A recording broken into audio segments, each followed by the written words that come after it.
Let me tell you a story about Bill. Bill was a normal guy in his 50s. He had back surgery about 2 years ago. Bill was in a lot of pain. He dealt with his pain by taking the Percocets his doctor prescribed for him. Bill took more and more and more of them to help with the pain, until one day the prescriptions weren't enough to get rid of Bill's pain. Then one day Bill found someone to help him get rid of the pain with illegal drugs he didn't need a prescription for. Fast forward to today. Bill lost his job and his family. The only thing he does have is his drug dealer.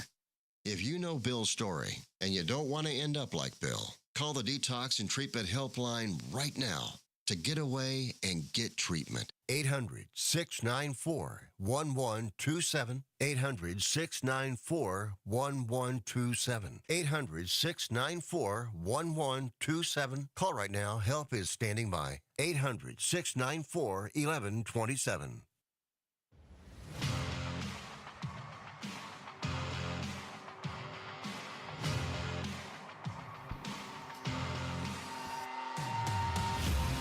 All right, welcome in to another edition of On the Rise with your host, Mike Napolitano and Derrick Geyer. If you want to tune in, well, hopefully you're tuned in, listen live to WRMN1410.com. Tune in with the WRMN app. Tune in or smart speaker. You want to call in 847-931-1410. And right now, we have a special guest on the line. But first, his intro.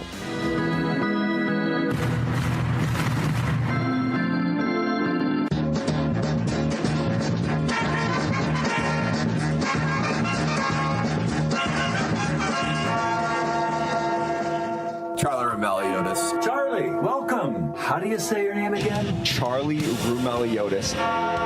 Hey, Charlie. Hey, Charlie. Hi, Charlie. Hi, Charlie. Charlie. Big ring, Charlie Rumeliotis. All the talk leading into the Winter Classic was Nick Foligno saying they were hoping that this Winter Classic could be sort of a springboard for the second half of the season. And it was an opportunity to kind of put the losing streak in the rearview mirror. A win in an environment like this helped negate that sort of losing streak or just kind of change the tone and the mood around the locker room. It was not the fact that the Blackhawks lost this outdoor game. It was the fact that there was such buzz leading up to the event. And then the frustrating part was this game felt over by the second period. Tune was definitely the same across the entire locker room for Chicago. And the thing that stood out to me, Nick Foligno saying, the fans are sick of hearing it from us. We're tired of saying it. And at some point, media is going to be sick of it. So it's like they're tired of it. We're tired of it. Fans are tired of it. It's all about action at this point. Very disappointing, especially given the comments after Friday's game against Montreal, specifically from Blackhawks captain Nick Foligno. He said it to Darren Pang in the on-ice interview when he was named the #1 star. And then he said it after the game saying, we want to turn the page on 2024 and play a brand of hockey that Chicago fans can be proud of. And for them to follow up that performance with the effort that they did against the New York Rangers was extremely disappointing. This wasn't the Colorado Avalanche coming to town playing on the second of a back-to-back. This is the New York Rangers that have been, quite frankly, a laughingstock within the league with all the headlines they've made this season. And that was courtesy of... Whoa. So good, we almost want to play it twice. That was courtesy of Blackhawks Hockey and the Breakaway Podcast with Pat Boyle and our guest on the line right now, Charlie Rumeliotis, courtesy of CHN. Well, welcome to another edition of On the Rise here on AM 1410 WRMN. I hope you are awake because we are jumping straight into this one. We have a jam-packed 2 hours here with you today, and that all begins with a very special guest joining us over the phone. This Chicagoland native and Elmhurst College graduate has worked his way up the NHL ranks with the Chicago Blackhawks, starting out as the digital media intern with NBC Sports Chicago. He then became the Blackhawks digital producer, multi-platform producer, and quickly became the Blackhawks insider and NHL correspondent. With the recent sports coverage changes here in Chicago, as many know, many were worried about the fact that we may lose him in the shuffle that was NBC Sports Chicago departing and Chicago Sports Network being born. But I know myself and Blackhawks fans alike, we're thrilled to know that WGN picked him up so that we can continue to have his insider knowledge through his tweets and his podcast. But he has also strapped on the headset and taken on the role of studio host, occasionally filling in broadcasting shoes of legends John Weideman and or Troy Murray. But that's not to say he hasn't become a broadcasting legend here in the Chicago market himself. Please welcome to On the Rise, Charlie Roumeliotis. My goodness, boys, that was probably the best intro I have ever gotten on a radio show. So that is unbelievable. I appreciate the kind words. I didn't even know I had my own highlight package until this. So this was well done.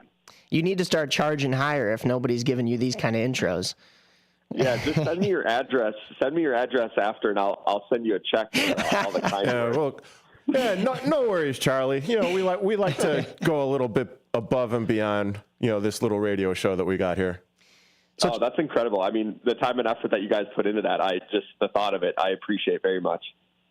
Quite welcome. Well, Charlie, well deserved too. We've been on a roller coaster of a season, though, with this Blackhawks team, both emotionally and transactionally when it comes to Rockford and the injured reserve. Laurent Brossoit is still out. Alec Martinez had multiple injury stints. Seth Jones and Peter Mrazek still don't look 100% after their return to the lineup, although Mrazek did have a strong outing and got the win against Colorado on Wednesday night. We've seen the Blackhawks call up Frank Nazar and still lay an egg in the Winter Classic. Then we see Colton Dach make his NHL debut. But then the Blackhawks go right back to giving up 6 goals and losing by 4 against a struggling Rangers team who were on the second game of a back-to-back. I know this is only year 2 of a rebuild, but what, if anything, is coming to save this Blackhawks team right now? I know. I think it's really easy to look at this stretch. If you kind of rewind back to the exit interviews from last year where Kyle Davidson and a lot of the players were like, we don't want to be in the bottom of the league going into next year. We want to raise some expectations around here. And you saw that with some of the offseason moves that they did make, with Teravainen and Bertuzzi and Mikheyev and Maroon and all these players. And you're like, all right, Hawks they're ready to take the next step, at least maybe not next step like long-term wise, like, hey, let's start flirting with the playoffs, but it's like, let's get out of the basement. Right. And so, you look at where they are right now, like they're dead last in the NHL at the halfway mark of the season. And I think in some ways I'm not totally surprised by, that they are in this position, just because I think maybe we overvalued how good this roster might be, just because how thin last year's roster was, to be honest with you. And that's no disrespect to any of those guys that were on the roster, but a lot of half the roster last year, they're like either out of the NHL or they're in the AHL. Like it was a tough roster.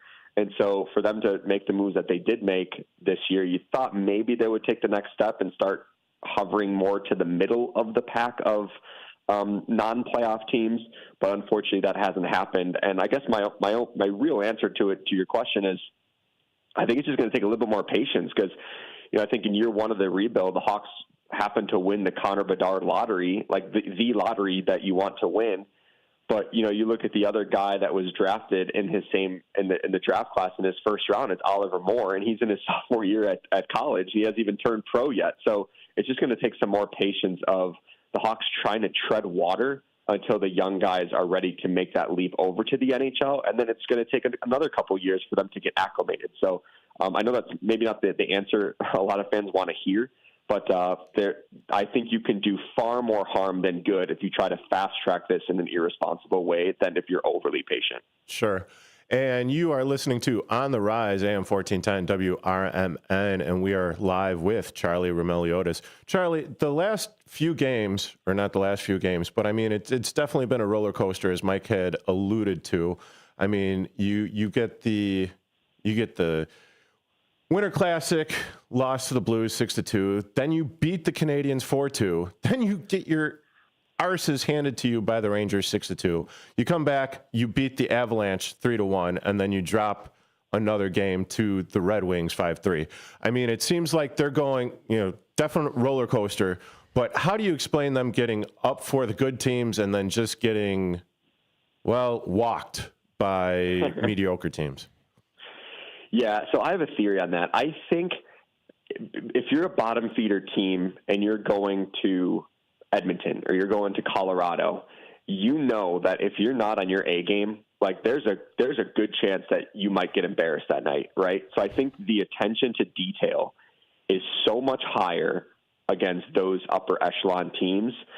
And I think contrary to, I think maybe Colorado or Edmonton or Winnipeg, whoever it is, that maybe you look at the Chicago's coming to town, maybe this is a night we can win with our B game and our backup goaltender, right? And so I think there's kind of like a combination of those reasons, but it's weird because the Hawks are in no position to think, oh, the Rangers are in town, like this is a night maybe we don't have to have our A game. Like they have to have the mentality that it's Edmonton or it's Colorado or it's, place whatever team that is in the upper echelon of the NHL. Like they have to have that sort of mentality every night. And I know it's way easier said than done, sure, but it's just the reality of it. And so, yeah, I can't really explain it beyond that. I think the frustrating part is, if you looked at I know we had that running stat going where it was like 34 of the first 35 games of the season, the Hawks were leading, tied, or within one in every third period this season. And, then they make the coaching change, and then it's like the Hawks in 4 of 5 losses prior to this Detroit one, it's like they were losing by 4+ goal margins. And you're like, wait a second, what's going on? Like under Luke, the Hawks were at least competitive down to the wire, but under Sorensen, like, why are they losing so badly? And my explanation to that is if you look at the goaltending percentage, the overall team save percentage, under Luke, it was 12th in the NHL, and under Sorensen, it's been like 30th. And so it's like, oh, okay, like the Hawks like totally over-indexed on getting some really terrific goaltending by Mrazek and Soderblom, and now both of them have struggled at the same time. And so I think if they can get that goaltending percentage up to mediocre or like middle of the pack again, I don't think we're going to see these terrible losses. But at the same time, there are some fundamental breakdowns in some of these goals, like even the game last night against Detroit, like that first goal, like I have no idea why Taylor Hall decided to go for a line change when Alex DeBrincat was his guy. And then on that third goal against was, Philip Kurashev, like just fails to dump the puck in. The puck kind of flubbed on his stick, and then he gets danced around in the offensive zone and then just kind of brain cramps and forgets to cover Andrew Kopp. And so you look at those, you're like, man, those are very correctable, right? And so it's I know it's a long-winded answer to your question, but I think it's just trying to like encompassing everything and trying to figure out what exactly is going on here. Yeah, I mean, like you said, when you're the Blackhawks, you can't take those nights off. Everybody is above you. You're everything. You're looking up in the standings. So it's weird to think that they might be kind of doing that and only playing their A game and focusing on the minor details when good teams come to town. But yeah, that's rough. Building off of what you were talking about with, the Kyle Davidson expecting more from this team and wanting them to be further along than still 32nd in the league. They're obviously nowhere near that point that Kyle Davidson wanted to be at. I don't want to make it sound like I'm jumping to the end in one of my very first questions here, but in these final 40 games of the season, what is one thing that this team needs to focus on and take into the offseason and even next season? Yeah, it's a great question. And I don't know if I have a great answer for it, only because I think like we bounced around the locker room after practice the other day, and we were kind of asking similar questions to some of the players, and it feels like all the answers kind of different. Like some of them was like winning hockey games, and other was like, we got to make sure we're continuing to develop one day at a time. And, I think it's like priority 1 and 2. It's like making sure that Bedard, Nazar, some of the younger players are continuing to develop in a positive way. Colton Dock now just got added to the fold. And so you want to make sure that those guys aren't regressing. But at the same time, it's like if you're not winning hockey games, it's been really tough to go inside that locker room, and you can feel the mood. Like guys are down. And, I had a pretty honest conversation with Jason Dickinson after practice earlier this week where, he was they were doing a drill at practice, and I'm watching, and all of a sudden I hear this loud bang, like right along the boards to one of the benches. And I look over there, and it was Dickinson just like totally two-hand smashing his stick over the bench. And so he goes into the locker room and grabs another stick, and he comes out. And then a couple shifts later in that same drill, he had an opportunity to kind of like take the puck hard to the net, and he ended up getting stripped of it. And then he goes back to the bench and he takes his water bottle and he like throws it. And then after practice, like they're doing these face-off drills, and he finds himself in a conversation with Nick Foligno, and you could just tell that he's just venting his frustrations. And so I walk up to him after practice, and I'm like, hey, you know, like kind of joked around with him. I was like, how many sticks did we go through today at practice? And you know, he's like, only 2. And but he was telling me how like it's been really hard for him to come to the rink with a positive attitude, and he's trying hard to, because he doesn't want to be the guy that's bringing some negative energy into the locker room. But at the same time, he's like, how can I come in here acting happy and positive? And because then that kind of looks like I don't care that we're losing. And so it's this really fine balance between trying to create a positive culture inside the locker room. And I think winning does that. And so in some ways, even if some of the young guys are like hit some walls and they're going through some slumps, I almost feel like that's okay as long as they're winning hockey games. But if they're hitting these slumps and they're losing, boy, that's a really tough locker room to be in, because it's just not fun coming to the rink. Yeah.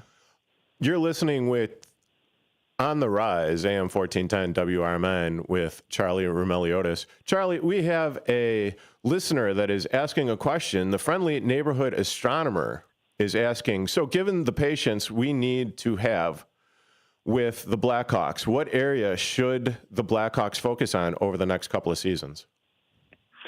Yeah, good question. You know, I think the Hawks have done a pretty decent job of shoring up their defensive prospect pool. And, you know, Artem Levshunov taking him number 2 overall last year. You know, Kevin Korchinski, obviously number 7 overall pick from a few years ago. I'm not sure he's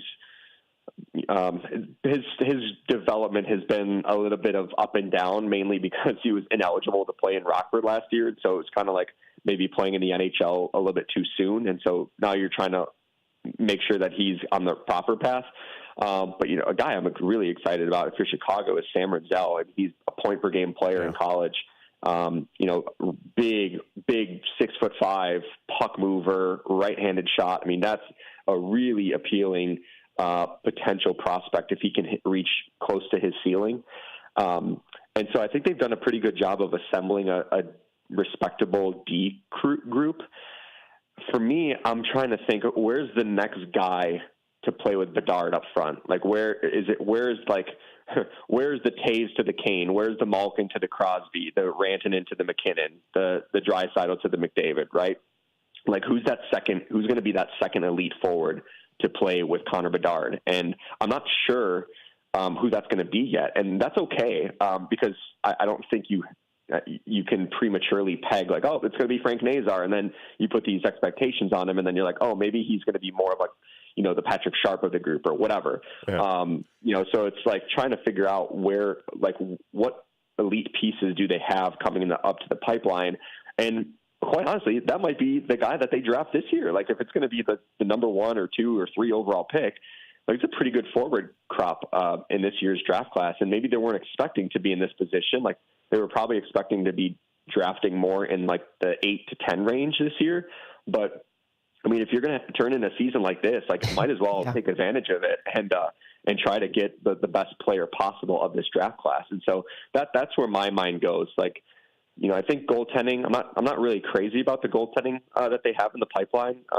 But I think that is kind of, how do I say this without sounding like it's not important? It's a very important position, but I think goaltenders are so fluky that you can kind of just like find one. Like, I think of the Stanley Cup that Vegas won. It was like Aiden Hill was the starting goalie for them. Fifth string. It was like, oh, he came out of nowhere. Yeah, he was the fifth. Yeah, exactly. He was the 5th string goaltender of that going into that year. And so it's one of those positions where you could probably just find, but with like an elite forward or like elite number 1 defenseman, like, you have to draft those. And so that's my real question about, you have Bedard, the franchise cornerstone. Who's going to be that player behind him that's also going to be the elite guy that it kind of shoulders some of that load as well? And is that one of the reasons why Connor Bedard is kind of having like a little slow stretch?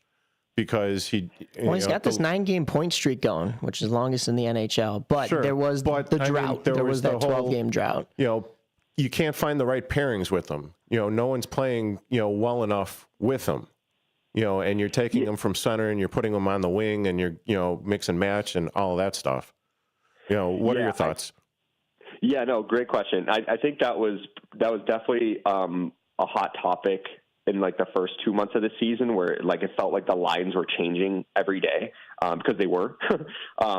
Philip Kurashev, I know last year that was his most consistent line mate by a mile, and he has just not been the same player. And so, you kind of eliminate him from the equation, and you're like, okay, who's the guy to play with Connor Bedard, or who are the two players that should play with Connor? And it's weird. Like I was saying this on the post-game show last night, but like all of training camp, the line was Teravainen, Bertuzzi, Bedard. It was those three. You're like, all right, those are two legit NHL players that can play with Connor. And then the day before opening night, the Hawks had a practice in Chicago before flying to Utah, and Bedard and Bertuzzi were no longer on a line. I was like, wait a second, what happened? Like, I don't understand. Like, you try to let that trio develop chemistry all training camp, and then they just deviated away from it. And so now you're seeing Bedard and Bertuzzi finally playing together, and they're doing so, like, they're playing very well together. And I should preface this too by saying Tyler Bertuzzi had a really tough start to the season. Like the first month of the year, I was like, did he even play today?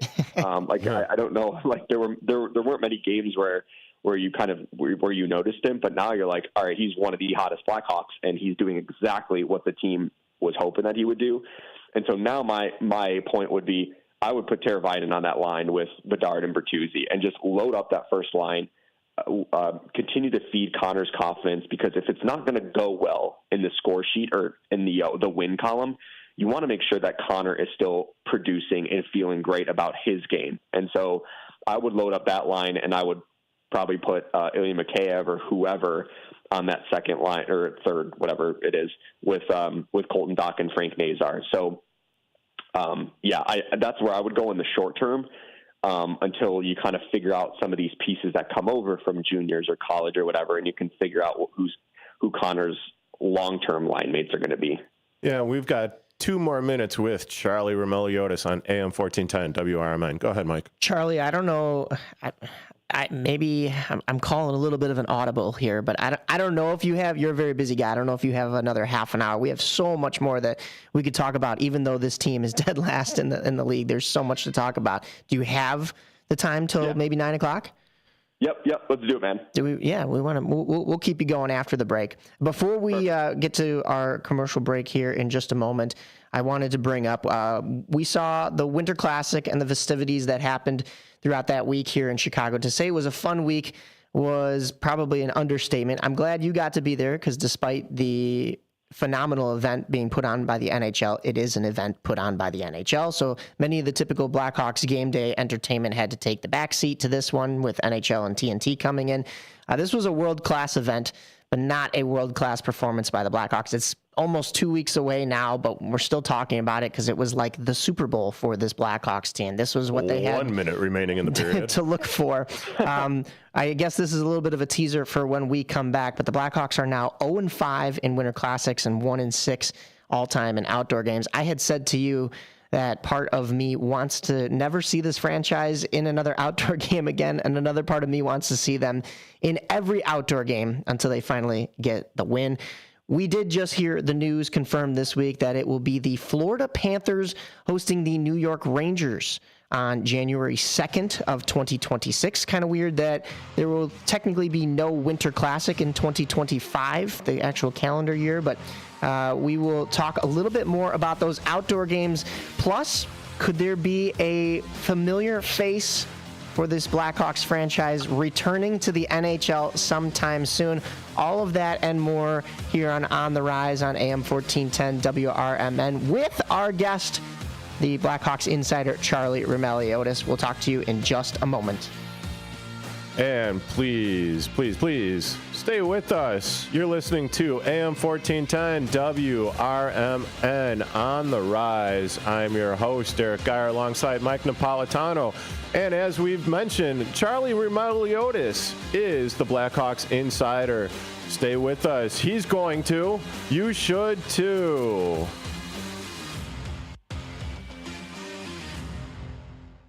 Looking to stay informed on the political issues that truly matter? I'm Dennis Sonar Green, inviting you to join me every weekday from 4 to 6 p.m. on WRMN for A Political Talk Show. WRMN, the talk of the town, is where you'll find clear, balanced analysis of the day's biggest news. We dig into the headlines, cutting through the noise to deliver the facts and insights you need to stay informed. Whether you're deeply into politics or just want to understand what's going on, this show offers the depth and perspectives that matter. Tune in every weekday from 4 p.m. to 6 p.m. on WRMN and be part of the conversation that's shaping our community. Let's navigate today's political landscape together on A Political Talk Show, only on WRMN, the talk of the town. Are you looking for the perfect wedding planner? Or maybe you've always dreamed of hosting that unforgettable corporate event. At the Serendipity Collective, your dreams await. Located in the heart of Hampshire, Illinois, the Serendipity Collective specializes in both traditional and non-traditional weddings. They also offer event planning services for birthdays, bridal and baby showers, quinceañeras, corporate events, and more. From the moment you step into your attire for the first time, to the tears of joy during speeches and dances, they're sure to make you savor every moment of your special day. At the Serendipity Collective, they love what they do and are passionate about helping you create memories that'll last a lifetime. Visit Monday through Friday, 8 a.m. to 4 p.m., or evenings and weekends by appointment, or call at 847-749-7848, or email at info@theserendipitycollectivellc.com. The Serendipity Collective, your dream wedding awaits. Retirement can be scary, but only if you're not prepared. That's why AARP created thisispretirement.org. Because unless you've already retired, you're in pretirement, and you still have time to plan. Learn about retirement savings options, potential tax breaks, and how you can build savings over time. Visit thisispretirement.org for free resources to help you customize your action plan and feel the retirement fear disappear. Brought to you by AARP and the Ad Council. In the middle of the night, everything will be all right if you listen to Coast right here on WRMN, 7 days a week from midnight to 5 a.m. Each night on Coast to Coast, listeners are captivated by George Noory with discussions on news and current events, conspiracy theories, UFOs, life after death, and all things curious and unexplained. Coast to Coast, every night, midnight to 5 a.m. right here on WRMN AM 1410 and 96.7 FM. At Britain's Touchless Car Wash, they know life gets busy. That's why they're here 24/7 to keep your car looking spotless, fast, and easy. Their advanced brush-free wash technology delivers a sparkling clean without a single scratch, because they treat your car like it's their own. Here's the best part. Right now, you can get a free car wash just for joining their text club. It's simple. Just text BRITT to 30400, and your first wash is on them. Britain's Touchless Car Wash has two convenient locations, 1923 Larkin Avenue in Elgin and 555 Willow in West Dundee. They're proud to keep your car clean while giving back to our community. Text BRITT to 30400. That's BRITT to 30400. Now for your free car wash, and see why Britain's Touchless Car Wash is the fast, gentle, and reliable choice. You're tuned into On the Rise with Mike Napolitano and Derrick Geyer on 1410 AM WRMN. Welcome back to On the Rise, AM 1410 WRMN. I'm your host, Derrick Geyer, alongside Mike Napolitano and special guest, Charlie Roumeliotis, Blackhawks insider. All right, so before the break, I did tease that there are some outdoor games happening that the NHL announced for next season. That is also the next calendar year. The first of the two will be between the Florida Panthers and the New York Rangers at Lone Depot Park, home of the Miami Marlins. That'll be the actual Winter Classic on January 2nd, 2026. And then about a month later, the NHL will also be in Florida for an outdoor game again. That'll be the Tampa Bay Lightning taking on the Boston Bruins at Raymond James Stadium, home of the Tampa Bay Buccaneers. Charlie, we've been hearing for a little while now that the NHL has said that they can put ice practically anywhere. I think this is a great thing that we're finally seeing some outdoor games in Florida. Not really sure. I mean, they were worried about rain here in Chicago in 40-degree weather, how the ice surface would be. So not really sure if that's going to be a great scenario out there in Florida. But is this where you would like to see those games played, or did you maybe have other teams in mind, maybe even a Battle of Florida against each other? Yeah, I mean, it's cool to see the NHL trying some different things, but I think my mind and a lot of people's minds are like, how is that going to work in that kind of weather in January and February? I'm not sure if it gets cold enough for the ice to make sure that it's in great condition, but they did have that game in LA a few years ago, and so they made that work, and so I think it's really cool. I know that there was talk about how difficult it might be for Tampa to get to host one because they wanted to do it at Raymond James Stadium, but they couldn't do it too early where it conflicted with the Tampa Bay Buccaneers schedule potentially. Like if they go on a playoff run, like you can't have a Winter Classic or an outdoor game in January, and then you're like, oh, how do we turn this into from a football stadium to an ice hockey rink in 3 days? So it's very cool though that to see Florida get those outdoor games. I saw that rumor going around last week that was like one more Ovechkin and Crosby outdoor game. I would have been in favor of that. That would have been very cool. Yeah, especially with Ovechkin closing in on Gretzky's goal total. That's interesting. I mean, maybe you just push the Super Bowl. I mean, nobody's watching that, right? You know, if you got one going on down with one of those Florida teams, although Tom Brady's done now, so I don't know if the Buccaneers are anywhere near that. One of the reasons I wanted to keep you on is because we didn't really get into your personal job and your position as well. I want to go back into that. What is different about your daily routine and responsibilities now under WGN, and what is it like to also work in such an incredibly talented team full of extraordinary personalities, including yourself? Yeah. Oh, don't forget the hair. Yeah, I had to make sure that my hair looked good this morning because even though Charlie is only coming to us through the phone, you could just sense that he's got the best flow out of probably all the broadcasters in the NHL. Yeah. Maybe all of sports too. I don't know. I'm intimidated. I mean, between you, Mike, and Charlie on the line, I definitely got the third best hair on this radio station right now. Boys, believe me, if you saw my hair right now, you would withdraw the statement that you guys are saying. I'm not sure I would, but I appreciate the sentiments. I would give that mantle to Mike. And I'll gladly take second. Oh, thanks a lot, Charlie. I guess I'm still bringing up the rear.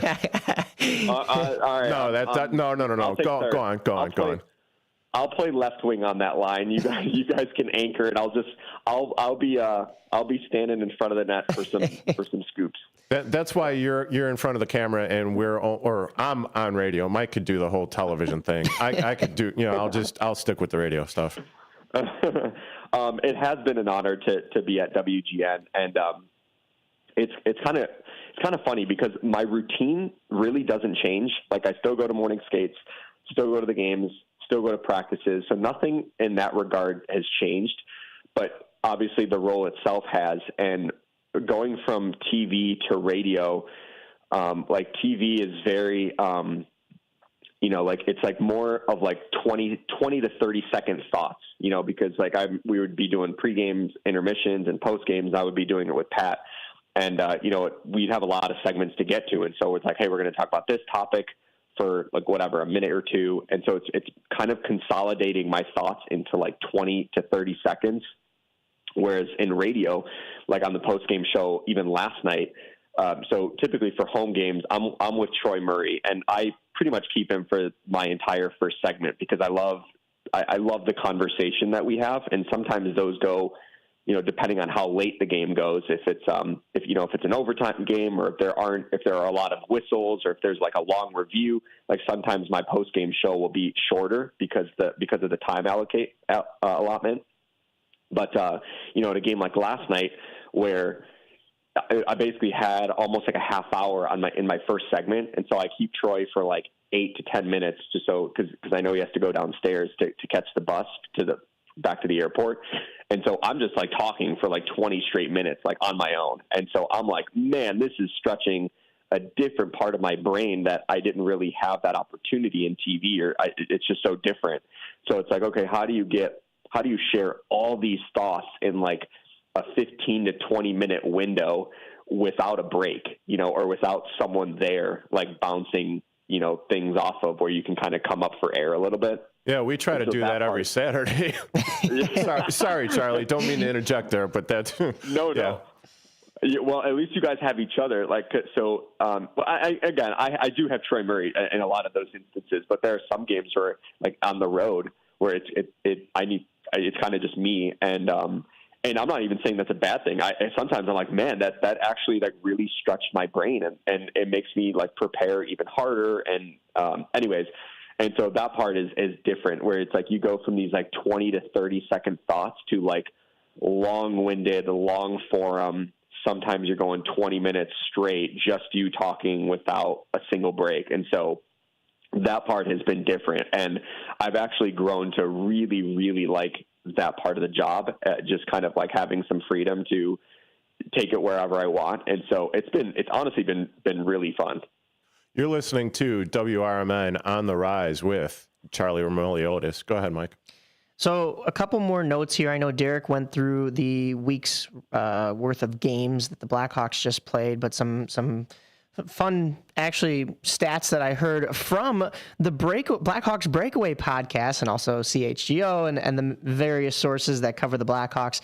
The Blackhawks broke their national TV streak, losing 15 straight nationally broadcasted games until they finally got that 3-1 win over Colorado on Wednesday night. We saw goals from Bedard, Nazar, and Mikheyev. And then Chicago just went on the road to see, dare I say, a slower Patrick Kane. He's kind of picked it up, though.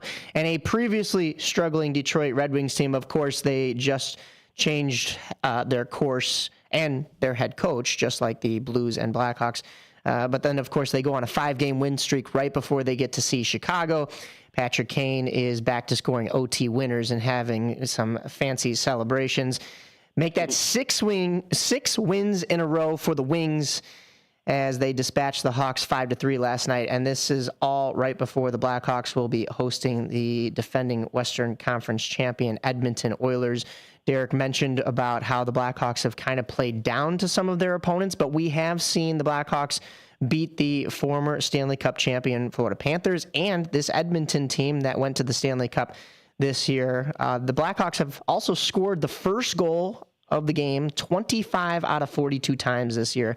They are 11-11-3, 7-5-3 under Luke Richardson when scoring first, and 6-4-0 under Anders Sorensen when scoring first. And also Connor Bedard, he just surpassed Patrick Kane in Blackhawks points as a teenager last week, and then just passed Patrick Kane in Blackhawks assists as a teenager as he was playing against Patrick Kane last night. But of course, Kane finishes the game with 3 assists.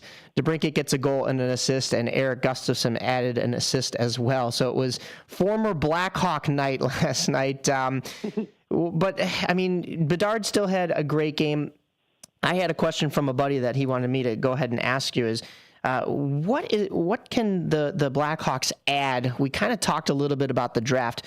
What can they add, though? Maybe it is a player, maybe it's a change of play style in order to assist in Bedard's development and make him a bigger threat against teams, because he has that shot, but it seems like sometimes he struggles to find the room for that shot, unlike maybe a Matthews that has a very similar style shot. And he isn't exactly a speedy game breaker quite yet, like a McDavid. So I don't know what they can really do as of yet. Like you said, this is early in rebuild. Right. Yeah, I think even with Austin Matthews, when he broke into the NHL, I mean, he was still a big-bodied guy, and it's like he had that elite shot, but he can also kind of score in some of those dirty areas. Like, even if you look at him now, Matthews, he has the best shot in the NHL, and he can score from perimeter, but he does a very good job at going to the greasy areas as well and scoring from in tight. And so with Bedard, he's got a similar-esque type shot with the whippy stick and the flex that you could just see on some of those shots. You're just like, wow, that is like a total slingshot. Even the goal he scored the other day against Colorado, like poor Trent Miner making his first career NHL start. Yeah, you said he didn't move. Yeah, I was going to say, like, did you see, if you go look at the replay again, Connor shoots the puck, and the puck literally hits the back of the net, and Miner, like, hasn't even reacted yet. Like, that's how fast the shot was. And so it was crazy to see that. And so Connor does have that elite shot, but because he's an undersized forward relative to a guy like Austin Matthews, it's going to be a little bit harder for him to create those shooting opportunities. And he's also not the fleetest of foot, right? He's not a guy that's going to wow you with his speed. He's more so just going to kind of cycle you to death or just outsmart you and outskill. Like, he's so good on his edges. And so there are different ways that Connor is going to be able to do that. I think for me, the line mates that I think he would play best with, and I don't know if I'm going to go stylistically here, if like he needs to play with a speed guy or whatever. Like, that part will crystallize over time. I think he needs to play with players that think the game the same way. Like, there have been a couple players, like, on the team, whether it was last year, this year, whatever, that like aren't the highest of IQ hockey sense. And I think that's hard for Connor to play with those guys, because it's like he's often 3-4 steps ahead of everyone else, and he needs to play with somebody that is similar in that way. Maybe they're not going to be the best player as far as fit-wise, like stylistically, but if they think the game at a really high level, I would put them with Connor Bedard, and that's why I think Teravainen and Bedard clicked so well early in the season, and why I think long term, as far as like rest of this season and however long Teravainen is signed, like that duo should be together as long as they can be. And same with Tyler Bertuzzi. I think that he's got really good hockey sense. And so I think if like that trio would work pretty well together if you kept them together on a consistent basis. Dare I say that he sounds a little bit like the stories that you hear about like Sidney Crosby from like Spit and Chicklets, where they say that Crosby is telling guys what to do on the bench, and the guys are looking at Crosby like he's speaking another language because he's just thinking that many steps ahead. Another source of media that I saw this year was actually just a clip from actually your co-host on the Breakaway podcast, Pat Boyle, was talking to, it looked like Barstool Chief. And they were making the comparison between Bedard and Celebrini, and there's even some concern that like the Blackhawks didn't win the draft in the right year, and that Celebrini is surpassing Bedard. I think it's a little premature to say any of that, but I mean, what are your thoughts on the whole comparison between the two? Because I was even hearing CHGO talk today about how the Blackhawks are looked at this team that people are upset with, that they haven't made those strides forward, and yet the Sharks, everybody's so happy for Celebrini and oh, he's great, and they're only 2 points ahead of the Blackhawks in the standings. Right. Yeah, I remember, I think before the last year's draft, we had, it was called Blackhawks Talk at the time with NBC, but we had Corey Pronman on The Athletic, the draft expert, and, I kind of pitched the question to him. I was like, okay, it sounds like Connor Bedard is like, if you stylistically, if you want to compare, if it's like, it sounds like Connor Bedard is more like Patrick Kane and Macklin Celebrini is more like Jonathan Toews, where Celebrini is the two-way guy. He doesn't have the highest offensive ceiling of the two, but he has a high offensive ceiling if he wants to unlock that or channel that. And Bedard is going to be the guy that gets you like, 45 plus 50 goals or, 95 plus 100 plus points. And, Celebrini is going to be the guy that's like under that in as far as points, but he's going to be the responsible two-way center. And so I think it's way too early to draw conclusions on who could be the better player long term. I just think they're going to be different players. Like Patrick Kane and Jonathan Taves were as valuable as they come during the dynasty era for the Blackhawks. It's like if you take away Kane, you're like, oh wow, that we're taking away a 100-point guy. You take away Taves, you're like, wow, we're taking away our guy that plays in all situations, wins key faceoffs, plays on the penalty kill. And so they're both valuable in their own right. And I think for Chicago, my mind doesn't even go to was it Celebrini or Bedard? My mind goes to did they win the Bedard lottery too soon? Right. Would you have wished that Bedard gets dropped into like 2025 where the Hawks can kind of build some sort of foundation first? But unfortunately, Bedard, he stepped into a situation where like the Hawks were at the very, very beginning of their rebuild. And so it's hard for me to be like, man, he's still producing at an impressive rate. Like, I think I said this the other day on I can't remember where, maybe it was the podcast, but like the World Juniors just wrapped up, right? Connor Bedard was technically still eligible to play for Team Canada. Right. Like, that's how young he is. And so, like, he's been in the NHL for 2 years now. Like, he shattered records as a 20 or as a 17-year-old with 23 points in 7 games. Like, it was unreal. And so, I think we lose context of that too, of like just how young Connor still is, and he's just not playing with many of the guys that he's going to be playing with long term. And so, Celebrini is a great player, and I don't even know if I want to draw conclusions at this point yet, because I just think they're different players that they're both going to be incredibly valuable in their own way. Yeah. I mean, you're listening to WRMN on the Rise. On the line is Charlie Roumeliotis, and kind of segueing off of that, I'm going to play a little clip here because we are talking about Connor Bedard and how young he is, and this is coming from a Hall of Famer. That was one of the happiest that I've been around hockey in a long time. And it was because it was a special moment. And I know what it takes to be involved in special events in the National Hockey League. I know what it is to be part of a special event, especially representing the Blackhawks, which made me so happy. Being in Wrigley Field, but I had so much fun. Being down on the bench, talking to the referees, saying hi to the trainers, fist bumping with all the coaches. All the players came up to me, Chelly and Savvy, and congratulated us, saying hi, giving us respect, except for one. Oh, boy. Oh, boy. I'm just going to say this because I care and I want to make sure that it's understood. It's so there needs to be respect in the game, and there needs to be, I think, respect for the history of the game. There's one player that didn't come up to me, Chelly or Savvy, and that was the superstar of the Chicago Blackhawks, and that's Connor Bedard. Now, I understand he's 19, he's young, he's shy, so on and so forth, but these are the things that have to change in Chicago in order for them to start winning, and that's having the respect.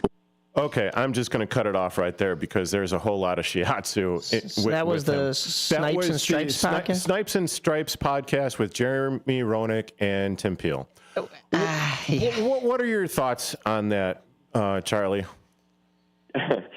Yeah, okay. So it's hard for me to honestly comment on this because I don't know what did or didn't happen. Like, yeah, one part of my brain goes to like, I have a really hard time that everyone on the Blackhawks went up to them and shook their hand, and Connor just like willingly didn't. I don't know if I don't know if I really buy that. And so, and not only that, they were getting prepared for the Winter Classic. So he's about to play a hockey game. Right.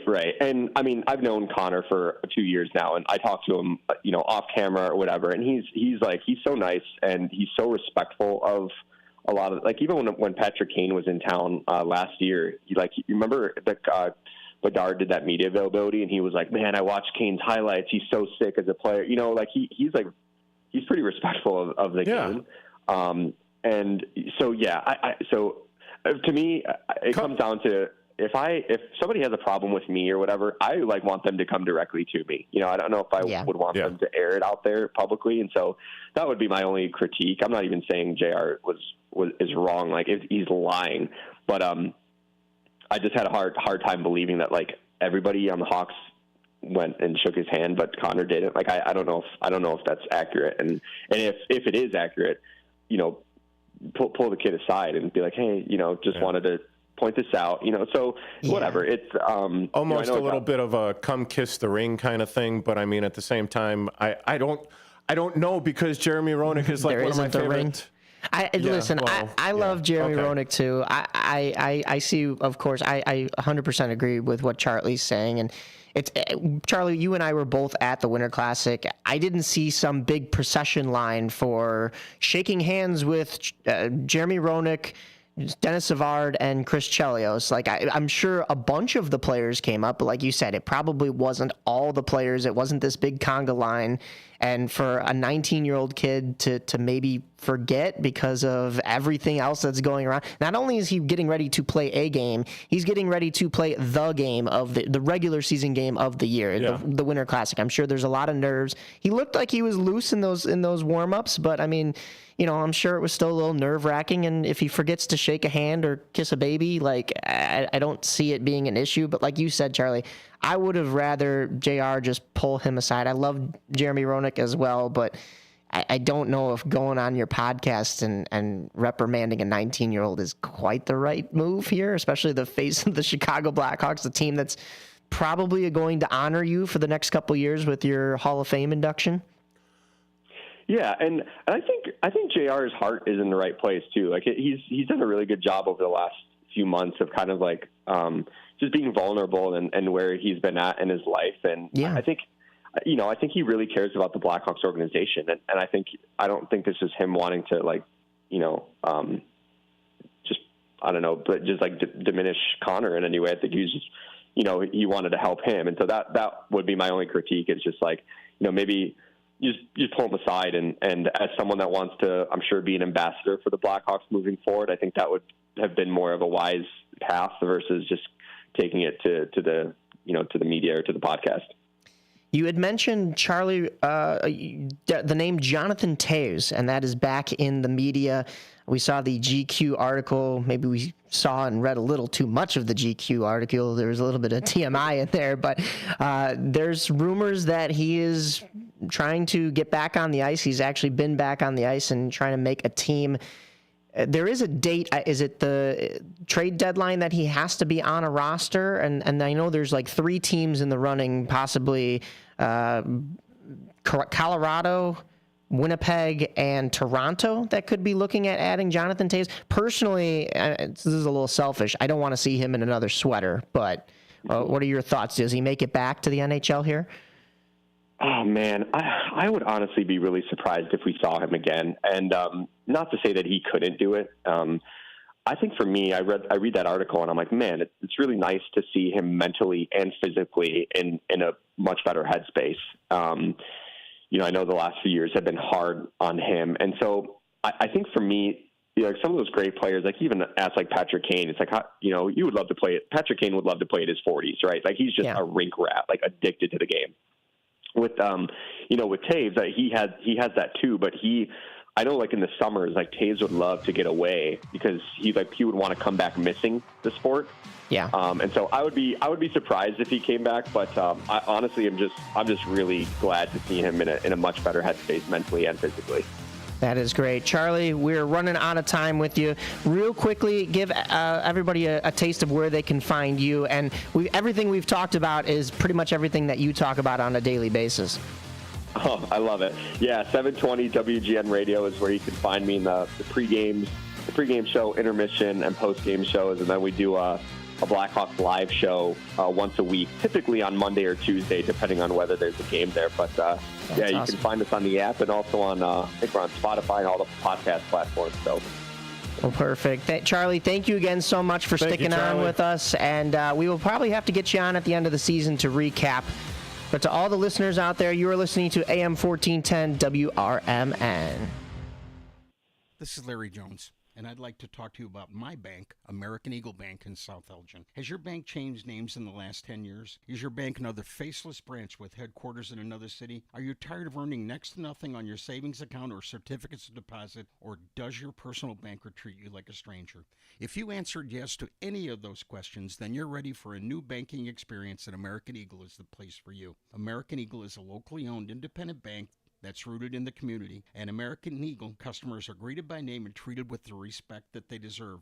American Eagle has an innovative program, Eagle Savings, that teaches your children to save while earning prizes and rewards. American Eagle offers great rates on certificates of deposit. My bank is located in South Elgin on Randall Road between the Target and Caputo's and is open Monday through Saturday.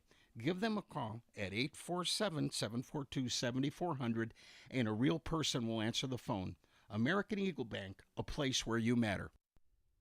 Your hometown radio station since 1949. We are WRMN AM 1410, Elgin time, 9 o'clock.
Welcome back to On the Rise, AM 1410 WRMN. I'm your co-host, Derrick Geyer, alongside Mike Napolitano.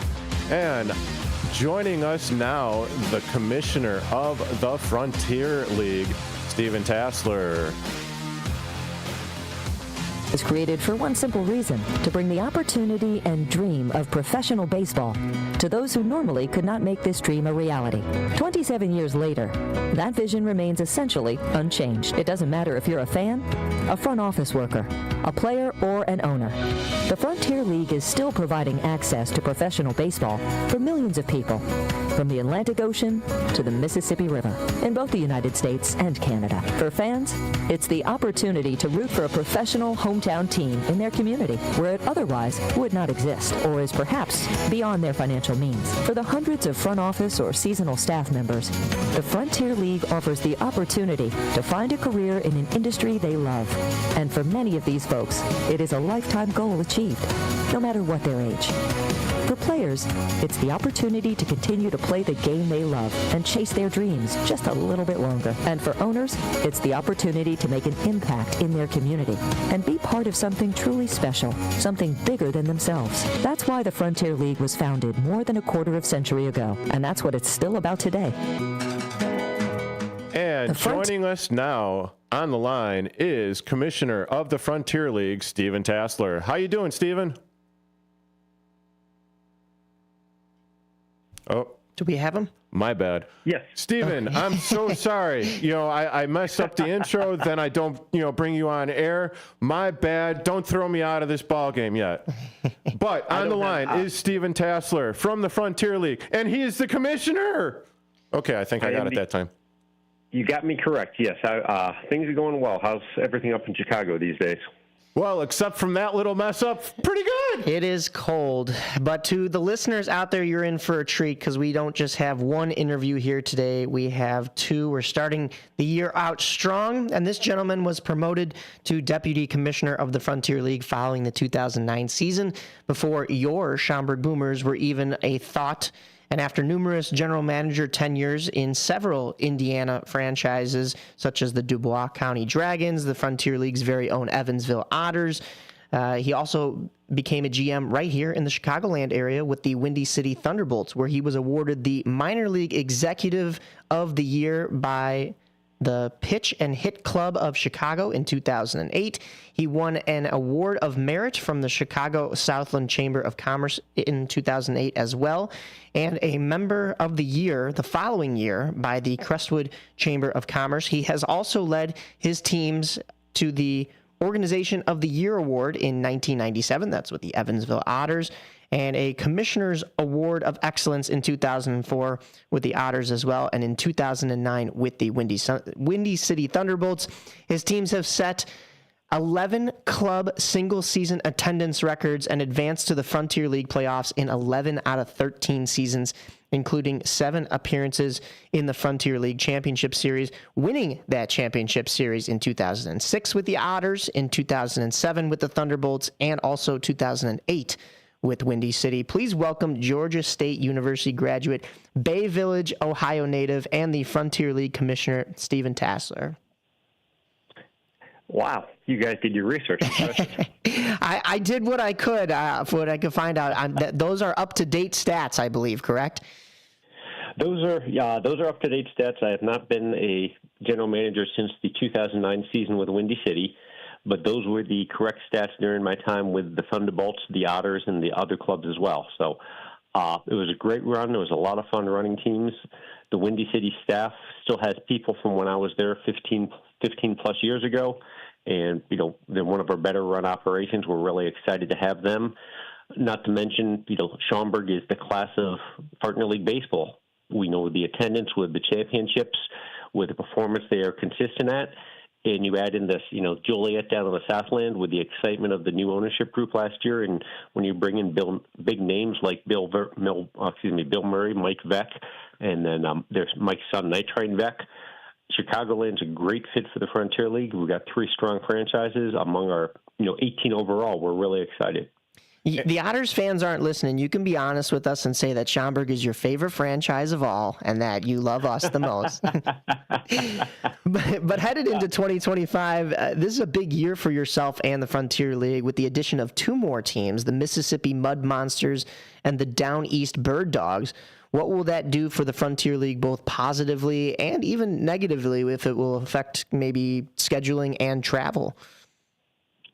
The positive is we're adding 2 tremendous long-term baseball markets. The Down East Bird Dogs, they're in Kinston, North Carolina, which is their ballpark is built in the mid-1940s, and they've had professional baseball pretty much ever since. They are very, very proud of being the smallest market of professional baseball.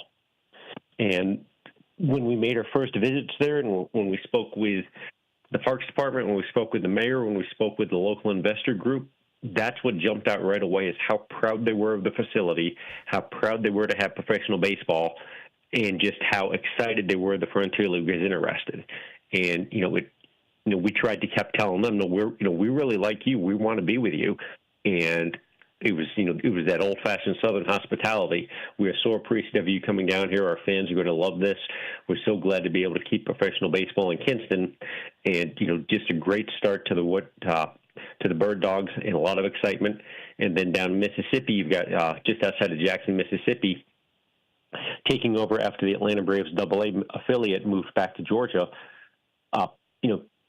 State-of-the-art ballpark built just very, very similar to what the Boomers have in Wintrust Field or what Joliet has down there. A couple years newer, but amazing facility, strong fan base. Mississippi obviously has a huge baseball history.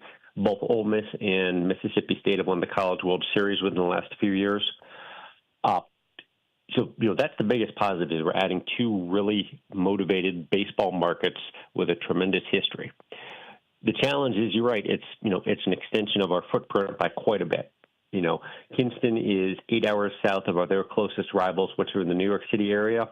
And then Mississippi is about 7 hours south of both Evansville and Gateway, the St. Louis team. So it's a bit of a stretch to get there. When we looked big picture, we saw, the positives of the strength of the markets, the strength of the facility, the people that will be running the team day to day are going to outweigh any travel negatives. We have the benefit we take every Monday as a travel day. So teams will get there. They'll have a long trip down there, but then they'll get to stay for a week, make their way back north. And then on the same side, when the Bird Dogs and when the Mud Monsters make the trips up north, they'll come up north. They'll stay in Chicago, for example, for 9 days. So once they get to Chicago, they've got the 45-minute trip between 3 ballparks and then head down south. When Kinston has to make a long drive up to Canada to play 3 Canadian clubs, but once they're up there, they'll stay and they'll play them all in a week and a half span, then have travel day to get back south. The way we're looking at the baseball landscape and the baseball industry, the Southeast is really going to be an area for growth for us. Speak with several potential markets down in the Southeast area. I'm actually headed out there, weather permitting, headed out there early tomorrow morning to Atlanta, where I'm going to meet with some potential ownership groups and review some stadium design plans for Southeastern markets. We see that as an area of growth, and adding those 2 clubs is, really our footprint and our way to get in and inaugurate ourselves to that area of the country. Nice. You are listening to On the Rise, AM 1410 WRMN, and Commissioner of the Frontier League, Stephen Tassler. Stephen, obviously the Frontier League has grown, by attendance over the last couple of years. What are some of the things that you guys have put into place to make that happen, to bring in the fans, to make it a fun atmosphere for baseball fans? What I'm the most proud of our 2024 season, I told our full-time staff members at our end of the season conference, was the day I looked at the numbers and realized every single team was going to increase their average attendance over the previous year. We've set league attendance records before. We've had many teams set team attendance, but for us to go 100%, every single team increasing in attendance, I can't remember that happening. If you throw out the COVID recovery year when you're coming off of a 0 attendance, I don't remember that happening. So it's a solid plan throughout the entire league that led us to where we are right now. And I think it's basics. It's customer service, it's fan amenities, it's a clean ballpark, it's easy access to get in, None of our 3 teams in the Chicago area charge for parking. Where are you going to go watch professional baseball in Chicago and, not have to pay for parking? Your parking at, for the White Sox and the Cubs is going to be, your parking alone will be more than what your ticket would be. Yeah. Probably double what our Very ticket true. Don't remind me. Ticket at the ballpark. But so our teams start with, our Chicago teams specifically, start with the free parking, the nice kid zone. It's outreach and accessibility. The players have conversations with the fans. Fans can go on the field after the game and run the bases and get autographs and form that connection. And that's really what, at our level, in our markets, that's what it's about, is forming a connection with the community, showing the community that we care. We have the benefit at each market that the ownership group is a locally based market. It's people that are in town. It's people that know the community, that are accessible, that are at the ball games, and that you can walk up with and have a conversation. If a problem ever does arise, they're on the spot and they can fix it right away, ideally before anyone else notices. So it's the customer service, it's the small touch, and it's just being consistent day in, day out with those activities, and that mentality is what lets us to continue to grow year after year. Well, big thing with the growth of the league, the last expansion, we talked about the 2 teams being added this year, but the last expansion of the Frontier League was actually in 2020. Despite not having a season due to COVID, the Frontier League merged with the Can-Am League, and that kind of expanded you geographically, competitively, like you said, more amenities for fans as well. But, we're here in January, now that this league is much bigger. For the minor leagues, this is a big time for winter ball. A lot of players will go south and or west. I actually spoke with a fellow broadcaster and friend of mine who I believe Andres Tejeda. He was telling me that the California Winter League is a big part in what is going to be going on for indie ball in this next month. Will those fires out in LA affect any of what is going on out there? Very doubtful. We're entering our 11th season with a management agreement for the California Winter League. Once I get back from the Southeast this week, I'm home for a day. Then I turn around and head out to Palm Springs for 5 weeks, though Palm Springs in January and February is not a tough assignment to accept. Palm Springs is about 2 hours east of those fires. Do you need someone to carry your bags when you're going out to Palm Springs? I mean, I could, I don't need to do this radio show, Mike. You can you're busy on Saturdays. I'll go for you. Don't worry. Oh, okay. Sorry. Palm Springs is 2 hours east of the wildfires, and you've got a couple of very large mountain ranges in between them. And, it's weird. Palm Springs, if you've never been, Mount San Jacinto is right off of downtown Palm Springs in terms of within a mile.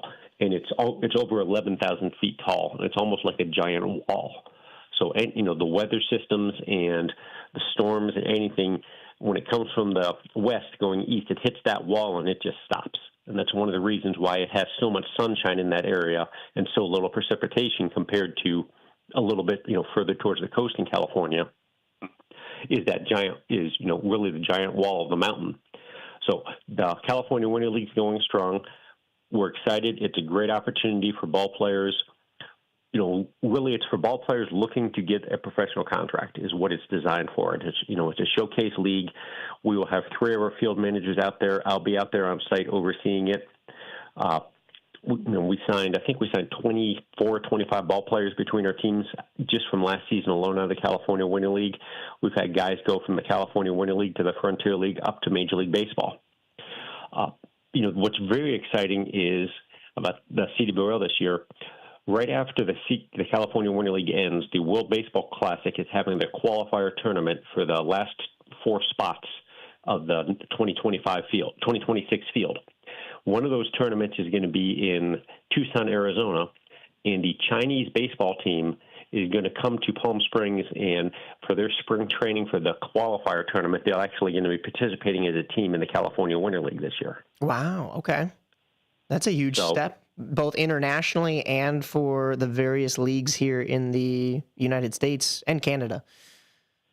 It's a great competition. It's on our side, it's great competition. These are the top players. China was in the WBC last time. They finished bottom of the pool, so they instead of getting the automatic bid, they have to go through the qualifier process. But you think baseball in China, it's still one of the top 20 pro programs in the world. So, it's great talent. It's great competition for our ball players and our potential ball players to see. But on their side, it's game action just a few hours away where their big tournament's going to be leading up to it. So it was a good fit on both sides. Ray Chang, who runs Baseball China, has been a good friend of ours for many years, and we're, glad that could work out. We've actually, some of our current players use the California Winter League as a pre-spring training. One of those is a guy named Asaf Loengart, who plays for a New York Boulders team. And Asaf is internationally extremely well-known because he is the first Israeli-born player to play professional baseball in North America. Wow. There have been players with obviously a lot of players with Israeli ties, but to actually have been born and grown up and gone all the way through high school in Israel, he's the first one. So he was on the Israel Olympic baseball team, on the Israel World Baseball Classic team. He came over and played with our team in New York, the New York Boulders last year, and the Israel Baseball Federation, for Asaf to get some extra action and some extra work, sent him over to has sent him out to Palm Springs and, paid his way to get out there. So it's got that relationship as well of guys from under, I won't say underdeveloped, but the less known baseball countries are able to come and utilize that platform, not just to showcase themselves to the Frontier League, showcase themselves to Major League Baseball, and to prepare for major international tournaments. Yeah. That's awesome. You're listening to On the Rise, AM 1410 WRMN, with your host, Derrick Geyer. Mike Napolitano. On the line is Stephen Tassler of the Frontier League, the commissioner of the Frontier League. Stephen, I would like you to get your Karnak the Soothsayer hat on. Mike is looking at me like, what the hell is that? I know what that is. Oh, okay. I do know who Karnak. I know who Karnak is. Yeah. Well, yeah. I'm the old goat of this show. Mike is the young buck. But so I want you to think a year out. So 2026, when the potential lockout happens for Major League Baseball, how does this potentially affect the Frontier League? So when 2026 and Major League Baseball, the owners lock out the players, how does this potentially, affect the Frontier League? On the baseball side, should the lockout come, I think the biggest impact will be free agent ball players won't have a Major League organization to sign with. Obviously, players already under contract are going to be under the union, are going to be under the union regulation at that time and be really doing whatever off-season prep work they would with just an extended off-season. The free agent ball players that are hoping to get a Major League spring training invitation or go work out in front of the Major League teams in March or April before they open their camps, they're not going to be able to get access to the camp. So that becomes, we become now a viable alternative for those guys to keep playing. We normally get, usually by mid-March, we see an influx of player signings from the guys who either just got let go from Major League clubs or who are on a Major League team's radar. They don't have a roster spot at the moment, but they still want to see them play professional baseball, so they refer them to us. In this case, that's the biggest baseball impact I can see is there's going to be so many more guys looking for jobs because they haven't been able to find one due to the lockout, and we're going to have that opportunity of you can come, you can play baseball for us. You can be in game shape, so when the lockout does end and they're ready to start up, you've got a head start over the players who have just been in a pitching lab or just been, in a hitting facility or just been doing workouts. You've been doing game action. Yeah, you talk about all of that with the MLB, and the Frontier League is actually an MLB partnered league, which means, you guys aren't like, say, the Iowa Cubs, who, of course, are the AAA team for the Chicago Cubs, or the Charlotte Knights, who feed the Chicago White Sox. But, teams and players, more specifically, players from the Frontier League can talk to the MLB teams and get drafted, in a sense. We see, as sports fans, how closely leagues like the NBA and NHL compromise and follow in each other's footsteps on the North American level, but even on a micro scale here, just in Chicago, with the Bulls and Blackhawks sharing the United Center. Both the Frontier League and in Chicagoland, we have the American Association. You guys, I'm sure, work a lot of, hand in hand. But we've seen a lot of major rule changes in Major League Baseball, the pitch clock, eliminating the shift, bigger bases, pickoff rules. I feel like the technology surrounding the game, as it improves, we will see more changes as well. With being a partner league, does that mean you guys are kind of the guinea pigs or the sacrificial lambs when it comes to these new potential rules, or do you have some say in what gets implemented into your leagues? We have complete say. We have access to the platforms. We have access to, I guess, their research to determine we know what they're going to do in advance, but we're not required to do it. For example, we added the pitch clock, which has been a huge success for us. We have the international tiebreaker regulation that they have. We've added the 3-batter limit, and we've added the pickoff rule. But we chose not to ban the shift at our league. Okay. Even though they are largely because at our level we didn't think it was going to be that big of an impact. And when we looked at the data, that the research that had been done on the various pieces, the shift was the one that we thought was least relevant to improving the flow of the game. The 3-batter rule, minimizing pitching changes, which are just drive people crazy, the fan base. Limiting the number of pickoffs, another thing that's very, very frustrating, plus the pitch clock, has all improved the pace of the game, and it's improved the game product. We didn't think that the shift was going to improve the pace of the game or the game product, so we opted out of that situation. You're right. We work with the biggest difference baseball-wise is where the Iowa Cubs or the Iowa Cubs, Charlotte Knights, Birmingham Barons feed directly to one specific major league organization, where that organization assigns the ball players and moves them up and down or releases them as they need to. Our clubs work through the Major League Baseball central office, where we work with all 30 teams at once. So any of the 30 teams can send us ball players. It's up to us to decide if we want to take the player. We're not forced to, but any one of the 30 clubs can send us ball players. Any one of the 30 clubs can take and promote one of our ball players into their organization as well.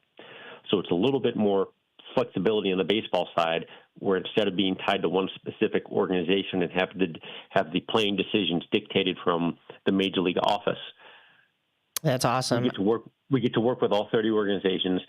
Our focus is more, yes, we want to develop ball players. We want to make them better.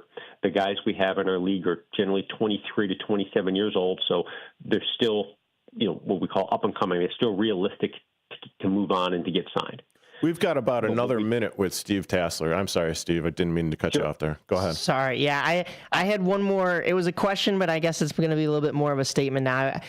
We're running out of time, so I won't be able to get to ask you about the Frontier Grays, who were in the league when I first became a Boomers fan. But I wanted to dive a little bit more into your time with Evansville.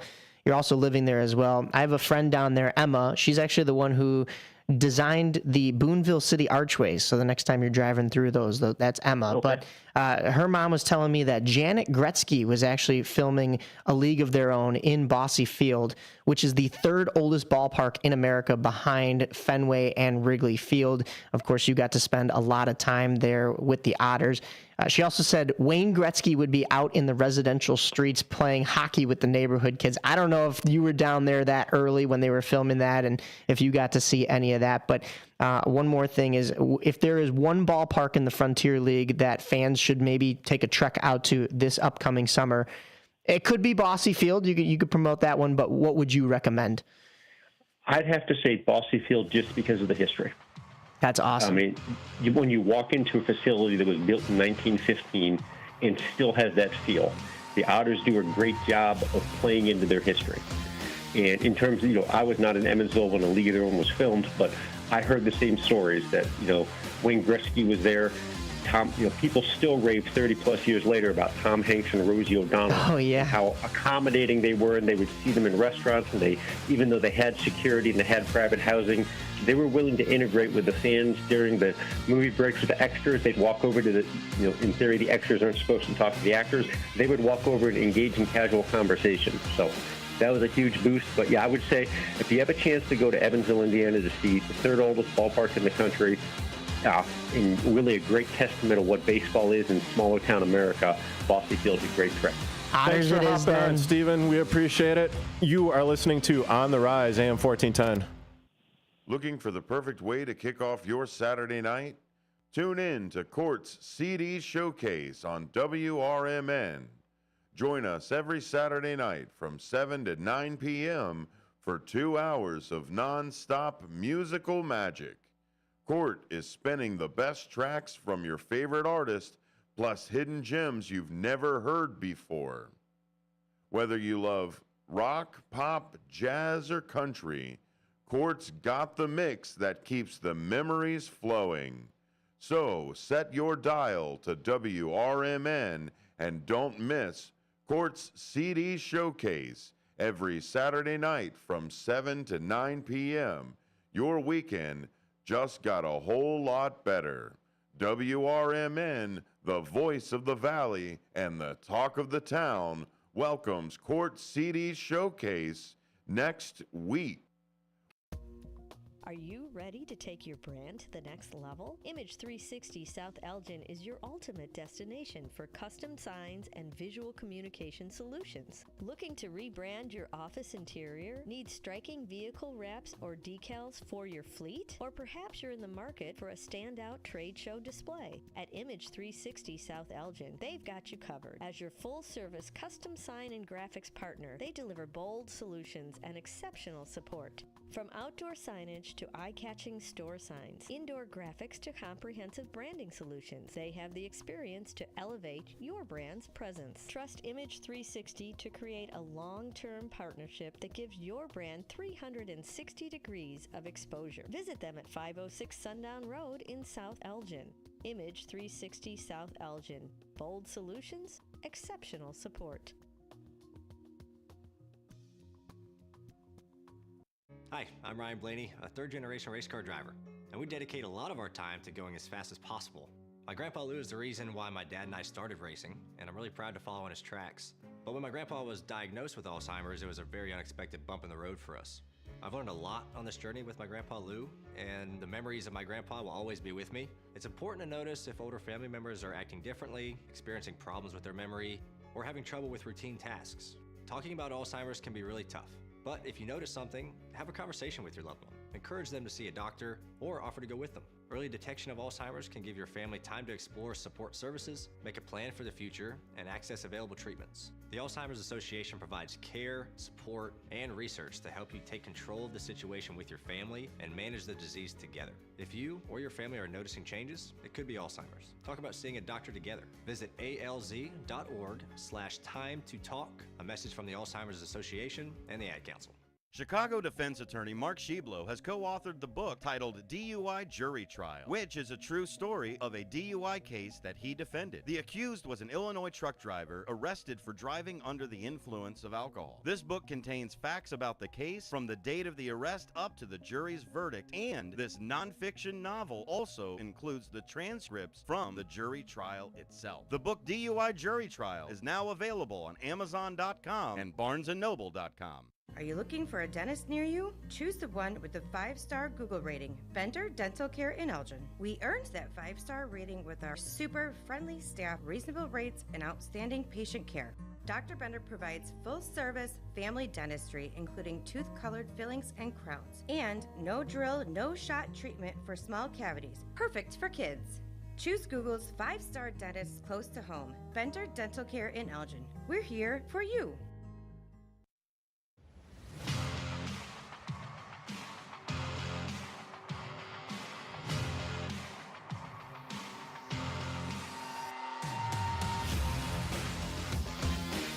Welcome back to WRMN AM 1410. I'm your host, Derrick Geyer, alongside Mike Napolitano. And dropping by unexpectedly, or maybe it was expectedly because I really didn't take a look at the show notes, Marcus Tisk, Mack tisk. of The Truth About Chicago Sports. How the hell you doing this morning, Marcus? What's going on, my friends? Not only did you miss the notes, Bubba, but he had an awesome post that put out there of what was going to be and what was happening, and I saw myself tagged in such awesome posts. I don't know about awesome. It was a little late. But, you know, he was out on the ice. I saw the clock hit midnight, and I turned into a pumpkin. Ice. He was smoothing down the ice. It looked pretty cool. Yeah, he likes to show off a little bit. Yeah, he was. Well, you know, I'm like, yeah. So although, you know, he could skate on the ice, just don't ask him to walk down the stairs. Oh, yeah, I forgot to put my finger brace on today. No need for that walking downstairs, all right? Yeah, no. You're young. You don't need that. Yeah. Take the elevator. But, I saw the clock hit midnight, and I was like, all right, we got Charlie and Steve coming on. Oh, wait, I didn't post about it. Wait a minute. My bad, guys. Yeah, So, got it in. but great interviews with both of those as I do a little maintenance here about thanking both of them. And we're going to get into some more hockey, actually. Yeah. Some more hockey that I went to. Oh, there it is. That was the sound of me falling down the stairs. The Big Ten Frozen Confines Hockey Series was last weekend. We talked to Hannah Arbitman on this very show. She was the in-game host for most of it. She actually got to sing "Take Me Out to the Ball Game" from that press box at Wrigley Field. So that is historic. During the hockey game? They did like stoppages in the third period. Pretty like, cool. What would be like around the seventh inning. Honestly, if they would have known that the majority of these games were going to go to an 8-round shootout. Oh, geez. And you know, sometimes they call them innings. Okay. They could have done it then, but who knew? But the first game was between Michigan and Ohio State. Ohio State, they had the come-from-behind victory 4-3 to upset a lot of Michigan fans in attendance. Scoring was opened up by former Steel forward and current Michigan Wolverine Michael Hage with only about a minute 45 to go in the first. Hage had the assist on the Will Horkoff power play goal that helped Michigan regain the lead in the third 3-2.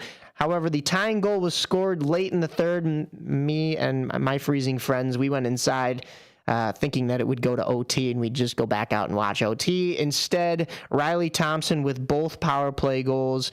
And next thing you know, it is 4-3 Ohio State, and that game is over in the regulation time. I've been struggling getting these pictures over to the computer over there, technical issues. I implore you to go and look up these jerseys. I'll describe them quickly and as best I can.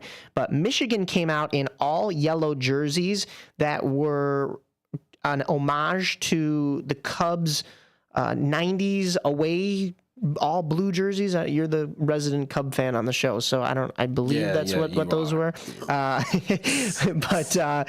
So Michigan had their little M across the heart patch, kind of like the Cubs logo would be. And then if you think of Sammy Sosa in one of those blue V-neck, it was kind of like that, and they had the striping on the sleeves, but it was all gold. It was a little weird for a hockey jersey, but when you put it together with the whole kit, it looked really cool. Oh, that looks tough. I like that. The Ohio State one was very nice tribute to their baseball team's jerseys. So that was very cool. All black. So it was a color rush game in that first game, which was very cool to see. You know, it's not black and white TV anymore like you have in the 50s and 60s. So you can do two teams as long as they're not the same color. You know, one doesn't have to be in white, the away team.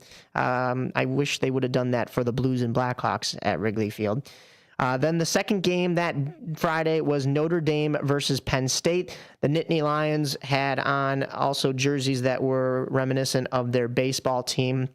Those were cool. Had the navy blue in there, a little bit of white along the collar, but it was the Notre Dame jerseys that really floored Chicagoans. It was a little tough for myself and White Sox fans because the C was a Cubs C, but it had the Fighting Irish guy in the silhouette of the C, and along the sleeve, instead of the 4 stars, it was 4 gold shamrocks, and then the 2 Chicago blue lines for the striping. It was a beautiful touch. You know, if you're complaining about that and the jersey selection, I mean, considering the fact that it was at Wrigley Field, why don't you have Jerry? You know, hold the thing at the south side. You see how he acts? Yeah, well, I mean, he's got a point. Jerry would never. Jerry would never. I'm going to come back and I'm going to check your arse into the boards. All right. Here's the thing, and I'll say this much: Wrigley is still the better atmosphere overall. True. Parking would definitely go in favor of the White Sox. Convenience. And food. Well, they actually have parking over there. And concourse. Yeah. So, you know, like a sardine. That's more why Wrigley gets the Winter Classic. It has not, because trust me, Jerry would gladly take that money. Gladly. Oh, yeah. Jerry ain't turning down a paycheck. He'd probably have to fork out money as well, and he doesn't want to do that. But so. it might affect his bottom line as far as upping the attendance. Yeah. I guess we should probably stop talking about this. that. This is a good time to mention that River Media Sports Network is now partnered with Good Karma Browns. I think we talked about this and last the week. Chicago White Sox. And ESPN 1000 and the Chicago White Sox. We love you, Jerry. I don't know about to go that those far. jerseys, though, are, man, look. Those are beautiful. Baby blue. I would get one of those. I would get one of those. Oh, yeah. I even with the C on the front, I think I would those pop jerseys for one tough. of those. We were only in that game as viewers for the first period because we were still freezing. But Grant Silianoff opened the scoring. He had a baseball swing, Sally. I don't know why more players haven't thought of this when they have the outdoor games on baseball fields, but he took his hockey stick after he scored, went into the corner, made sure he wasn't going to swing and hit anybody, of course. But, had a nice real swing. Carter Slaggert had a goal for Notre Dame in the third, if that name sounds familiar. Charlie Meliodas mentioned his brother, who is a Blackhawks prospect, Landon Slaggert. He's also an Ice Hogs forward at the moment. That game was tied 3-3, went to overtime, and then a shootout. Notre Dame won that shootout 2-1 in the 8th round. I know Hannah was freezing by the end. So the next day, Saturday, we all prepared overboard to stay out there in the cold for 10 hours. That was another thing. Wrigley didn't have any heated tents, so everybody was like crowding in the bathrooms because the bathrooms with the troughs. Sorry for any female listeners out there that if you didn't know, there's troughs in the men's bathrooms. It's like very unpleasant. 1920. Talk about our state. I'll give that a rim shot. And he's got troughs. Yeah, troughs are tough. But they had the heat on in there, so let's all go hang out in the bathroom, I guess. Get those insulated heated things. I'm telling you guys. Oh, no, those are, we did have those. With the battery remotes. Oh, those are those are game changers. I'm telling you, it makes your outdoor experience so much more enjoyable for watching sports outdoors. And let's not, this is a cold town, right? Oh, yeah. This is a cold town, and so you're gonna freeze most of the time if you want to watch some outdoor sports. And honestly, you're talking about Wrigley Field and how confined it is, and you really expect them to put heated tents up in the concourse? Oh, area? absolutely not. Yeah, well, absolutely, yeah. Absolutely. Apparently, Mr. Ricketts can apparently they did have them for the Winter Classic, but the Blues and Blackhawks game started out like 40 degrees that day, so it only really dropped to about 30. Nobody really needed I'm talking for the when fans. it dropped to 14. Since when do organizations care about the fans? Oh, never. Not in Chicago. The fans? Yeah, I mean, we just had Steve Tassler on. I will say the Frontier League here in Chicago, the Joliet Slammers, the Windy City Thunderbolts, and our Schaumburg Boomers, they care. No, you see the way Kane County Cougars, they care. You see the way he talks too. You see the way he speaks about and that's exactly a whole different type of ball game. Major League. I kind of missed the boat and the opportunity on that because you're talking, the Major League Baseball stadiums where families spend close to $400 to $600, for an outing. Then you hit down to it is an ouch. It's a Steve talked about the parking. You need to parking is brutal. Plan for an MLB thing because it's going to cost you half a paycheck or a full paycheck. As opposed to the Frontier League, where you go in there, you're gonna have the time free of your parking. life. Hey, you're already up. My 1 year down, I tell this story a lot. My 1 year down at IUPUI in Indianapolis, we went to a Pacers game, and I found a parking garage for $20. And I was the driver that night. Not that any of us were drinking. I don't think anybody was drinking, but we pulled in, and all my friends are like, "Oh," all the Indiana friends are like, "Oh, that's way too much. Like, are you kidding me?" And I was like, $20 is too much for you. Newsflash! They're like, "You got robbed." Yeah, I'm from Chicago. This is cheap. That's half price at most places, maybe even a third. Well, hell. You score 20 in Chicago, you're celebrating. Yeah, right. I would have gladly accepted that when we went to the Cubs and Sox game. Right. Because I parked about 4 or 5 blocks away. Oh, you did the remote? I did one of the remote lots, and I think it was anywhere between $40 and $60. That sounds... Oh, still? Yeah. Because I will say... Because, The lots were full at Comiskey, or guaranteed rate. I'm sorry. Is that what they're calling it now? I still call it Comiskey. Rate Field. I call it the shiatsu dump on the south side. But, I mean, I call it Comiskey. Comiskey. But no, I did use the remote. You mentioned remote lots. We used the remote lots for the Wrigley games, and they were free those days. I don't know if it is during Cubs season, but that was a game changer. The bus that was taking you down Addison or whatever. Okay. Clark, Yep. you know. Okay. So the second day that we were there, jumping into that, the first game was the women's game, WCHA. They came out. It was Wisconsin versus Ohio State. Wisconsin came out with these all-white jerseys with the Wisconsin logo across the chest, and that was beautiful. That was also a tribute to Wisconsin baseball. The Ohio State women walked into the Cubs clubhouse to see their outdoor jerseys for the first time. They were all wearing Columbus Blue Jackets number 13 Johnny Gaudreau jerseys as a tribute to Johnny Gaudreau, who is no longer with us. But not only did they have those beautiful jerseys on, they then were able to see the ones that they were going to wear in the game, which were a tribute to the 2009 Blackhawks Winter Classic jerseys. If you remember those, they had that cream stripe in the middle, black and red, beautiful jerseys. And instead of course, the Blackhawks logo at the center crest, it was the Ohio State Buckeye. The lettering on the back of these is just chef's kiss. I want one of these. And the women walked out like bosses in this one. And they were kind of the underdogs. So I was kind of rooting for them, you know. I didn't have a horse in any of these races, but it was cool to see some good hockey. This game was also tied 3-3 after Wisconsin got goals from Caroline Harvey and Kristen Sims. But it went to a shootout when overtime couldn't decide the winner. And Ohio State's Jenna Buglioni, she scored the lone shootout goal in the bottom of the sixth. Fitting, like I said, bottom of the sixth at Wrigley. So Ohio State did get the win in those phenomenal jerseys. And then it was the fourth and final game, which was basically the marquee. See what I did there?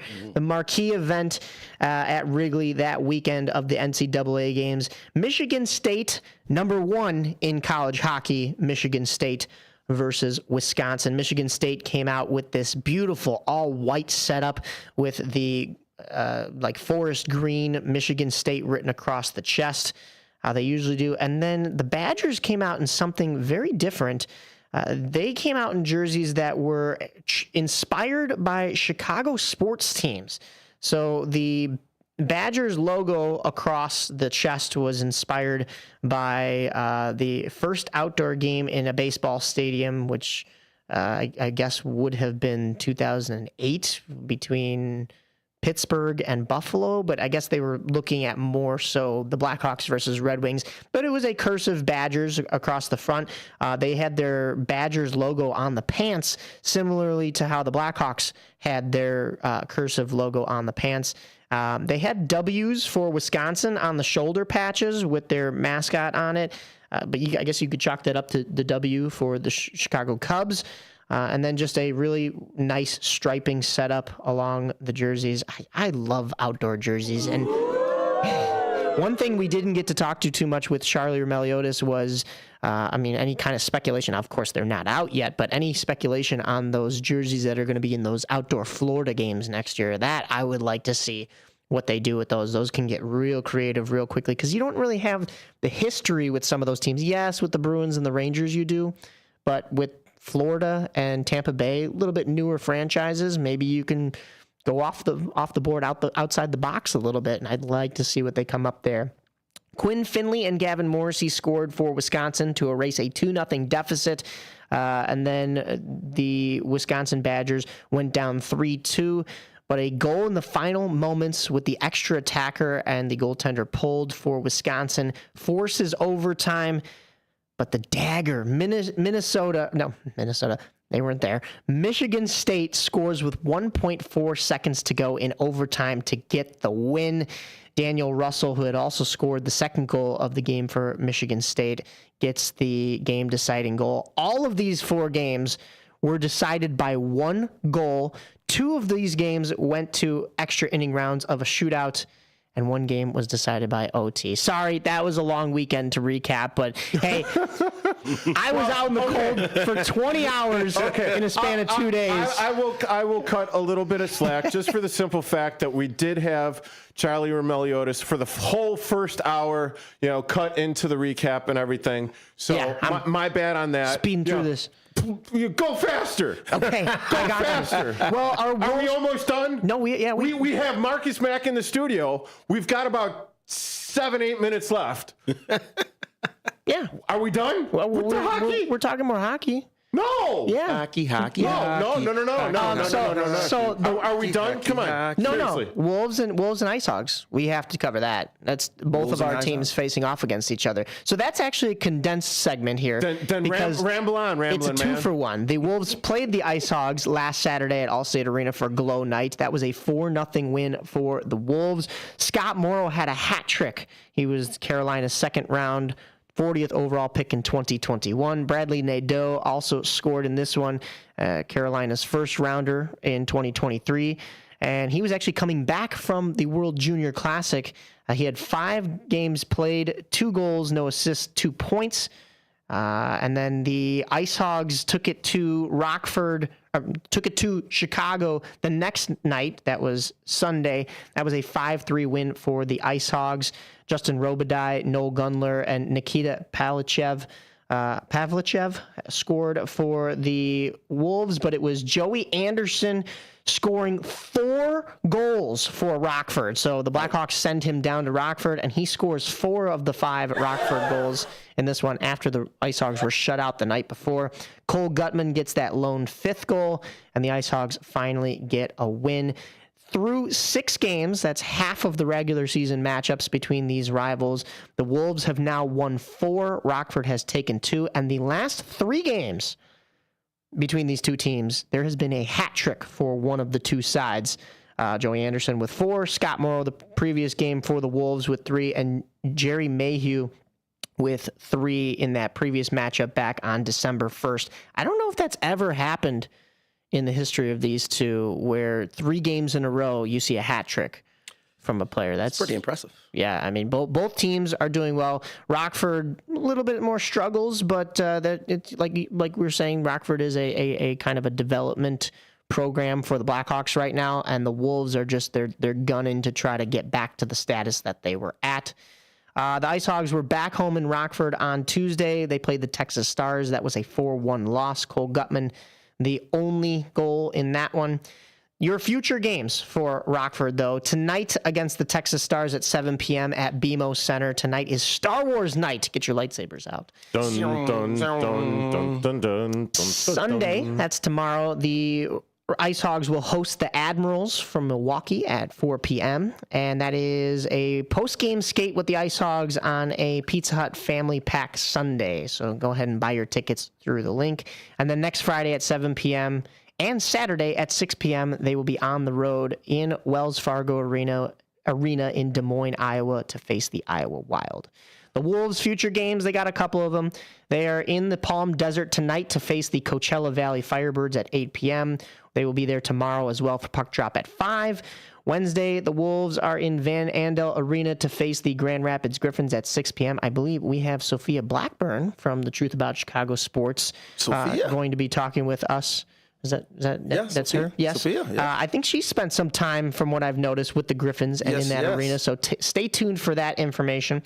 And then next Saturday, after another On the Rise and Truth About Chicago Sports, the Wolves are back home to host the Bakersfield Condors. That is Edmonton's farm team at 7 p.m. That is Animal Adoption Awareness Night. There will be a jersey auction and raffle if you bid now through January 17th. It's also Superhero Night. So go adopt a dog, go dress up as your favorite superhero, and enjoy your Wolves and Ice Hogs hockey. You are listening to On the Rise, WRMN, AM 1410, with Mike Napolitano, Diarrhea of the Mouth, Derrick Geyer, annoyingly just get through this segment already. Marcus Mack in studio from the Truth About Chicago Sports. Okay, go Mike! We should talk about the USA winning World Juniors back-to-back, but I will spare you more hockey news. We'll cover that next week. How about that? It'll be a week old. Let me ask ask you guys one thing. But go USA. Because I've been butchering this dude, and I've been trying my best to get him right. Blackhawks, Tavo, how do you say his last name? Tavo. Tavo Teravainen. Tavo Teravainen. Yeah, his second stint with Chicago, folks, so we got to get it right. You should probably work on some of the other names, too, I Mike. got that. Tavo Teravainen. What other names? Oh, there are a couple other names. Oh, for the Bulls, anyway. Oh, yeah. Mateus Buzelis. Buzelis. Isn't it? It's Matas. No, Mateus. It's Mateus. Oh, it is? Oh, Buzelis. okay. Buzelis. I mean, you know, and that's about as enough the Bulls talk to we're going to get into right now. CHGO Bulls says Modest Buzelis. So I hear it as Mateus. One of the questions I did want to ask Charlie Roumeliotis is it Anders or Anders Sorensen? Because there's a running joke on CHGO about that, as well as I've heard multiple people say it different ways. So okay, Bears are done. Yeah, I thank goodness. So happy that they were done. But are they? It never ends. And then it never ends. You are absolutely right, Marcus, because this is exactly where I'm going with it. I already feel, after only 1 week of the Bears completing their season, I'm already bashing my head into the walls as far as their coaching search. Isn't it very Chicago sports of them to win a game when it actually hurts them because now they have worse draft odds? Of course. That's the most Chicago thing to do. True. Of course. But no one on that team gives a shiatsu about the draft pick because none of the coaches are going to be there. Yeah, all they care about is going on vacation to Cancun. You heard DJ Moore. And they're looking for their other jobs. You know, it's kind of like Lovie Smith winning the last game of the season. Thank you, Lovie. Yeah, that was so awesome. We love you. Lovie. I mean, ownership of the Texans. Hey, you're idiots for telling your coach that you're not bringing him back before the last game. Hey, you know what? I'm going to give you a big F you, and I'm going to win this game and screw your first-round pick. Hey, Derrick, while you're here, you're fired, but finish out your shift. Yeah. Okay, watch how that goes. Yeah, exactly. Another point that you made about this Bears team, going back to the whole coaching debacle mid-season, was somebody in the room wanted to keep Matt Eberflus. Yeah, well, we found out who that was. I think we found out who that was. Oh, yeah. That was the George McCaskey's grandson himself. He's George. Oh, yeah, he's George the third? He's George. He's George as well. I don't know if he's a junior or a third, but I know he's George. A lot of McCaskies out there, too. Hey, I'm not a football guy. The jackass of the jungle. I leave that to the football people, but yet I'm the one telling you who to hire and fire. That comment. Not only that. We want to thank Matt Eberflus. It's been 6 weeks, man. There is no more thanking Matt Eberflus. Be done. This is the end of the season. Absolutely. How about thank your current coach first? We want to thank Matt Eberflus. I love it. Oh, geez. George McCaskey. The blind leading the blind. It really is, and this is why we can't have anything nice sports related in our Chicago sporting landscape. I mean, it's just absolutely been brutal. We got the boomers. Boomers. Who is King County Cougars. King County defending Cougars. champions. I mean, it's all we get here in Chicago. And we do have to drive around an hour north or whatever, but I mean, still, at least we were treated to a championship this year. There is some hope on the north side. It's small, but it's there. There is hope on the north side. They won 80 games. They won 80 games last season, so they got a chance if they can sign the Cal guy without going to arbitration. Chicago sports, pain and suffering. And we do have the Chicago White Sox, on these WRMN airwaves. White Sox! What do we have coming up, though? 80 games. Before that, the White Sox. We have the truth about Chicago sports, Marcus. Sir. What do you got on the docket for today? We've got Robert Little joining us. We'll have Sophia Blackburn joining us talking some Blackhawks. Me and brother Blake Cowell are getting it in. Bears, Bulls, Blackhawks, and college playoff football. And we wanted to thank our guest today, Charlie Roumeliotis, Blackhawks insider, along with Steve Tassler of the Frontier League. Thank you for joining us. For Mike Napolitano, I'm Derrick Geyer, Marcus Mack. Thank you. Have a good Saturday. Available on Amazon.com and BarnesandNoble.com is the book called DUI True story of a truck driver in Illinois who was charged with driving under the influence of alcohol. Not only was he facing a revocation of his driver's license, but also a lifetime disqualification of his CDL, which would prevent him from ever driving a semi-truck again. This book includes backstories of the truck driver, the lawyers that defended the case, and the DUI expert witness who analyzed the case and then testified at trial as to the proper protocol procedures of the field sobriety tests as well as the breathalyzer test. This nonfiction novel also includes the actual court transcript from the jury trial, a courtroom showdown in which the final verdict would determine the fate of the defendant's livelihood. The book DUI Jury Trial is now available on Amazon.com and BarnesandNoble.com. Your hometown radio station since 1949. We are WRMN AM 1410, Elgin time, 10 o'clock.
Are you unemployed, underemployed, or considering a career change? Or maybe you're looking to take your career to the next level? The Business and Career Services, located at 1400 South Wolf Road, Building 200 in Wheeling, Illinois, is here to help. As a nonprofit organization, BCS supports all aspects of career development, from personalized career coaching and resume help to interview prep and even funding for job training. We're your partner in navigating high-growth careers. And it's not just individuals who benefit. Businesses can also rely on BCS for recruitment support, training resources, and strategies to retain top talent. Whether you're looking to grow your career or business, BCS has the resources and expertise to help you succeed. Find out more today at bcsillinois.org or call 847-484-8187. That's 847-484-8187. BCS, your future, our mission.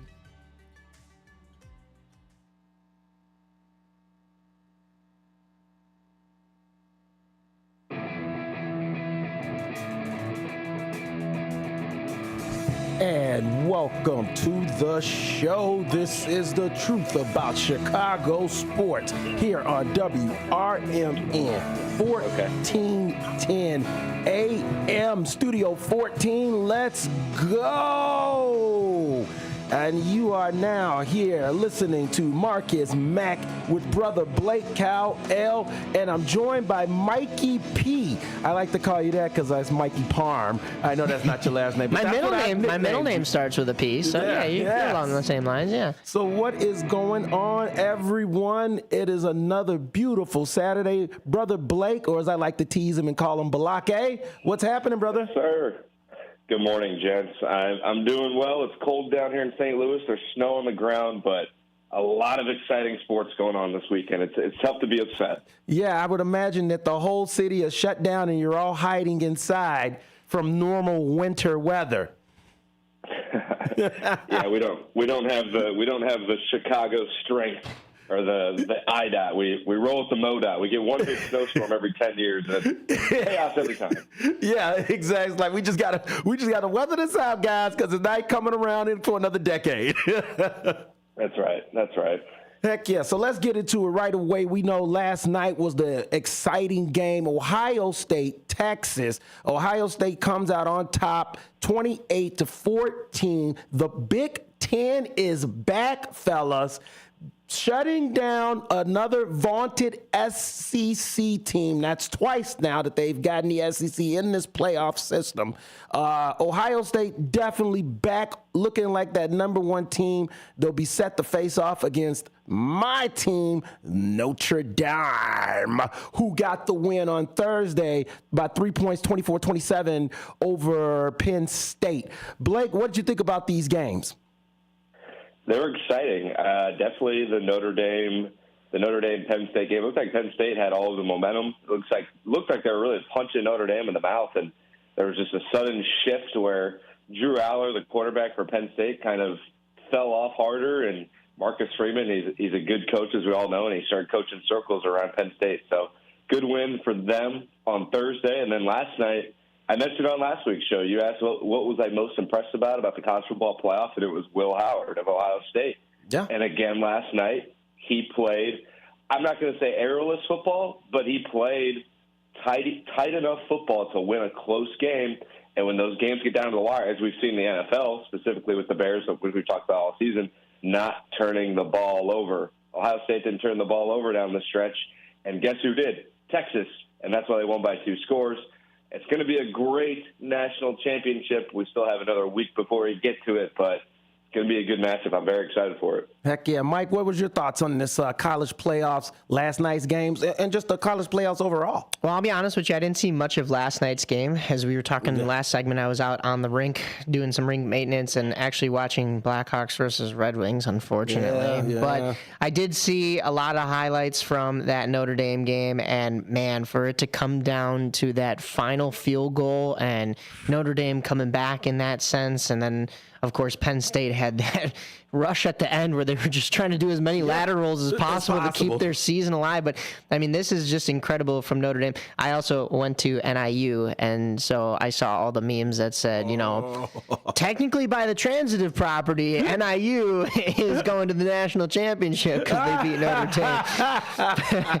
But no, this is great for Notre Dame. This is very cool to see, and you know, it's the closest team to us here in Chicago, really. I mean, I guess I'm inclined to root for them. And we were just talking about their hockey at the NCAA games at Wrigley Outdoor this past weekend, and I really liked their get up with the gold buckets, the gold helmets. So I guess I got to jump on the bandwagon for the football team as well. Come on home. Play like a champion today. Exactly. Listen,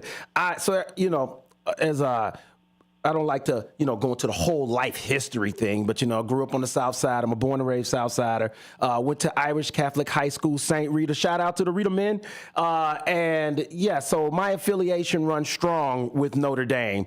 And it is, like you say, one of the closest schools to us. It's always been one of the bigger, more exciting schools compared to our programs that we have here in Illinois. So, Notre Dame does have a lot of roots here in this state.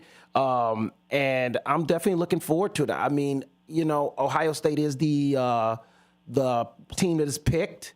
And the game's going to be on January 20th at 6:30 Central Time on ESPN. It's showing right now currently. So make sure you guys are pulled up at a good seat for that. I mean, I'm not going to, because, of course, my heart is, Notre Dame's going to win no matter what. But my eyes are real. And, man, I'll tell you what, Ohio State looks good. Mm-hmm. They just do. They do, Blake. Do you think Notre Dame has a fair shot? I mean, of course you have a fair shot. I mean, Notre Dame, let's call it how it is. Notre Dame's playing very good, too. I mean, they ran right through Georgia, and even without Carson Beck, or even if they did have Carson Beck, I feel like Notre Dame was playing well enough. And even on Thursday night against Penn State, they go down 10-0. The team isn't rattled. Marcus Freeman's still jumping around on the sideline, getting his team fired up. I mean, they do have a shot. I think it's going to be a good game. I don't know what the line is at right now. They probably have it out somewhere, but I wouldn't be surprised if it was within a field goal. I mean, these are two strong teams. I mean, Notre Dame, like you said, their only loss was, let's call it what it is, a fluke loss to NIU. NIU's not better than Notre Dame. No one will tell you that. And then Ohio State. They lost their big game to Michigan. They had another loss sprinkled in there. These are two really good teams, and I think that we're going to see a really close game, two good defenses, too. It's going to be a well-coached, well-managed football games. And before getting too ahead of ourselves, I think that it's going to come down to which quarterback, not going to say plays to like the Pat Mahomes, Josh Allen level, but which quarterback plays to the Brock Purdy level of just protecting the football, making the right decisions, not playing without of their means, because let's call it how it is too. Neither of these quarterbacks are top 10 NFL draft picks, but they're both solid guys who can lead you to victories, as we've seen so far. That's why they're both playing for the title. Yeah, and here's the thing that just continually stands out to me whenever, especially with college football, coaching, man. And here's the weird part about this. So now, if Notre Dame win or lose, I mean, Marcus Freeman, he's going to be sought after. Notre Dame was smart to sign that extension. That was a brilliant move, maybe even a brilliant move on his agent's part to strike while the iron is hot and get him a nice, good extension to hopefully lock him down there. Because I'm going to tell you, he's going to be hot on the market. That guy can coach. But here's the weird flip side of it. It's almost like Ohio State is sick of Ryan Day. And it's like, even if he wins this championship, Mike, I think they still want him gone. Yeah, I was noticing some of the comments on that, and it seems really weird to be in that situation. I mean, we see a lot of coaches gone here in Chicago, but the carpet matches the drapes because the team is bad as well. Well, so, okay, I got a hypothetical for you, dude. The Bears go to the Super Bowl, but they lose both games to the Packers. Are you satisfied? Yeah, I mean, you won a Super Bowl. I mean, could you live with it? The Packers fans are going to come at you and, well, the year you won the Super Bowl, you couldn't beat us. Yes. But hey, I still have a ring on my finger. I would want 1-1. Yeah. I would want 1-1. I don't want. Can we at least split? I don't know if I would fire a coach though. No, and they're ready because it's the Michigan thing. It's the Michigan thing, and Blake. I mean, is it justified? Mm-hmm. Now, I was making the point last night at the bar when I was watching with my friends. I'm like, it's almost so funny that Ryan Day a couple weeks ago was on the hottest of hottest seats, and now he's one game away from being. I mean, he's going to be a champion. I mean, Urban Meyer, correct me if I'm wrong, I don't think he won a championship with Ohio State, right? I mean, he got close. Oh, that's because I know he won with Florida, right? With Florida, yeah. I don't know if he won with Ohio. That's a great point. I don't know if he won one with Ohio State. I know they got there. I don't know if they won though. Yeah, and I think it was the year they played the Mac Jones Alabama team. But I'm looking up online right now, and I'm not seeing anything. Okay, so it looks like 2014. I don't know. I'm trying to fact check myself in real time, but no, it's okay. For sake of conversation, though, I'm seeing a picture of him holding up a trophy here. So yeah, it looks like they did win it at some point. But you're putting that elite class is what I'm getting at. You're immortalized. Mm-hmm. Teams that win championships get immortalized. Players get remembered, especially in college football. Oh my God! I mean, these fan bases are so rooted in the culture of their team, whether it comes from the school they went to or the lineage of their uncles or fathers or mothers or whoever that went to these schools. They get remembered forever. So it's tough for me to see Ryan Day getting fired, although he still can't beat Michigan, which blows my mind, especially this season with the way better team that he had. But like you mentioned, I mean, if you're winning championships and you get that first one under your belt, you get a lot of pull and you get a lot of leverage, especially with these college programs now that get insane funding from donors and just even the TV money these days. So I don't think Ryan Day gets fired. If he wins, if he loses, there'll be questions for sure. Yeah, I think I heard somebody say that one of the zealot fans, because the Ohio State does have a very rabid, insane fan base, just like a lot of these colleges do. But Ohio State's ranks up there, kind of almost on the nutty side. I heard them. It was quoted as one person saying, "If he wins, I hope he goes to the NFL." Like that would be that in their mind, that is the best case scenario. Like he wins, he gets offered a job in the NFL level and he leaves for the NFL. And I mean, I'm just like, wow, like, man, is it really mean that much to beat Michigan? But I'm just starting, I really think it is. And the fact that he hasn't done it, I don't think that winning a national title makes the fan base forgive him. And that's very strange. I mean, I don't think I've ever covered that before. I don't think I've ever dealt with that before, right? If they don't beat Notre Dame, then for sure, I mean, with the way they're talking, he's gone. Because he hasn't beat Michigan, and you also don't have a championship. If they win a championship, you're still talking about him leaving, but like I think there's good cause to then keep him. I mean, great cause. You brought a ring to the program. Well, he's only taken over after a guy left and bolted for the NFL, and it didn't work out. A la Urban Meyer, he said he was sick, he was burnt out of college, the recruiting, blah blah blah. They took the program right over, and they haven't missed a stride. And that's the part I think that where a lot of these colleges, they get so caught up in themselves. You look at Alabama. Yeah, Saban left the program in decent shape, but it ain't Saban. And look at how they finished out, getting pummeled by a Michigan team. If Saban was that coach, do you think that would have happened that way? Probably not. No. So, before you're so quick to run a guy out of town, remember that these college, successful football coaches don't grow on trees. It took a while for Notre Dame to land one, and it looks like we finally have landed somebody special. But that was only after Chip Kelly bailed on us, right? Good old Chip, So, I mean, I don't think that the people really understand the importance of it as much as they want to because, right, everybody's got to get the blame. Somebody's got to get the finger pointed as a blame. And so I just think that Ryan Day's become that focal point, and instead of realizing this guy has, continued and carried on a program, that has continued success for probably about the last maybe like I don't want to say the last 20 years at least. Easily, whereas that you've seen other college programs have their ups and downs. Oregon, Clemson, Georgia, LSU, they have their moments where they have. Ohio State has been consistent for really the last 25 years. There hasn't been a dip off. They've pretty much been in contention every year. So, hey, you do what you want to do. If he loses, fire him. Good luck. If you think that you think college coaches grow on trees, I hope they do. Yeah. I had one note from our previous show. We just had the commissioner of the Frontier League. That is the league that the Schaumburg Boomers here play in. Steve Tassler, he wanted to pass on that they just passed the halfway point of their off season. Tomorrow is 100 days until their annual preseason workouts. They are being held in Crestwood, Illinois this year, where the Windy City Thunderbolts play April 22nd and 23rd. So River Media Sports Network, which is what we are here now at WRMN, might have to make a trip out there and get some coverage and see what's going on. We'll also see him again on the show, possibly in person when he comes in to visit the three teams here.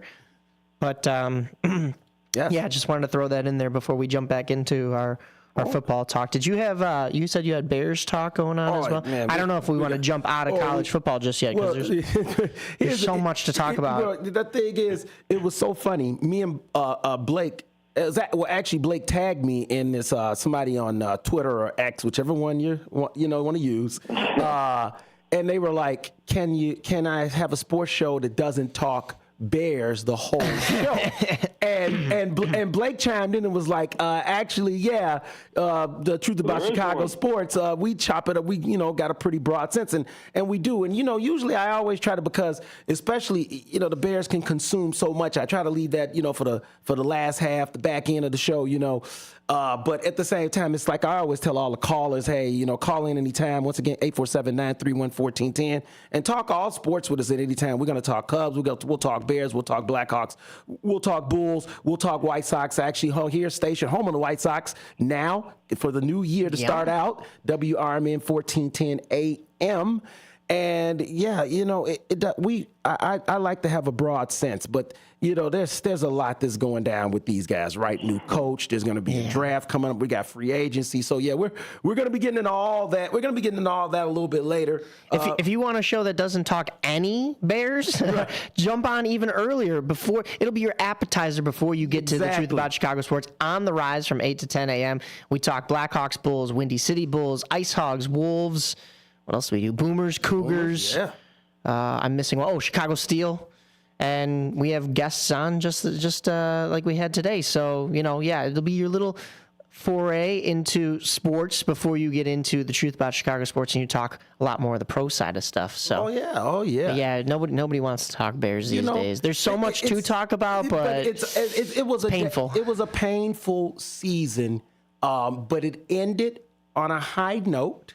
Thank goodness, right? Because if we would have lost the Packers backups, I think I would have had to move to Green Bay and just plot my revenge privately. like, no, you're not going to get away with this. So, Marcus is going to throw snowballs at the stadium until it crumbles. You're not going to get away with this.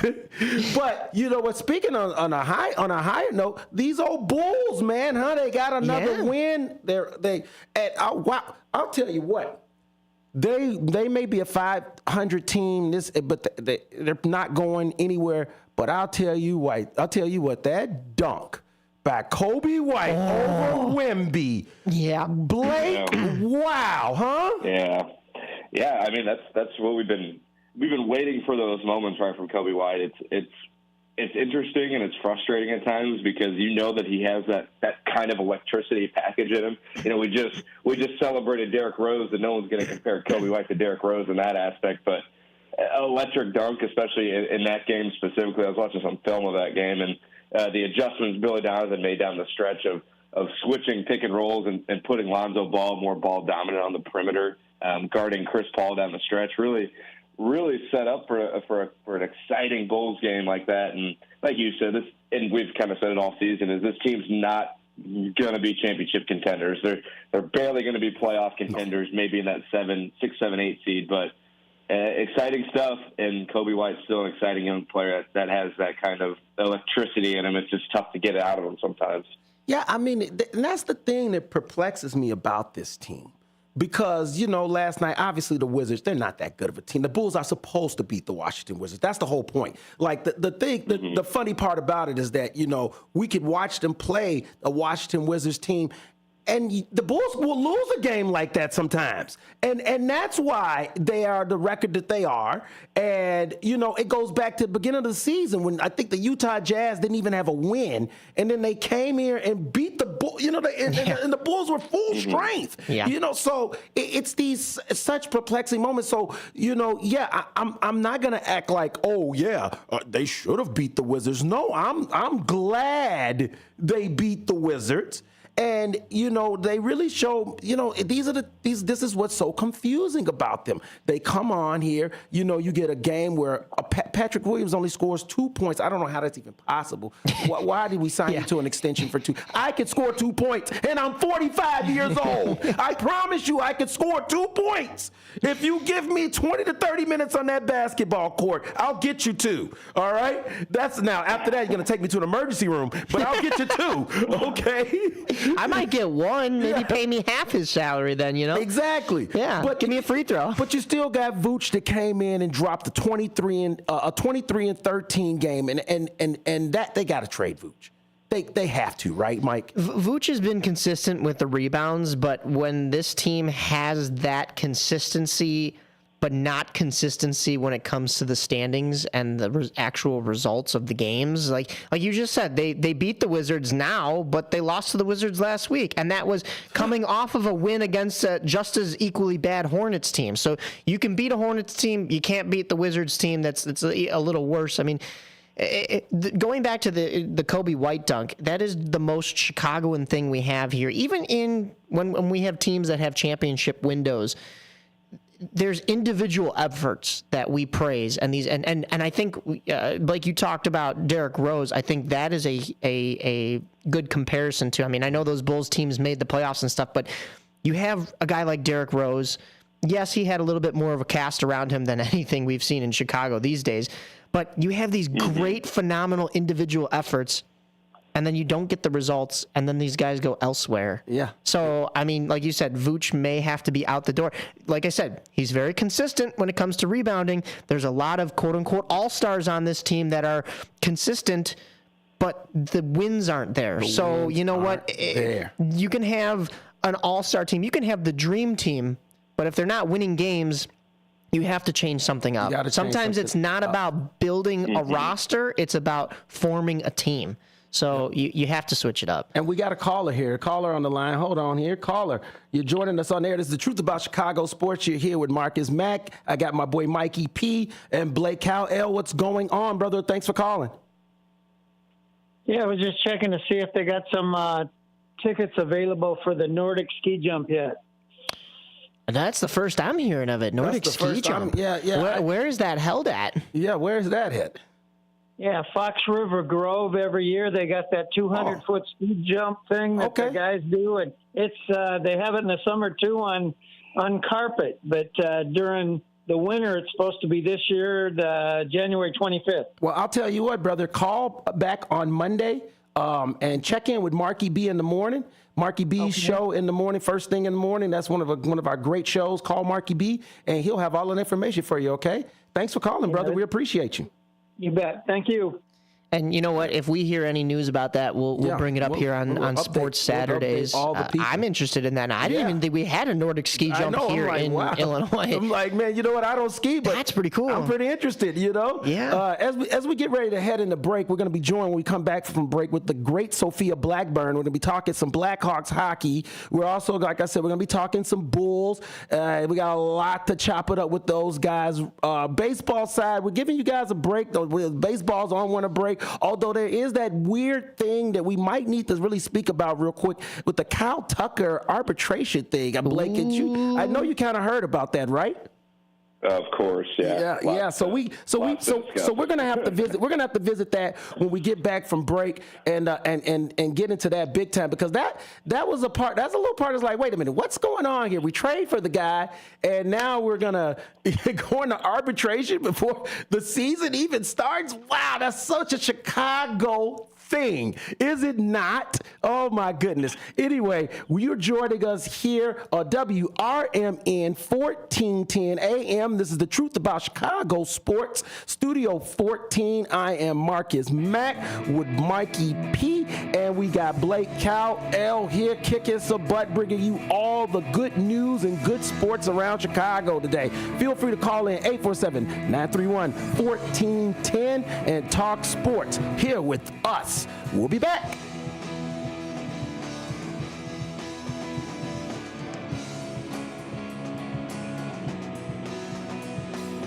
The new novel, titled DUI Jury Trial, is the true story of two lawyers who defend a truck driver who is charged with DUI. If he's convicted, this truck driver faces a lifetime disqualification of his commercial driver's license, which would prevent him from ever driving a truck again. This 3-year legal battle culminates in a courtroom showdown, which involves the testimony of a DUI expert witness. This book, DUI Jury Trial, is now available on Amazon.com and BarnesandNoble.com. Want to read some action-packed, exciting pulp fiction? Read the works of Michael Tooman. Now,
First, because better businesses are honest and commit to high ethical standards bureau. That's why they're better. Always look for the sign of a better business and find a better business anytime at bbb.org.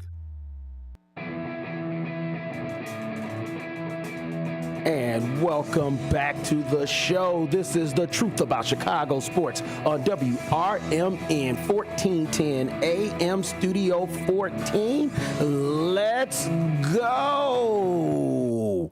What's going on to all the listeners out there? Joining us now is the great and honorable, the mighty Sophia Blackburn. What's going on, Sophia? Hello. How is everybody? How is it going? Sophia? It's going pretty good, minus all the snow we got. Yeah, I know. So it's so funny. Blake, brother Balake, who's stuck down in St. Louis, he has gotten what we call normal weather here in Chicago, and they had to shut his whole town down. And then you got punished with that same storm that shut his whole town down, which you guys are used to, because you live in a normal area that has winter. Oh, yeah, no, we got about, I don't even know, like 6 inches of snow. Oh, my goodness. Blake, if you guys got 6 inches of snow, what would you do? Oh man, I think we ended up with like 10 or 12, which. Oh my goodness. Yeah. Hey, I won't complain working from home too much. So. Yes, indeed. Sophia, what the heck happened? Your Red Wings nipped the Blackhawks 5-3. What's going on? I think it was a really good game last night. Not going to lie. I think both teams played very well. I think one might have outplayed the other. Not gonna brag. Yeah, it was but you know what, though? I'll tell you what, hats off to the Red Wings, too. They got their 6th straight victory. They're hot right now. That rivalry is still very much alive, despite what some people say. And it's painful to be a White Sox or to be a Blackhawks. Well, it's also painful to be a White Sox fan. It's painful to be a Blackhawks fan these days. But you know what? And here's the thing that we've been talking about, Mike. And obviously, the coaching change. The concern has been the development of Bedard. Yeah. So, yes, we have fun with it, but even with the game last night, why couldn't Connor Bedard take over a game like that? What's the, even we know the team's not as good, but give me some insight. Why couldn't he take over a game like that at his current state of his career? I will use actually the words of Wayne Gretzky, because I saw him at the Chicklets live show when they came here to Chicago ahead of the Winter Classic. And he said, Bedard is going to be a great player. He is going to be that game breaker. But right now he's very young. He's had success at every level. So, not to say that he hasn't had to overcome obstacles in his life. I mean, he had to get to the NHL, so obviously there was challenges ahead of him, but a lot of it has been smooth sailing, and now he's coming into a team that he has to carry on his back at the highest, the most elite level, and that's just, it's tough. And for a kid who's barely 19 years old, I mean, that's a lot to put on somebody's shoulders, and it's going to come. He's going to just have to learn the hard way. And what we were talking about with Charlie Roumeliotis this morning is this Blackhawks team. Everybody wants to make comparisons to the previous rebuild that led to the 3 cups in 6 years. Sorry, Sophia, I had to throw that one in there. But, everybody talks about, or makes the comparisons to Kane and to Taves. Yes. And you have to remember, Kane and Taves came at the end of that rebuild. So there was already a nice core there. They didn't have to create that culture. You know what? That's a fact. I never thought about that. It's not even. Don't give me credit. This is not an original idea. That's a big truth. That's a big truth right there. So they came at the end. Bedard. It's not like you're gonna say you got Bedard too early. You're gonna get him when you can get him in the draft. But he's going to have to be here for the entire length of the rebuild. And something we heard early on when Bedard was drafted was, he takes 1 year off the back end of this rebuild. He speeds up this rebuild in the later years. So these early years are still going to be a struggle, and he's going to have to figure it out along with the rest of the team. But you just hope towards the end there, the Blackhawks can build around him rather than have a nice cushy blanket or pillow that Kane and Taves were able to walk in. I'm not going to say it was easy for them either, but you already had your Keith and Seabrook and John Mercer. Your defensive core was pretty much established. So this Blackhawks team is going to grow and mature, and Bedard's going to be right there with that. Yeah. Now, Sophia, I think. Go ahead, Sophia. Yeah, what's up? Yeah, what were you saying? No. Yeah, I was just going to ask you, since the coaching change has happened, Bedard's play, do you think it was necessary, and do you think this is the coach to help develop him? I definitely think that them pulling up the AHL coach, because their AHL team has been and has proved to be pretty good, better than their actual NHL team at points. But I think that pulling up their coach and that coach is going to help them tremendously. I mean, they've won a lot more games with this coach than the last coach. And, I mean, I totally see the point of view of, I did not get his name. Mikey P. Anders Sorensen. Okay. Although I've heard some people say Anders. I'm still trying to get that, sorted out. But, yes, first, I believe he's Swedish. Let me double check. First Swedish coach in the NHL. So that's pretty good. Yeah. So like, I definitely think that they're going to try to develop Bedsy a little bit more. But other than that, I mean, I like the fact that, like, they're going to try to build the team around him, but at the same time, like, they can't do that. They can't put all this pressure on a 19-year-old kid. I mean, he did make a franchise record or whatever it was. It was like Connor Bedard is like the third teenager in the franchise history with a 9-game point streak and currently sits at 99 career NHL points. Like, he's very young to be doing this. Like, he's going, like, there was things that I forget when they were playing the Wings that they were like, oh, Bedard is catching up to Kane for points at such a young age. Yeah, actually, so it was last week that Bedard surpassed Patrick Kane in points as a teenager. Last night, as he was playing Patrick Kane, he surpassed Patrick Kane in assists as a teenager in Blackhawks records. So that shows progress. However, then you have Patrick Kane on the other side of things that said anything you can do, I can do better, and has a 3-point game. There's also a coaching change on the Red Wings side of things. Sophia, I was going to get your thoughts on that with Derrick Lalonde being out and Todd McClellan being in. And, 6-game win streak now for the Red Wings. It looks like Kane has come alive a little bit more with that OT winner, and like I just mentioned, the 3-point game last night. Is there a major change you've seen in this team after that coaching change? Yes, actually, tremendously. I actually know a couple of the players, and I'm friends with one of them, but I asked them, what do you think? Yeah. I'm not going to say names. Give me some screen time with him. Yeah.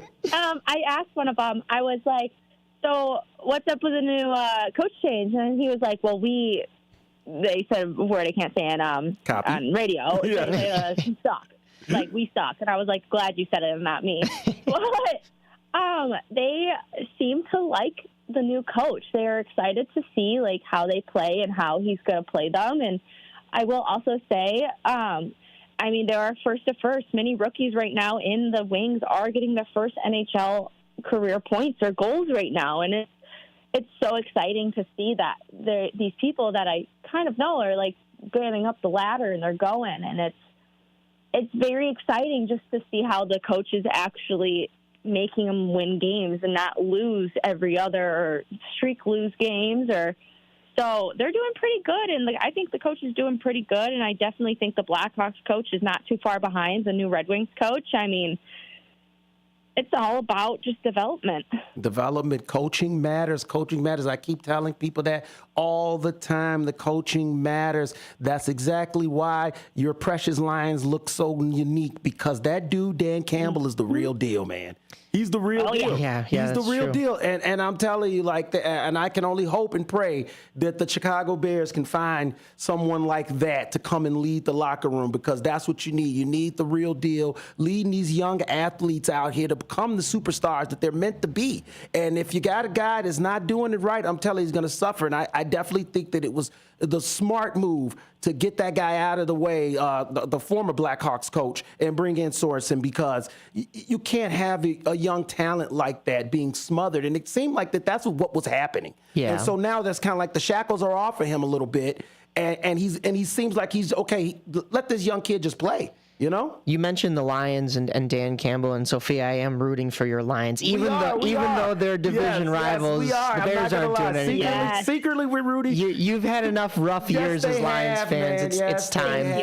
But you talk about the coaching, and yes, the coaching is important. I think Luke Richardson was that guy that the Blackhawks threw in, knowing that he was going to be the stepping stone. He was always going to be dealt a bad hand because this is a rebuild. In fact, for most of his tenure, it was a tank to get Bedard, to get these high draft picks. And then, when the results didn't swing the other way and Bedard started to, dare I say, regress a little bit, okay, then you worry about his development. Yes. You make that coaching change. And I think they did the right thing, although I do like Luke Richardson, but, this is a business too. So, and Connor Bedard is the business of the Blackhawks. But, there's a lot of talk with how young Kyle Davidson is and, Blackhawks GM Kyle Davidson and his plan.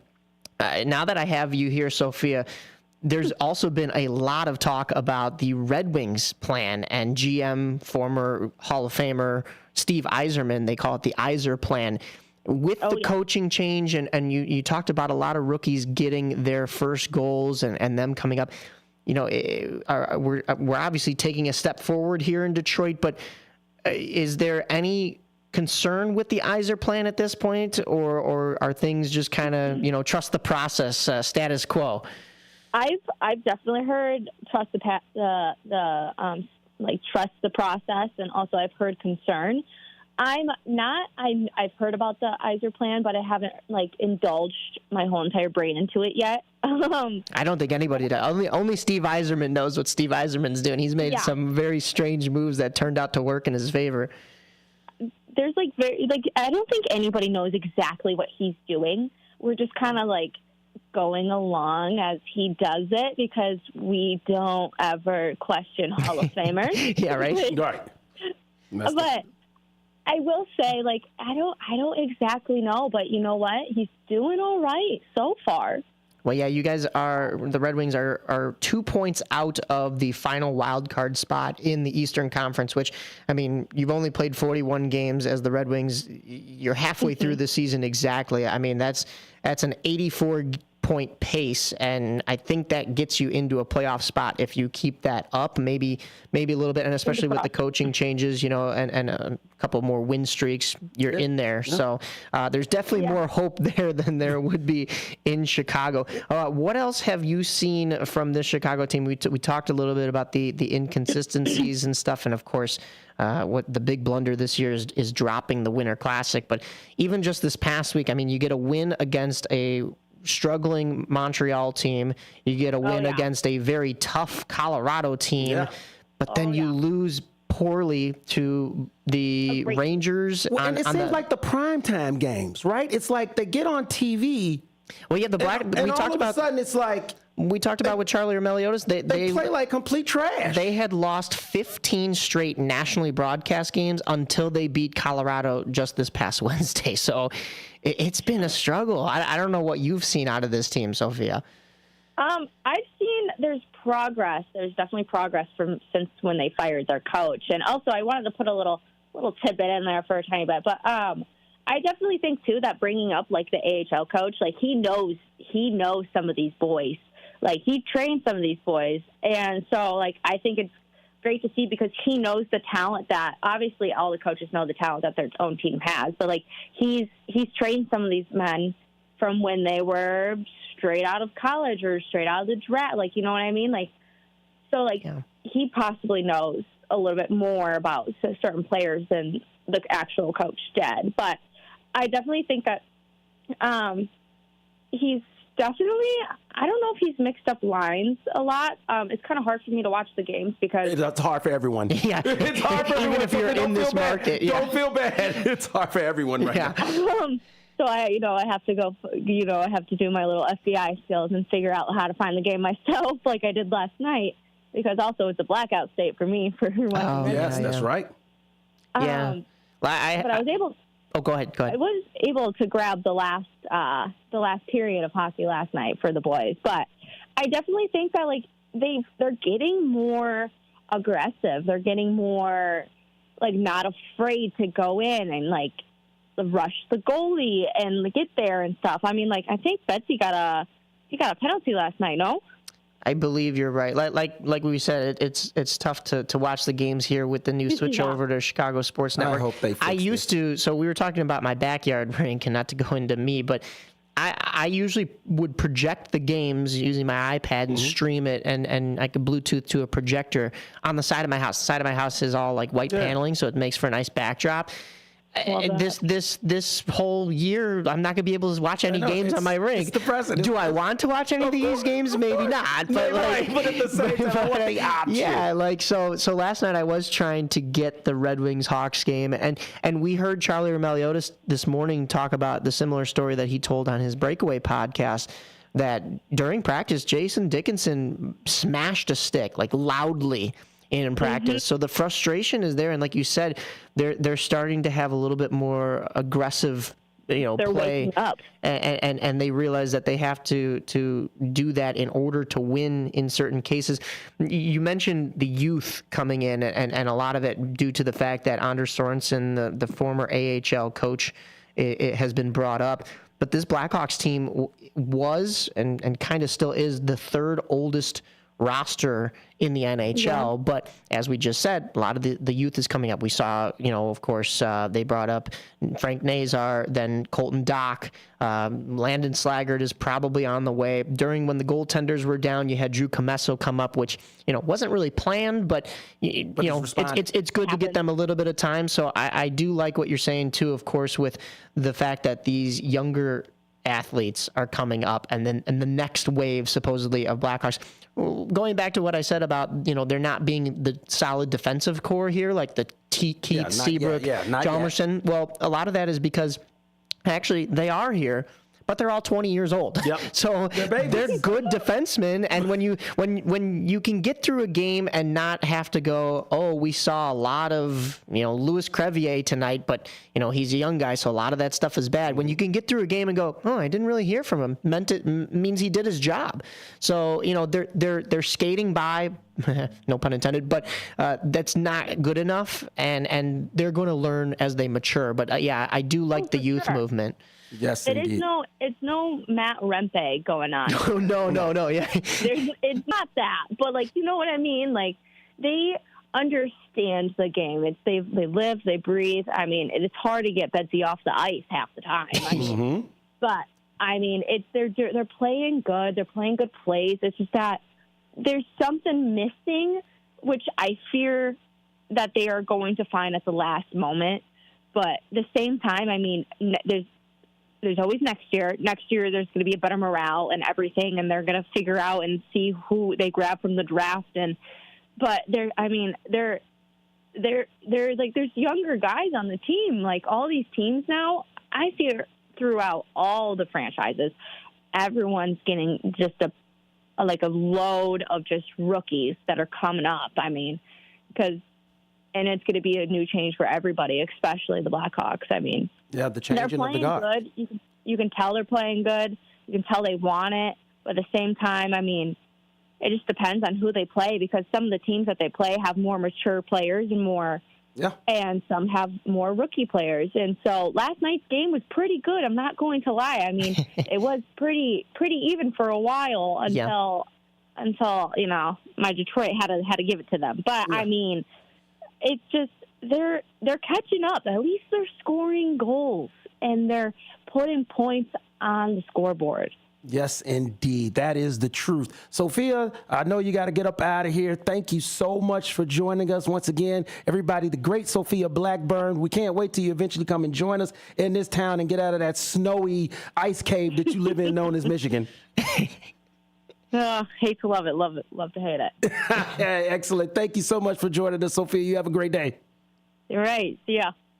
All right, everyone. That was the great Sophia Blackburn, and joining us talking some Blackhawks hockey. This is WRMN 1410 AM, Studio 14. It is now time, Brother Balake. It is time for the Bears. For the Bears. It is time for the Bears. They ended their season, we know, on last Sunday, with a win over the Green Bay Packers at Lambeau Field, last-second field goal to put them over the top 24-22, breaking a 6-year span of them losing to Green Bay. First time they'd won in Green Bay since 2015 with Jay Cutler. 2025, Caleb owns the Packers. So, now that we got something to be happy about, let's talk about what we all know is not the happy, and that's the coaching search that's happening right now. Are the Bears going to get it right, Blake? No.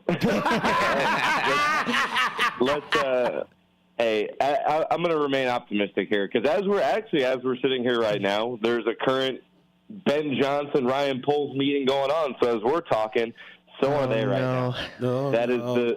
That is the cream of the crop. That's the number one guy that we need. I don't know if you guys saw this on Twitter. Somebody prank called Caleb Williams. I was just about to say, are we sure it's the real Ben Johnson this time? Did you guys see that? What was that about? It's like, okay, explain that, Blake, please. That was impressive, though, because those kids, young adults, whatever they are, they had to somehow get Caleb Williams' number. So there's an insider that gave away Caleb Williams' numbers. So this is an inside job.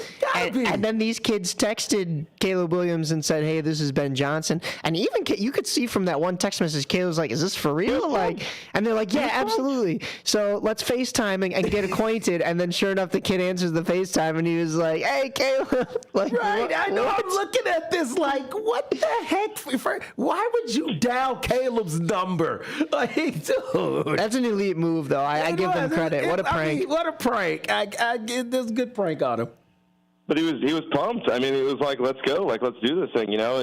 And we talked about it all. I mean, Marcus, now we've covered this entire season week by week by week, and we've gotten to this point, and the whole, future of the franchise is hinging on this one hire, and it feels like there's a couple moves that would make us super excited, and then it seems like there's a ton more moves that would make us go, meh.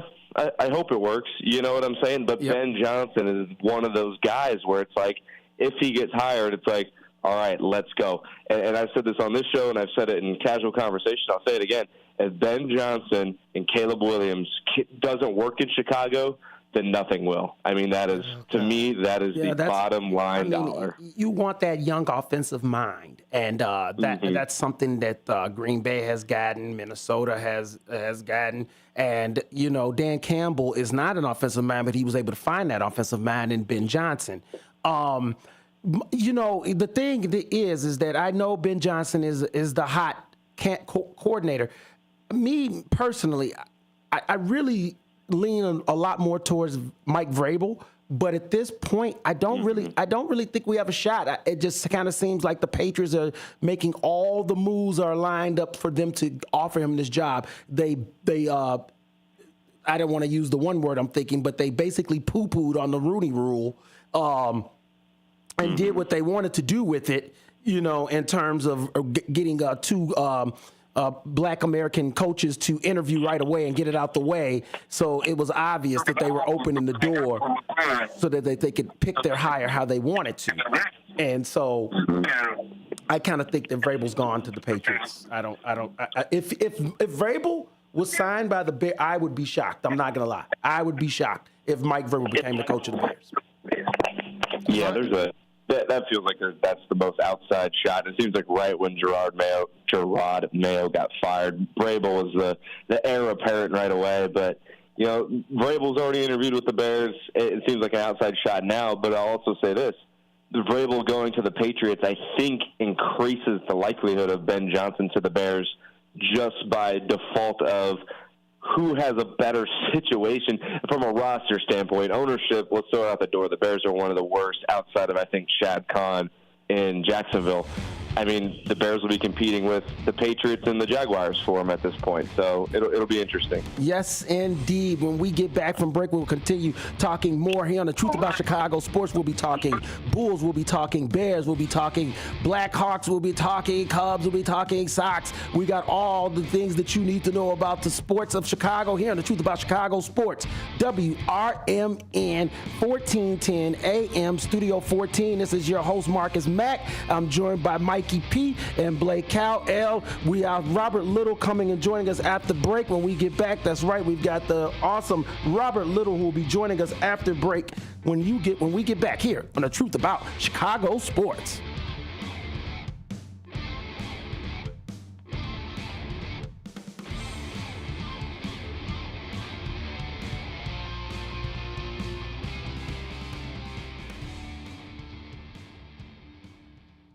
Let me tell you a story about Bill. Bill was a normal guy in his 50s. He had back surgery about 2 years ago.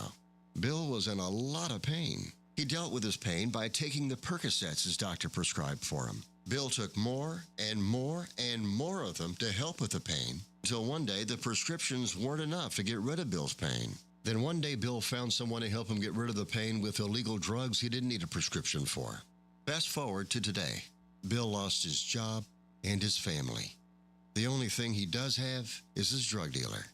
If you know Bill's story and you don't want to end up like Bill, call the Detox and Treatment Helpline right now to get away and get treatment. 800-694-1127. 800-694-1127. 800-694-1127. Call right now. Help is standing by. 800-694-1127.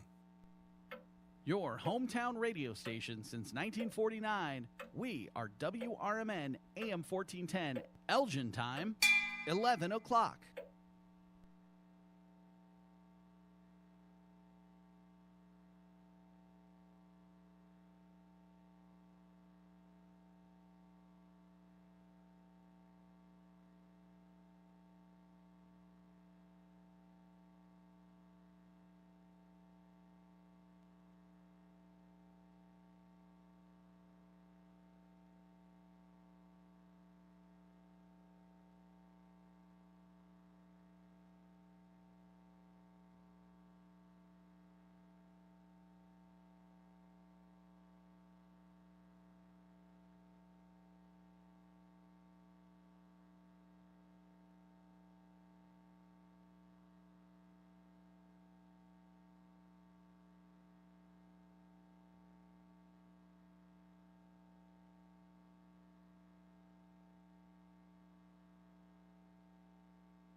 Is diabetes keeping you from enjoying life's special moments? At US Med, we understand the challenges you face, and we're here to help. With US Med, I can finally manage my diabetes without it managing me. US Med offers a wide range of services to simplify your diabetes care. Personalized care plans, convenient access to cutting-edge diabetes tech, and knowledgeable support. Plus, we'll check your insurance so your diabetes care may be covered at little or no cost to you. With US Med, I feel confident and control of my diabetes. I can finally live my life to the fullest. Don't let diabetes hold you back. Choose US Med and experience better birthdays, better adventures, better anniversaries, and better everything. Call now. US Med. Better service, better care. 800-785-1673. 800-785-1673. 800-785-1673. That's 800-785-1673.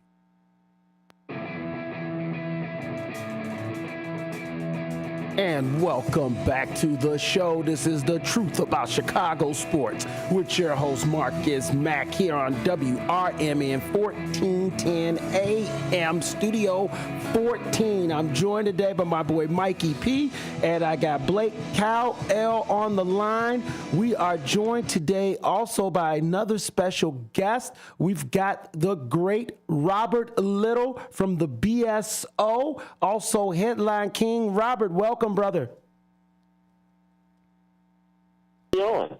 Great. Love to have you on. So glad to always have you. You know you are one of the faves of the show. I've got to play something for you guys, and I want you guys to hear this. This was George McCaskey speaking about the Chicago Bears situation. 14 years that you've been in charge, the Bears have hired 3 general managers and 4 coaches. What evidence is there that you learned from these processes?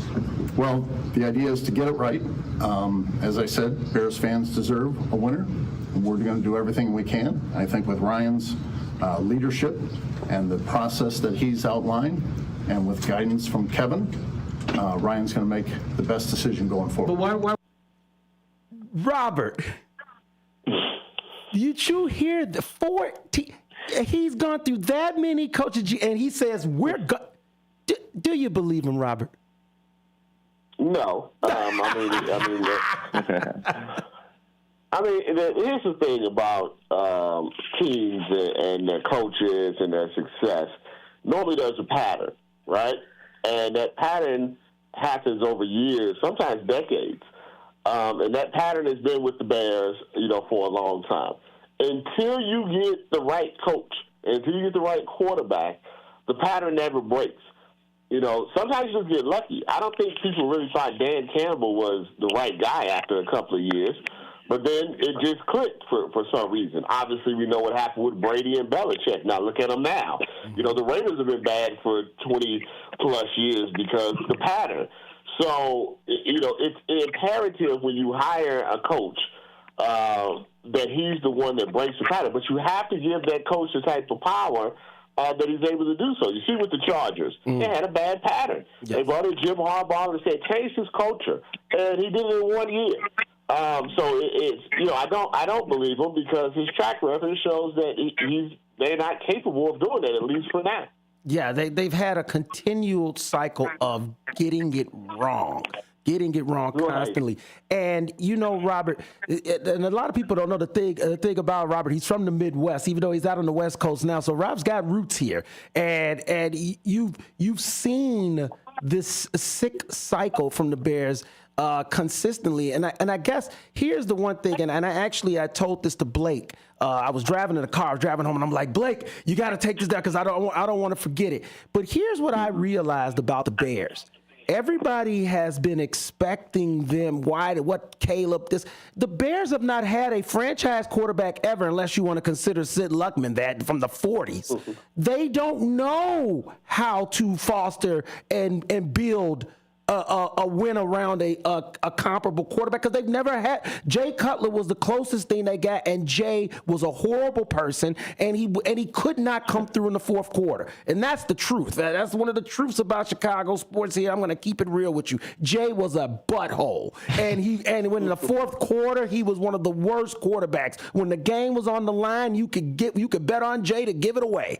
And so, this kid right now, it looks unflappable. in the fourth. He looks like the real deal. The Bears don't know what they're like, well, we got a franchise quarterback. What do we do about this? It's like the opposite, because I will say, like, looking back, like, for a while there, Bears fans could say numbers-wise, Jay Cutler was like the best quarterback we had in a while.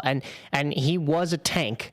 Despite, certain times when people would say, oh, he'd slide and he'd get out. I mean, all the quarterbacks slide now. I mean, that was just, it was the new age of things, and you don't want to take a big hit like that. And Jay Cutler could throw that dime, but like you said, when some games were on the line in the fourth quarter, he wouldn't come through. Now, and it's not all Caleb Williams' fault, because a lot of it is this offensive line, but it's like the Bears don't wake up until the fourth quarter. So can we put Jay Cutler in for the first three and then have Caleb Williams for the fourth? Yes. That is the truth. And here's the thing, Rob. How did Poles, what was his thinking? What do you think his thinking was? And because he definitely built this team the wrong way. He should have built them from the trenches out. Do you think that he just didn't plan on getting a franchise quarterback? Is that what it was? Why did he not build it in the trenches first? It's interesting because they do have good skill position, players. And, I felt like, Caleb got a little bit of a raw deal. I watched him every week because I'm always interested in rookie quarterbacks. And all rookie quarterbacks have ups and downs. All rookie quarterbacks do things and you're like, that's a little odd. But, he was in position to win games that they lost not because of him. Hail Marys, missed field goals, weird special teams, miscues. I thought all things considered, with all the pressure on him, he played very well, and he didn't turn the ball over, which is the number one thing that I think quarterbacks need to do. But you're right. I think when you don't have a good offensive line, everything else falls apart. You can't run the ball, and you can't protect the quarterback. You can't run the ball, and you can't protect the quarterback. What happens? You don't get in third and manageable situations. Everything is third and long, and you struggle, as an offense, from there. But I think, if Bears fans kind of take a breath, take a step back, look at what Caleb did, look at the skill positions, they're there. They're right there. If they get that Hail Mary, the season's different at that point for a playoff spot. Yeah. They just knock you down. So, they kind of spiraled after that, and I think that's a coaching thing. You got to be able to move on from something like that, but they never had the right coach either. They have the right talent, they just now need the right coach. That's a great point, Robert. That is a really great point. They had the right talent. They just didn't have the right coach. So before we get you up out of here, we know we got playoff football that's about to start in the NFL. Give me your thoughts. Not in Chicago. Yeah, not in Chicago. How do you see it going? Who do you see in the Super Bowl, Robert? That's a tough one. The Super Bowl, I think one of the good things about the NFL, even though the Chiefs have won, multiple times, that's so much parity. You're not exactly sure who's going to win. I was bullish on the Ravens until Zay Flowers went down. I simply do not think that they can, without a healthy Zay Flowers, I don't think they can win 2 games on the road, with those 2 games possibly being the Bills, and the Chiefs. So I think I'm going to go, I know it's cliche, but the Chiefs seem to be peaking at the right time. I don't think the Bills have enough actual talent. I think they played a weak division. And going on the road against the Chiefs that are peaking, I think I can like the Chiefs again. And in the NFC, I'll be honest with you. For some reason, I have no rhyme or reason about it. I know this guy's going to upset you. I like the Green Bay Packers. Robert, we're ready to kill. That kind of hurt them. But something, I don't know, sometimes you just get a feeling. And I get a feeling it's not going to be the top guys. I don't think it's going to be. I don't think it's going to be the Lions. The NFL is weird like that sometimes, where the underdog just comes out of nowhere. Yeah, watch out for the Rams. That's the team I'm watching out for. I'm watching out for the Rams. Watch out for the Commanders. I think. I think in the NFC, I just feel like, and it's not a shot at the Lions or a shot at the Vikings. And more the Lions because of the injuries. Just a little bit of fool's gold a little bit at the top. And I think these other teams are a little hot coming in. Watch out for the Rams or the Packers to make that move. And we got to tell you, Rob, because you probably don't know this little tidbit about the town here, but we got two things that we enjoy more than anything else, and that's a Bears win and a Packers loss. All right? So you gotta understand, like, that's all. Those are the two things that we enjoy more than anything in this town. I know you're a big Buckeyes fan. We covered college playoff football earlier, but I would be remiss not to chop it up with you a little bit because you know your boy is a Golden Domer. And I gotta see you go down, Bubba. So I know you can be pulling for your squad. Do you think my boys honestly got a chance, though, for real?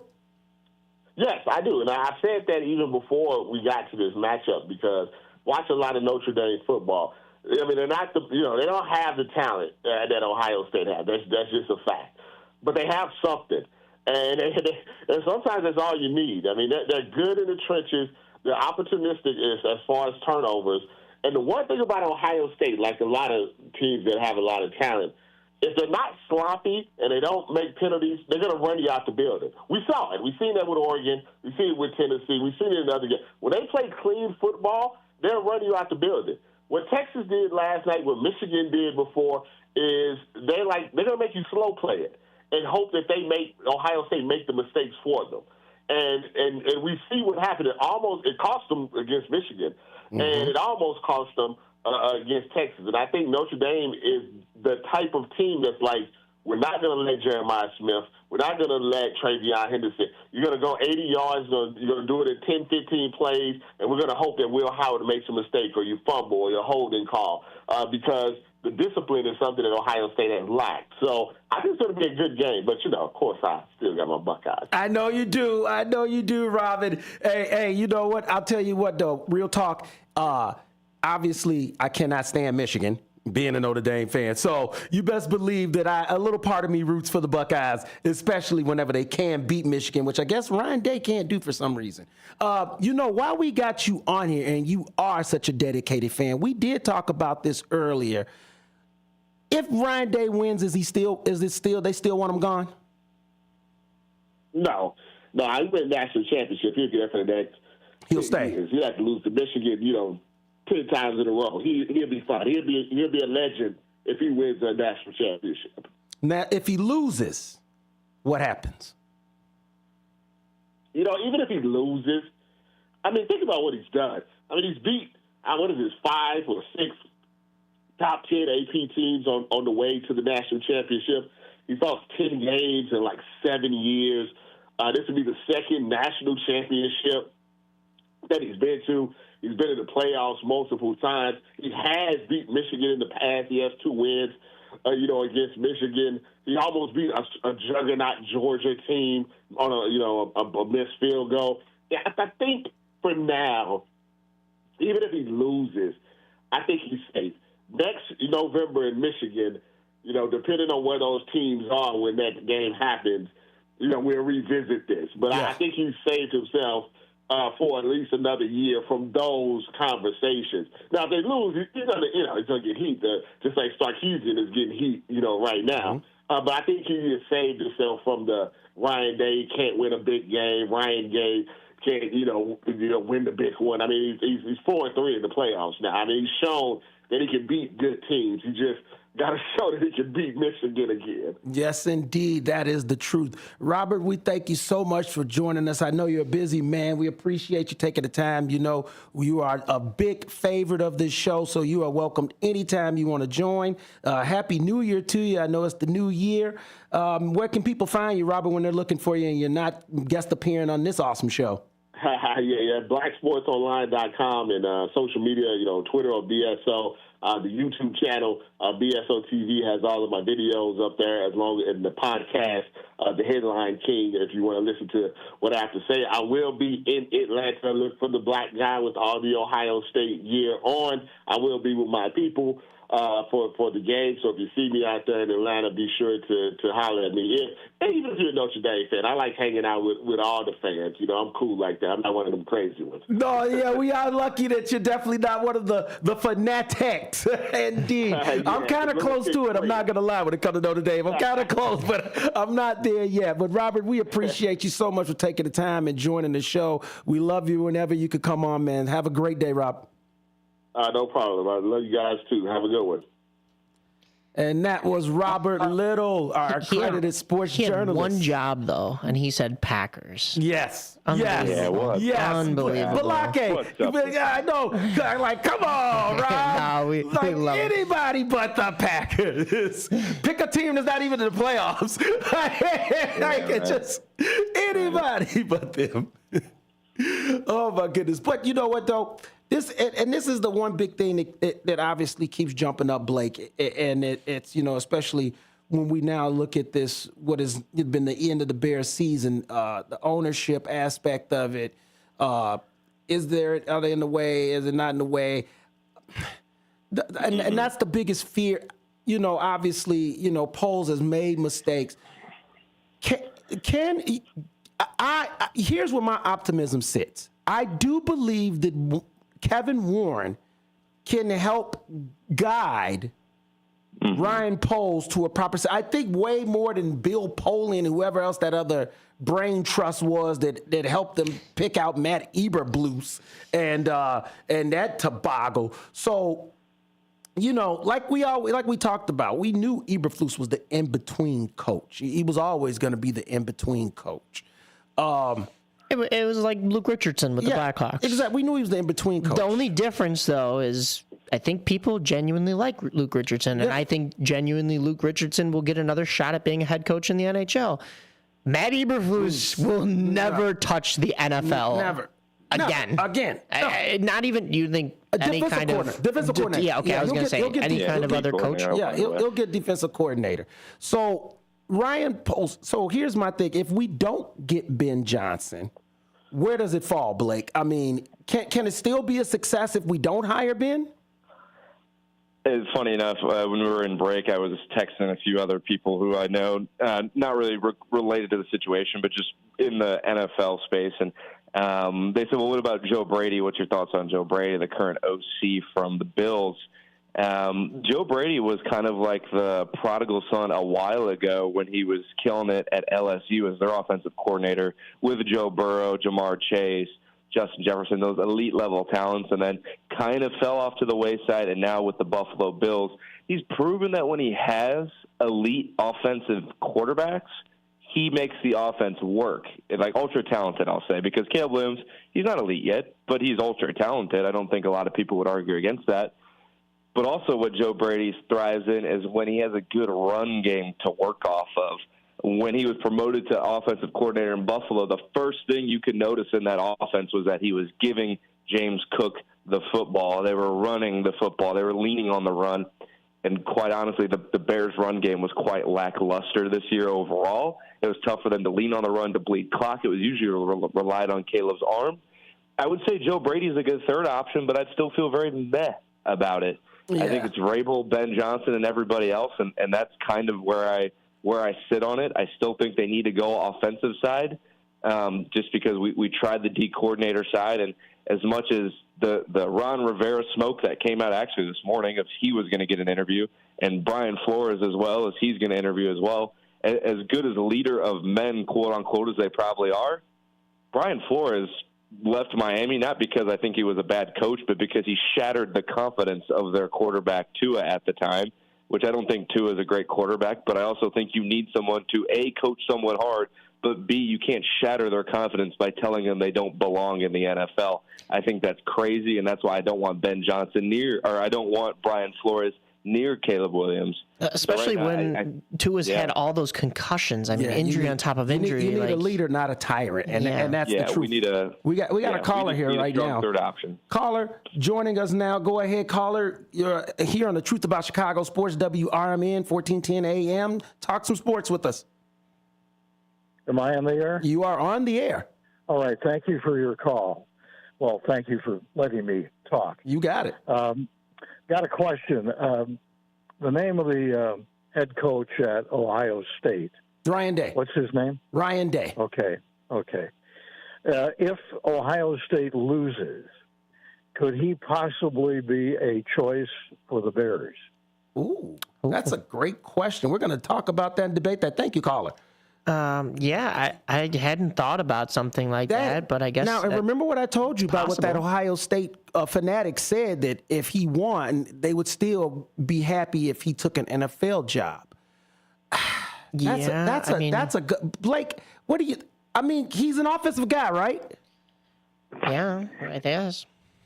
It's just not a sexy pick. I don't know. It's just not a sexy pick. But is it because of the fact that it's not a sexy pick, does that make it a Bears pick? Does that make it a Chicago pick? It definitely makes it a Bears pick. Because, I mean, they'll go the cheap route as much as they possibly can. So if he wins a championship, his price tag might be a little higher. The Bears won't look at him. If he loses this championship, like our caller just said, then, could you look at the Bears? I was a big advocate of was it last year? Was it when they were supposed to get rid of Eberflus that we could have been looking at Jim Harbaugh? That just made so much sense. And that would have been a college coach that you played with. Exactly. This one's a little bit more out of left field. But I could see them going a college coach route again, especially when you look at Caleb Williams is still making that transition from college into the NFL. He's got a full season under him now, but there's still a lot of college to be worked out of the mix here, along with whoever you're going to get in this year's draft, along with whoever you're going to be bringing into this organization that's one of your younger players. So I mean, yeah, that's a good point. He'd be a better. I think about it. He'd be a better coach than Eberflus. He'd be a better. He'd be a better pick than Eberflus. That's setting the bar real Chicago low. If they came out and said the Chicago Bears have hired Ryan Day as their head coach, I'm not mad. No, yeah, I'm not. I'm not. Give the guy a shot. I don't mind. I'm not mad. I was mad. He at least has taken Ohio State to a championship. I was mad when they hired Eberflus. When they came out and said Matt Eberflus, I said, who? I just think, though, that with everything that we've talked about, all the names that we've thrown in here, there are so many more options at the NFL level that are available this year that it isn't like a Jim Harbaugh situation where you have to pull from the college realm to find your head coach. I think, like Blake was saying, there's so many other names. Some of them you don't want, but I think the Bears are going to focus more on that. I'd be surprised if they don't find who they want in the next few interviews and then have to wait after this college football playoff to figure out when they're going to interview a couple more. Blake, how real is the Pete Carroll? It's as real as all the other reports right now. Everyone that is getting a chance to interview with the Bears, you'll see the post online, and that's as far as I know. I don't have sources in the NFL sphere, nor do I really want to. I mean, he's as real as an option as anybody else. I mean, that's kind of with all these guys that are getting interviews, and I think we still have another week, and especially as this NFL playoffs go on and people start getting eliminated, teams get eliminated, and these coordinators and even other coaches in the football industry can actually go to second and third round interviews as well. That's when we'll kind of see which guys are serious contenders, because right now, I mean, if you've picked up a play sheet in your life, I think the Bears are calling your name to come coach. What are you talking about? I've got an interview tomorrow. I'm already on the list. Yeah, actually, I think I got a call too. Didn't you get one? It was from Ben Johnson. Yeah. So I mean, it's a whole pot of just every coach you can think of, and right now I was texting a buddy this the other night. I said, you know what, I'm going to expect the worst, hope for the best, because that's what being a Bears fan has diseased me with. And I'm blessed. You know what? It's facts, though, because it was like that even with Caleb. Like, we drafted him, we saw him at USC, but we still were like holding our breath. I mean, it was almost kind of like we were surprised that he threw for 3,000 yards, if you really think about it, because we're so used to it all falling apart. The fact that he actually played all 17 games, walked away healthy, beat the Packers at the end, and threw for 3,000 yards, it's still kind of almost like, did that happen? Like, do we have a quarterback? This is real. When we get back from break, we're going to continue breaking down some more, talk about the Chicago Bears roster. We're going to talk about potential roster moves as well. We got callers on the line. We'll be taking your calls when we get back from break. Once again, 847-931-1410 here on WRMN 1410 AM. This is The Truth About Chicago Sports with your host, Marcus Mack. I'm joined by Blake Cowell, and I got my boy Mikey P here in the studio. We're giving it all to you. Bulls, Bears, Blackhawks, and all Chicago sports. Here, stick with us. We'll be back. Are you 18 to 24 looking for a hands-on job leading to a career? Have you considered manufacturing? BCS, Business and Career Services, can help. The Manufacturing Careers Internship Program helps you gain work experience while earning money. You will obtain OSHA safety and forklift certifications. At BCS, there's also job placement and retention support. All services are free. BCS has locations in Cook and Kane County. Find out more today at bcsillinois.org or call 224-545-0765. BCS, strengthening communities, building careers. Accepting applications now. 224-545-0765.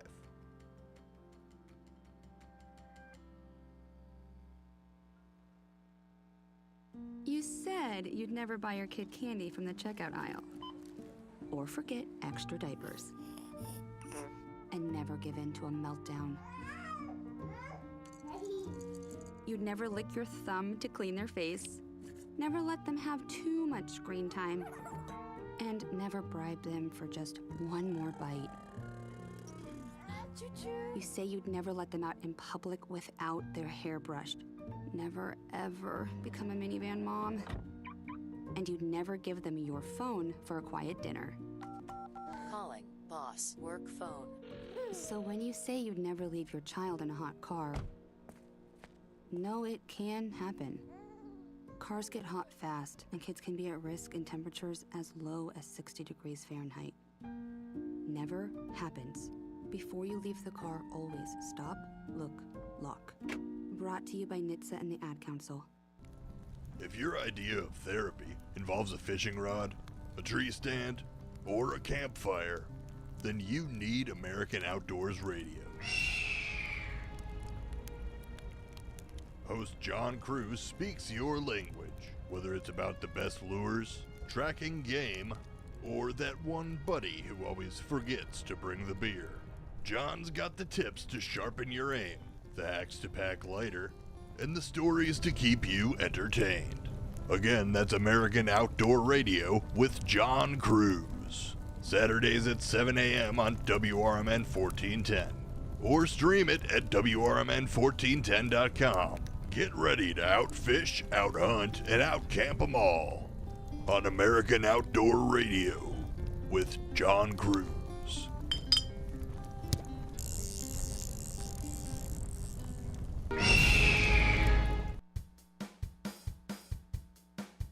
At School of Rock, we've got something for everyone. We're located at 353 South Randall Road in Elgin, Illinois. For teens 12 to 18, our performance program prepares students for live shows at real rock venues. For ages 8 to 12, Rock 101 helps young musicians start their journey with private lessons and group rehearsals. Our rookies aged 6 to 7 explore instruments through fun games, while Little Wing, ages 4 to 5, introduces preschoolers to the basics of rock and roll music. And for adults 18 plus, we've got an exciting adult performance program for all skill levels, from beginners to experienced musicians. Visit the website at elgin.schoolofrock.com to sign up for a free trial. We start pre-enrollments in January, targeting a mid-February open.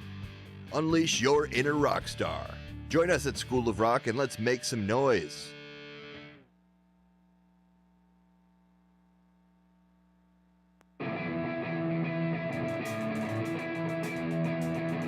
And welcome back to the show. This is the truth about Chicago sports here on WRMN 1410 AM, Elgin, Illinois, Studio 14. Let's go.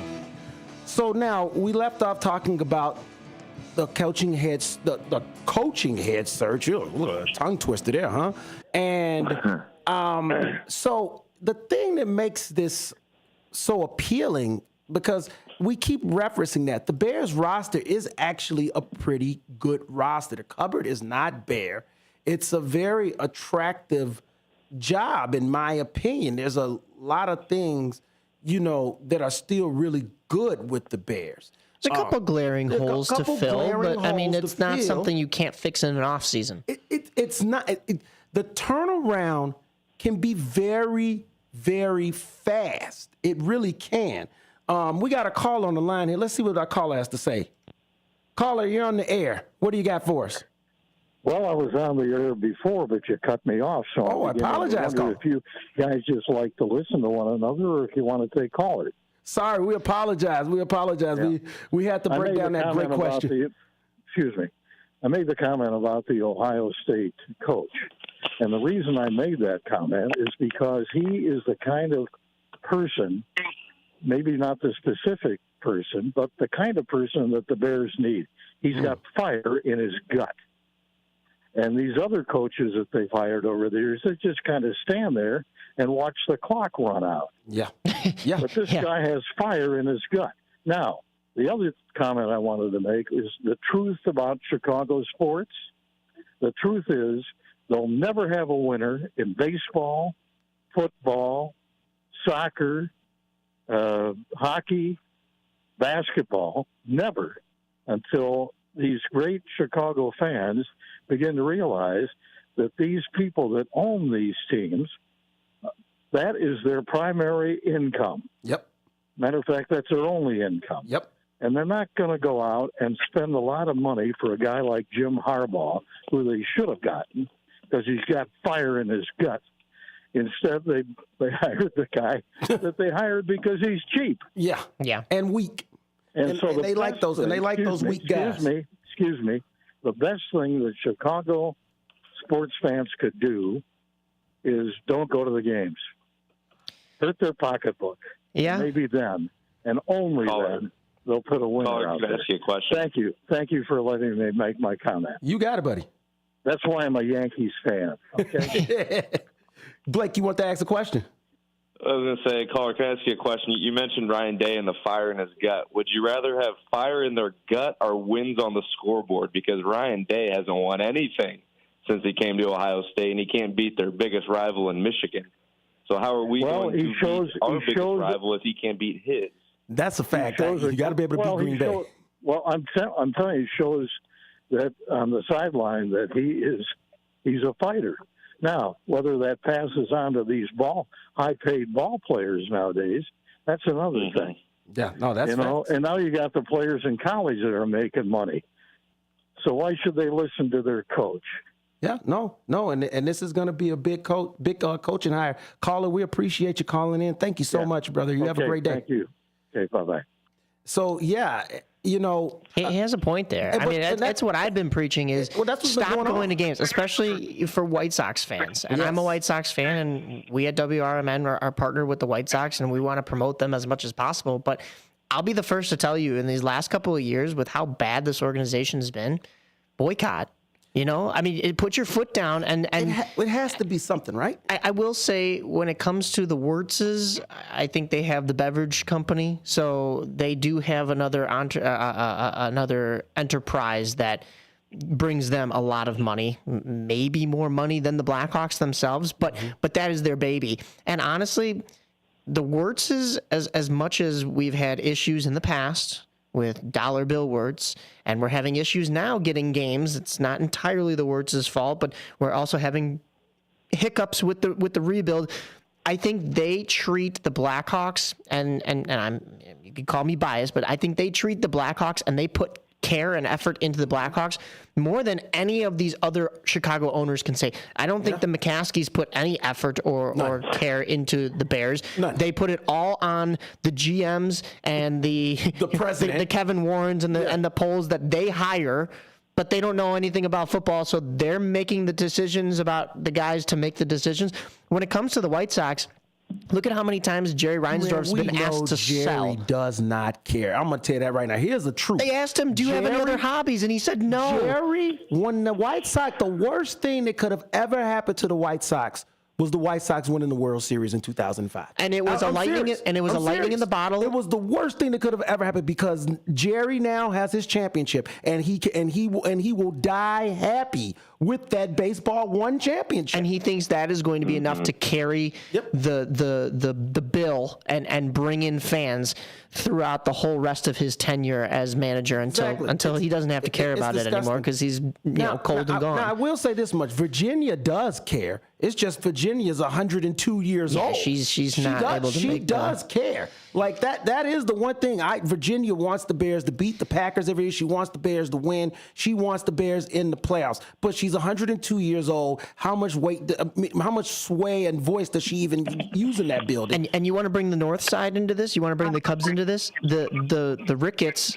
they'll spend the money, sure. Yeah. But do they care about the fans? Even their own fans were telling me, I don't know as much about the Cubs as I know about the White Sox. Blake does. But after seeing Wrigley Field and the trash food that they have there for the outdoor games, this was the Winter Classic, and then a bunch of NCAA Big Ten teams coming to play outdoor hockey. This is a spectacle, more so than anything the Cubs have played in the last couple of years.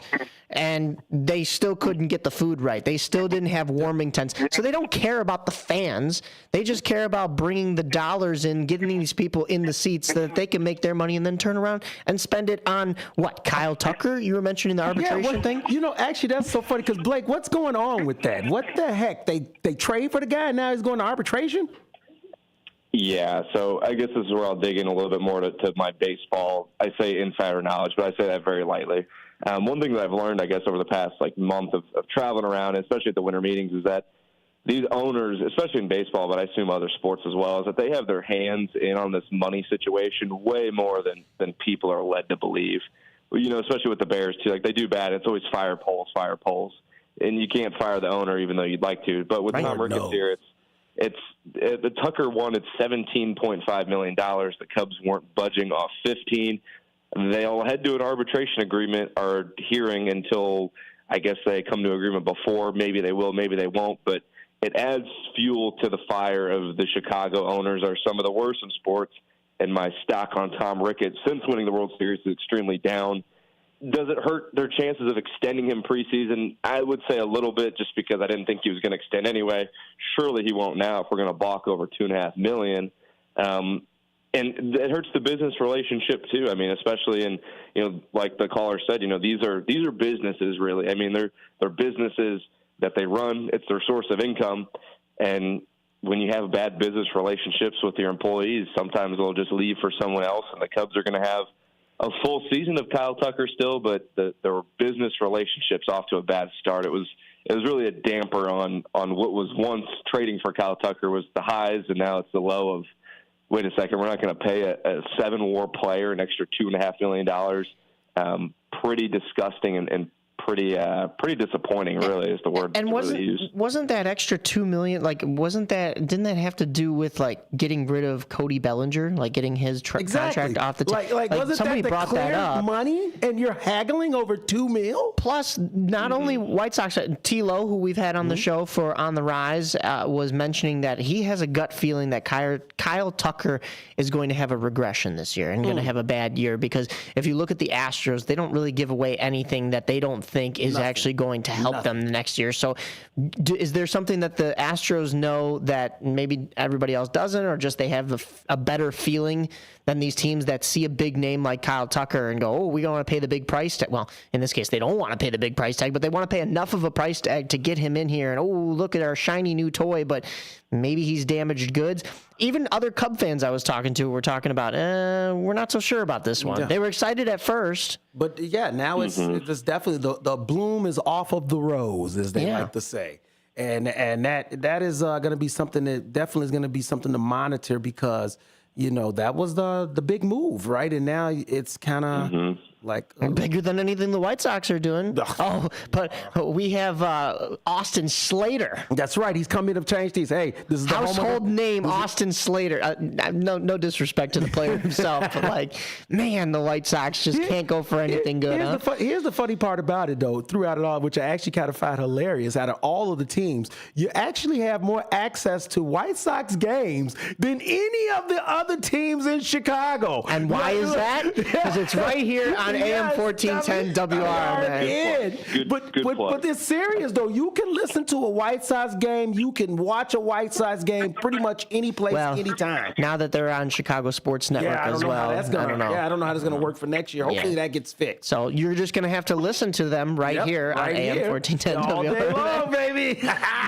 Yes, sir. But no, I mean, seriously, though, it's just, that's the thing that has been so tough. It was so tough for 2024 was the, Chicago teams all just collectively coming together and play. And then what we thought, we got so excited. The Bears, we finally felt like the Bears were moving in a proper direction. They draft Caleb Williams. They make the hard choice, which is, if you really think about it, that's actually not the norm of the Bears. The norm of the Bears is to hold on to Justin Fields, keep Matt Eberflus, and try to make something out of nothing.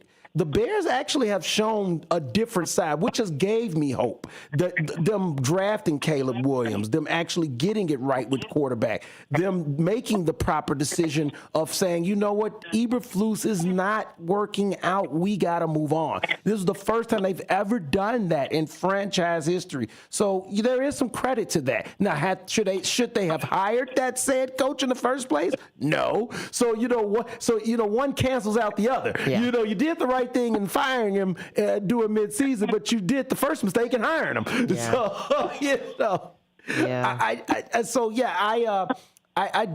I don't want to see some weird name. I could live if they tell me Pete Carroll is hired, but Pete Carroll has a proper succession plan. I could live with them telling me they've hired Mike Vrabel. Ben Johnson, I'm okay with that too. But once it starts to get outside of that, I'm like, come on, guys. Now, would I be okay with the Aaron Glenn from Detroit Lions? Yeah. Yeah, that's fine. Yeah, I could live with that. I could live with that big time. But don't go find me the special team coach from the San Francisco 49ers. Please? Yeah. Please don't. Don't. But as our caller was saying, I mean, it's these sports teams that make these decisions. And then Blake was saying, and I wholeheartedly agree that a lot of it, we do fault the GMs and we chant, for them to be fired, but it's the owners that don't want to spend money. And our caller was saying, we're not going to have success here in Chicago. I hope that's not true eventually, that we do have success. I mean, we just saw a lot of success in hockey. We've seen glimpse of success with both baseball teams, have each won a World Series within the last 25 years. It's not a lot for us being the third largest sports market, second largest sports market in some cases. Yes. And it's abysmal. I mean, you look at a place like Boston or New York, and they're always in the mix. Winning. Boston's called Title Town. Winning. Why can't we be that? That doesn't make any sense as to why it's not possible. I'll take Playoff Town. But I mean, I'll take Playoff Town. He even went after soccer, man. I hope the Fire turned it around. I said, man, the Red Stars are. I got to give that caller some credit. He went out there. But he knows his stuff, because there wasn't a single Chicago team that made a playoff game in 2024. I don't count play-in rounds with the Bulls.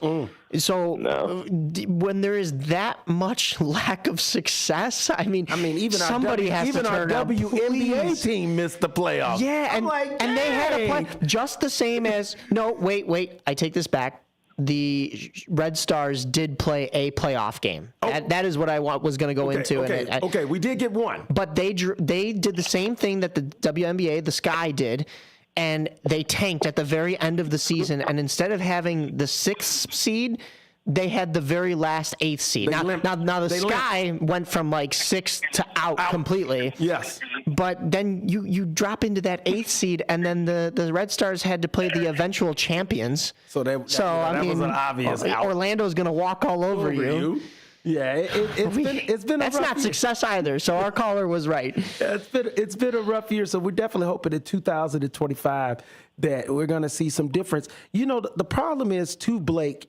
The biggest problem with this coaching thing is it's Mike Ditka. It's the Mike Ditka effect, and I stand by that. The Bears were burned so bad because Mike Ditka ran the organization. Let's just call it what it was. Once Papa Bear passed away and Ditka was the head coach, it was no longer the McCaskey's team. It was Mike Ditka's team, and they didn't like that. They didn't like that whatsoever, and they couldn't wait to get him out of there. And even though he had won a Super Bowl for this team, because they don't like people telling them how to run their organization. And so what we've seen since that has happened has been weak coach after weak coach, yes men, who will come into the building and do exactly what they say, go to church with them every Sunday. A lot of people don't know that, but yes, the head coach of the Bears is required to go to church with Virginia McCaskey on Sundays. Bet you a lot of people didn't know that fact. I do. And so it is just something where we have to get out of that stat carousel. Nice guy. It's great. He makes you feel good. You're warm and fuzzy in the building. I want to win, man. I want to win. We brought this up when we did our little crossover a couple weeks ago, and we talked about how the Bears front office said they're throwing away history and they're starting new and a fresh slate. And then as soon as things went bad, they said, well, we have to look at our storied history. And they went right back to it. And you brought up the Mike Ditka thing. And that will always hang over their heads because of the way everything was handled. The way it was handled, if you think about it, if you really look at it, and I know you guys are younger, and I was young too when this came out. Like I mean, like it wasn't like I was, some 25-year-old guy. I'm watching this play out, and I'm a kid, and I'm understanding some things, I'm not understanding something. But now that I look back on it and revisionist history, you see that they couldn't wait to get rid of Dick. It was almost like they were happy when he had just enough of a losing season for them to justify saying he's lost a lot, we can let him go. We need a new voice in the room. And this was a guy that had won your only Super Bowl. So it was because Ditka made everyone in that building uncomfortable. Everyone. I mean, seriously, even the ownership was scared of him. And they don't want that ever again. They have such a fear that somebody else is going to come in and tell them how to run that messed up organization up there and do it right, that they would rather go and get these neophyte coaches that have never done it before. They go and get these weak, spineless coaches, or they go find a guy like a John Fox who's just ready to retire and sip his coffee in the corner. And that's the problem. They have to find a guy that's going to make them uncomfortable. I don't see how you could have let Mike Vrabel come in the building. And now, mind you, we do have to remember they have to meet the Rooney Rule. They do. That's just a fact. It's a fact of NFL coaching, of coaching searches. When you fire a head coach, you have to give an interview to 2 Black American coaches or coaching candidates. And so, so the Bears couldn't just hire Vrabel. You know what I mean? Like, they had to go through the process.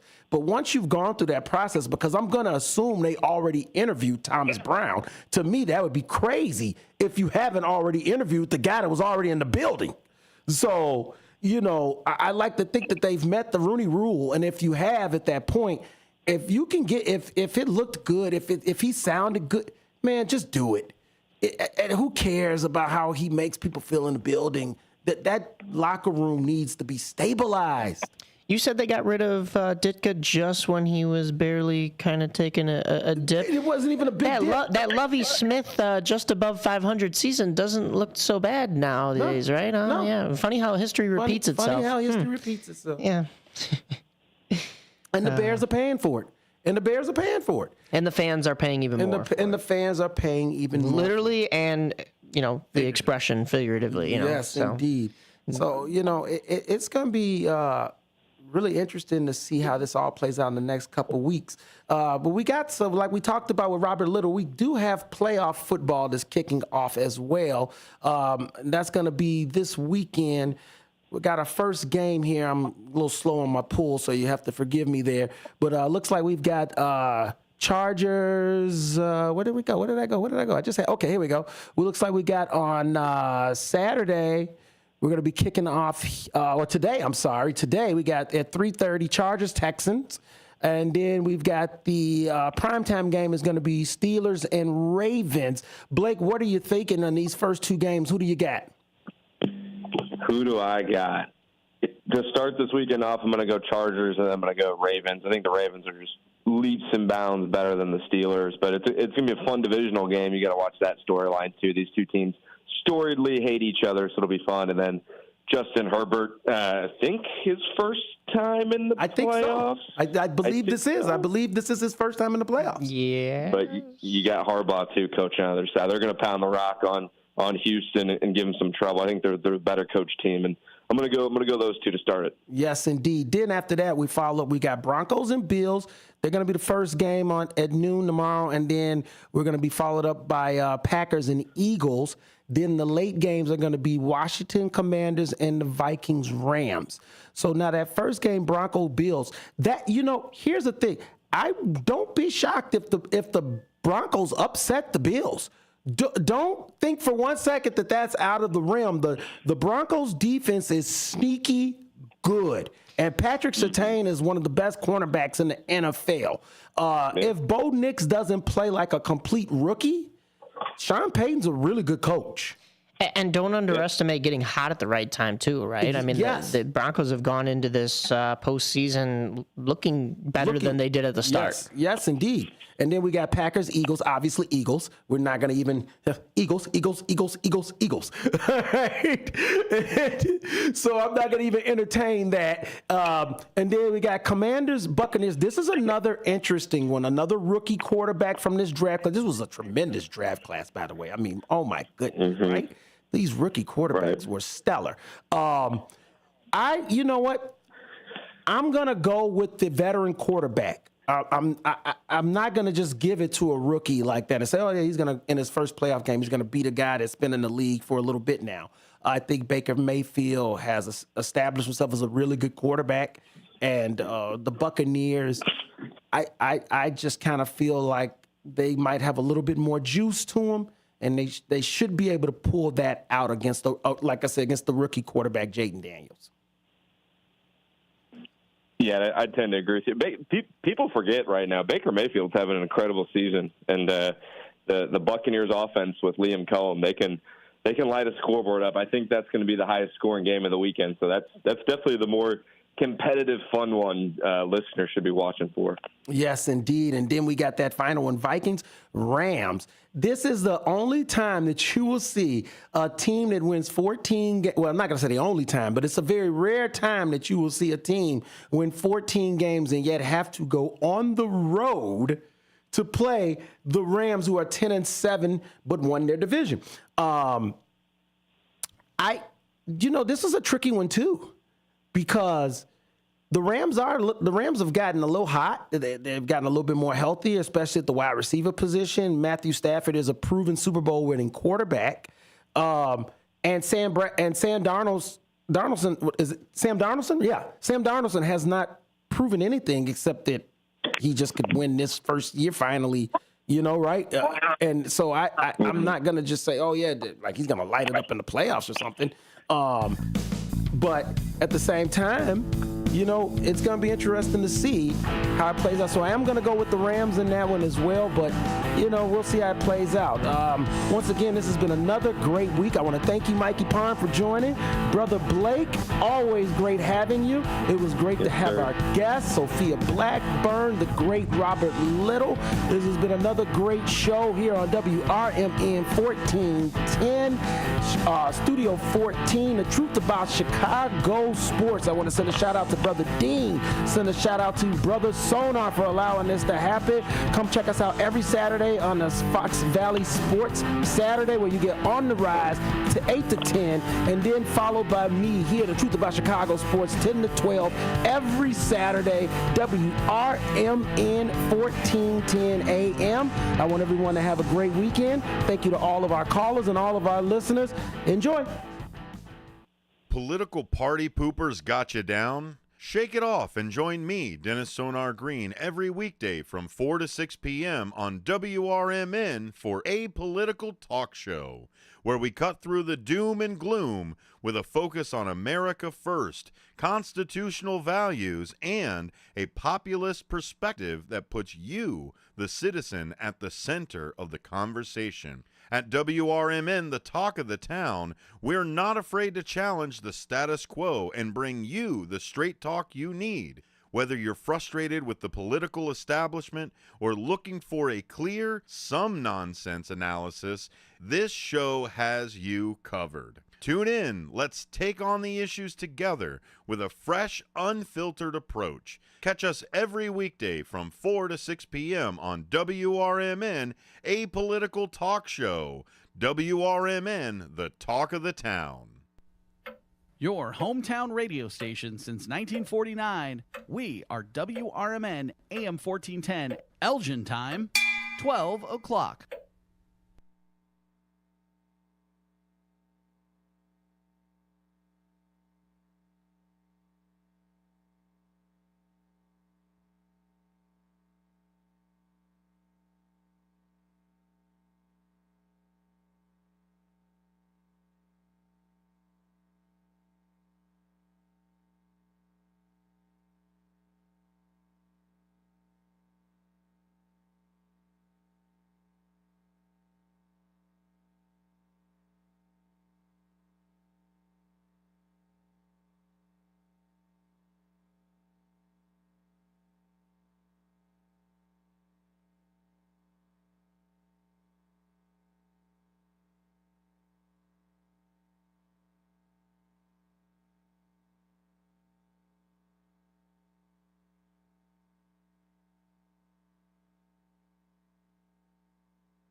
Join your co-hosts Mike Tooman and Paul Burvitt on our weekly radio hour, Chief Guard of the Republic, where we talk about all things national security, defense, personal security, safety, and dealing with law enforcement situations. Call in 847-931-1410. Ask us questions. We will get you answers. Every week, Saturday, noon to 1 on 1410 AM WRMN Elgin. Streaming on WRMN1410.com. Chat with us on WRMN's YouTube live channel. Chicago defense attorney Mark Schieblo has co-authored the book titled DUI Jury Trial, which is a true story of a DUI case that he defended. The accused was an Illinois truck driver arrested for driving under the influence of alcohol. This book contains facts about the case from the date of the arrest up to the jury's verdict, and this nonfiction novel also includes the transcripts from the jury trial itself. The book DUI Jury Trial is now available on Amazon.com and BarnesandNoble.com.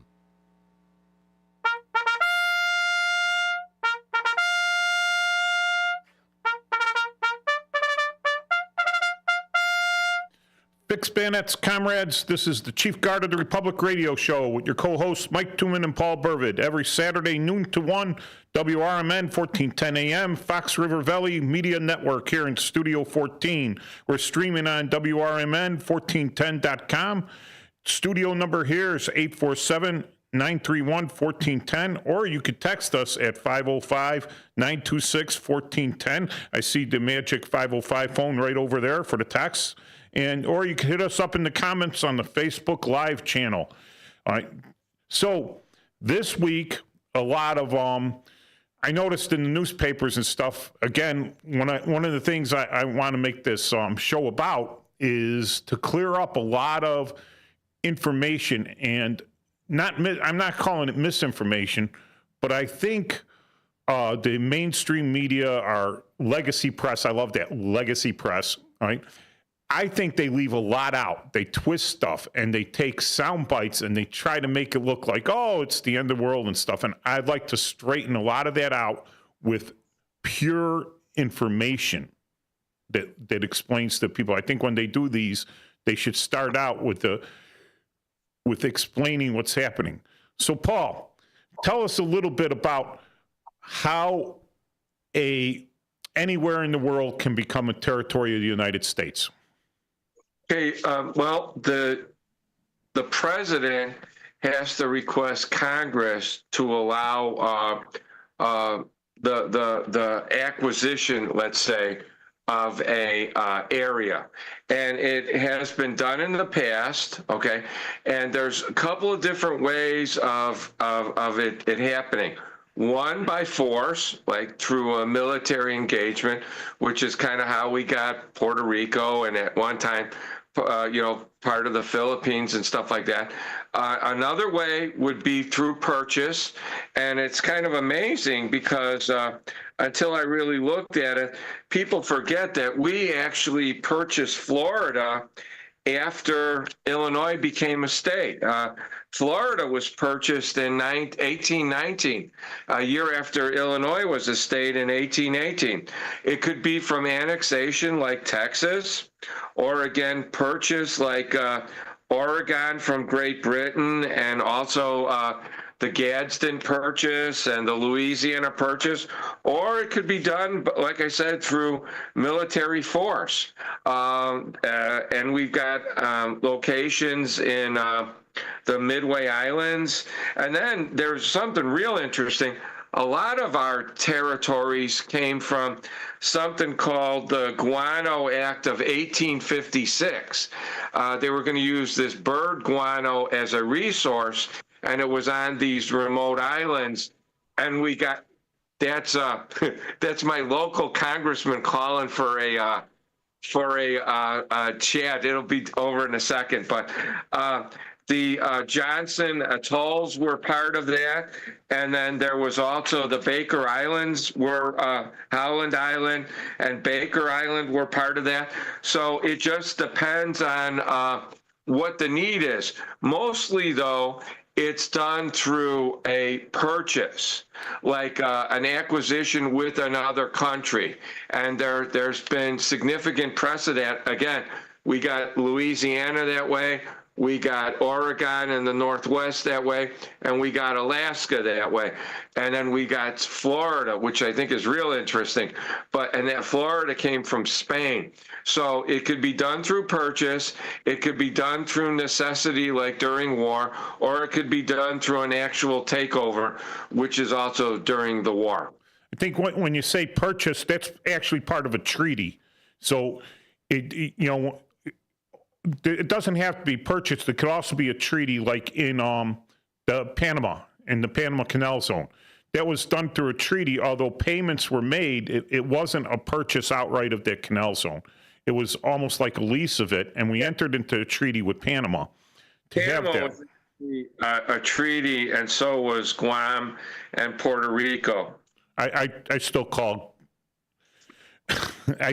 Guam Formosa. Wait. I still call. That's right. I call Taiwan Formosa. To me, it'll always be Formosa. But and then we got the outer islands and the Kingman Reef and Swanis Island. Those were by annex. And then it's interesting because most of our territories are in the Pacific, with the exception of with the exception of Puerto Rico, the Virgin Islands, and there's one other one that are in the Pacific. Atlantic. Most of the other ones are in the Pacific. Yeah. So going back, Thomas Jefferson was one of the authors of the Constitution, one of the founding fathers. He basically he was the man that wrote the Declaration of Independence that was approved by the Continental Congress at the time. All right. So he was a very strict adherence to the Constitution. However, in the Constitution, it provided no strict outline powers of whether the president or Congress could actually go and purchase land. All right, so he entered into agreement with Napoleon for the Louisiana Purchase, and he was iffy about it, but it was getting short in time, so it was approved. It was approved, but he wanted a constitutional amendment to make it very specific on how this could happen. Later on, John Marshall came out in not a decision, but he wrote about it, what he would have done at the time, because I don't believe it came up as a constitutional question to the Supreme Court. But he said that, yes, there are two ways. The two ways the U.S. could attain more territory. One was through force, all right? So, and the other was through treaty, all right? And in a treaty, the president is the only person in the United States that can enter into a treaty with any foreign power. However, that treaty has to be approved by a 2/3 majority of the Senate, not the House of Representatives, just the Senate. And back then when that was written, senators were not elected by popular vote. They were elected by their state legislatures, which was even more of a republic of a republic. All right. So they had the Senate had the oversight to keep a president from going about that stuff. That still holds true today. So the big thing that came out, I think the number one thing, and people don't realize how dangerous this is Greenland. All right, Greenland came up in that possible annexation of turning Greenland into a territory of the United States. And they say the 51st state. But in order to be a state, first you have to be a territory. And it is possible because Greenland is an autonomous state under Denmark. All right? So if the Greenland people voted for independence from Denmark, and we acknowledge that, we recognize them, and other countries recognize them, and then they voted to become a territory of the United States, and we entered into a treaty with them to bring them a territory of the United States, and they did, and that was approved by the Senate, all right, through a treaty, because the president would enter into a treaty with them, Senate would approve it, then they become a territory of the United States, and then they would look forward to possibly being the 51st state. Although there's other territories that are in line for that, but this is a self-determination of the peoples, all right? The peoples. The people. Puerto Rico has had multiple opportunities to vote through the popular vote that if they wanted to be a state, if they wanted to enter into statehood, through and again, it goes through the Senate, it goes through Congress. The whole Congress has to approve statehood, right? And they have not yet voted to obtain statehood for the United States. So it is possible that Greenland could do that. Now, through military force, the question comes up, right? We already have military bases in Greenland. Would we be able to take over Greenland? Well, I think their total population of 56,000, we could do it with the National Guard or the reserves, probably just the Marine Corps. Go in there and we could outnumber them 2-1.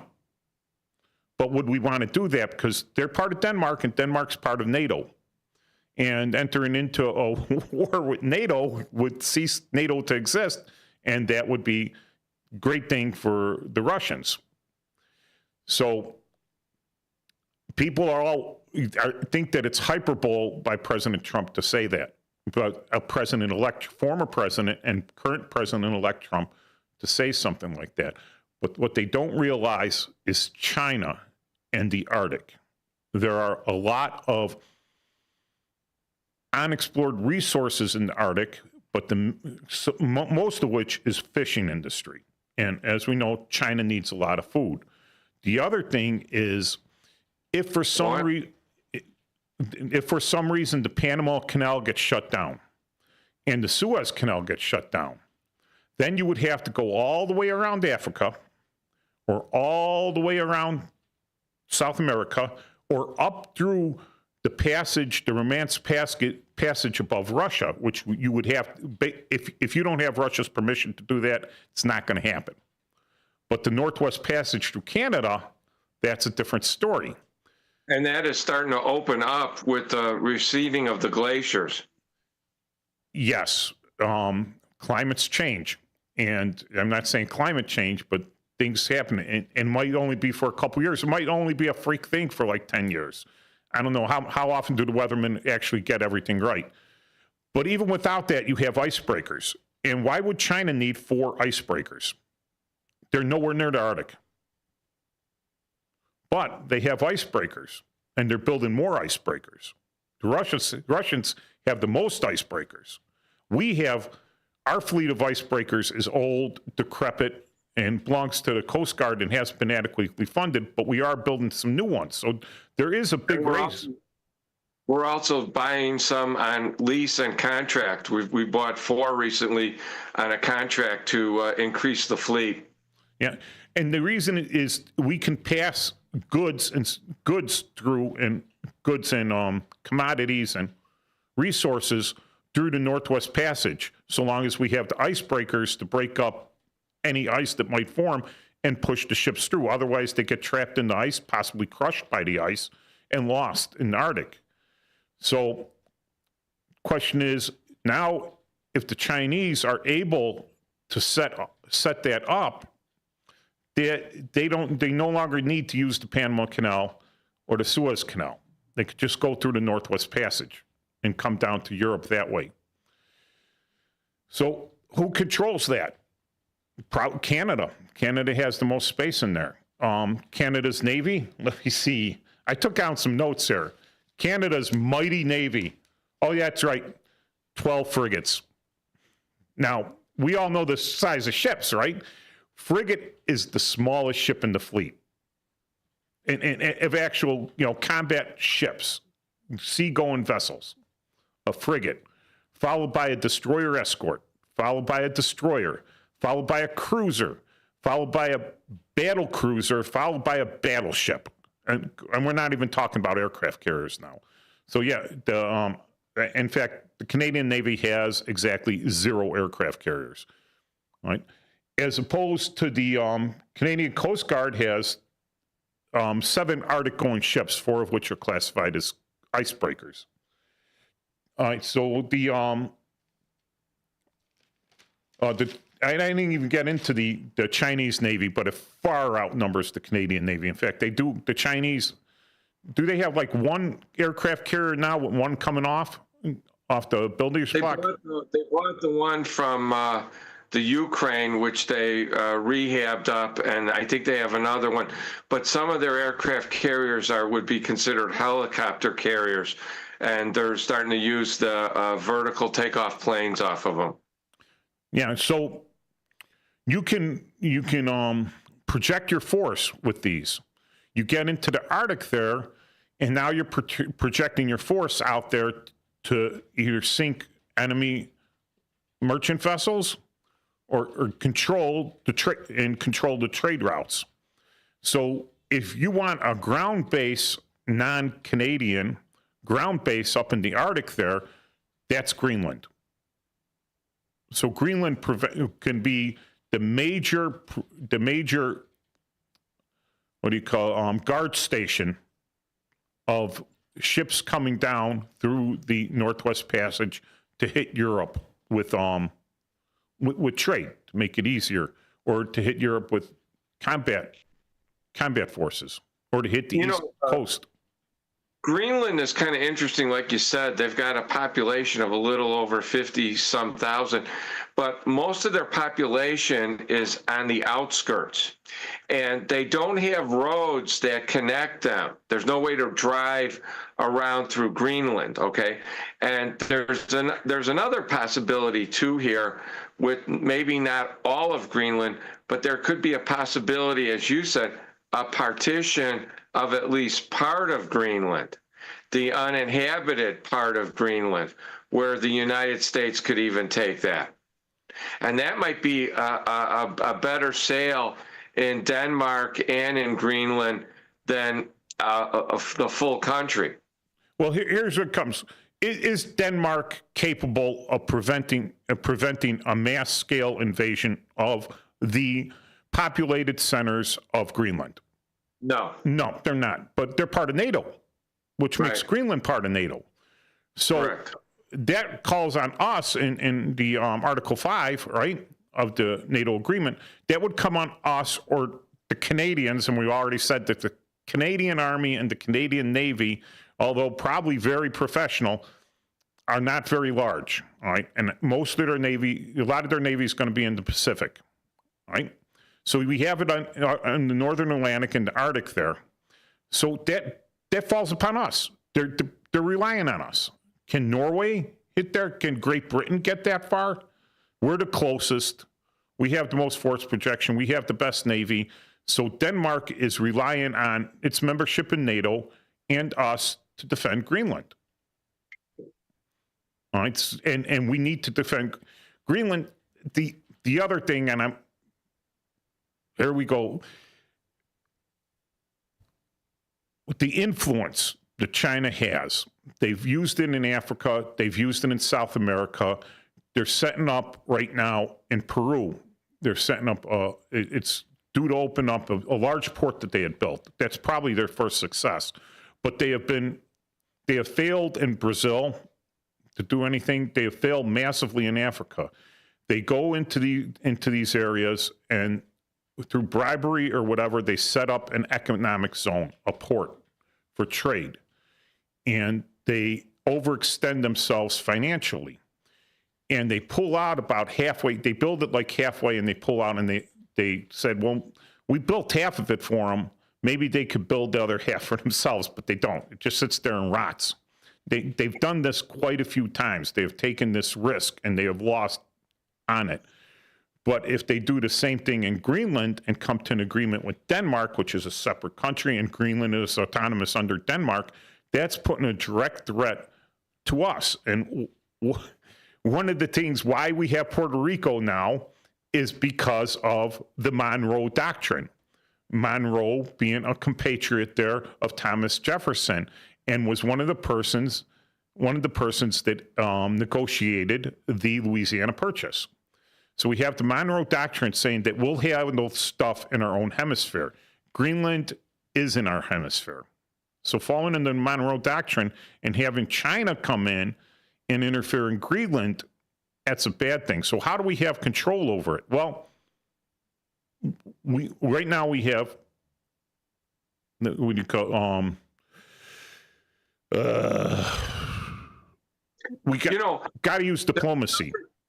There's another element to this, though, which is kind of unique. There's a very good YouTube channel on that it's called Q's Greenland. It's a really interesting YouTube channel, and people should watch it because it talks about Greenland in detail. But the majority population of Greenland is Inuit. The same thing as our Eskimos, and the same thing as they call them First Nations people in Canada. So there's a whole other element to this to like try to unify that, and that could be another point of trying to get control of Greenland for the United States, because they are the same peoples as in our Eskimos and the native people in Canada, so that they are one unified group. So that's a whole other element here that someone should be actually looking at. But not only in North America, though. The Inuits also spread across tops of Norway, tops Sweden, Finland, and Russia. So Correct. There's a lot of Inuit people there also.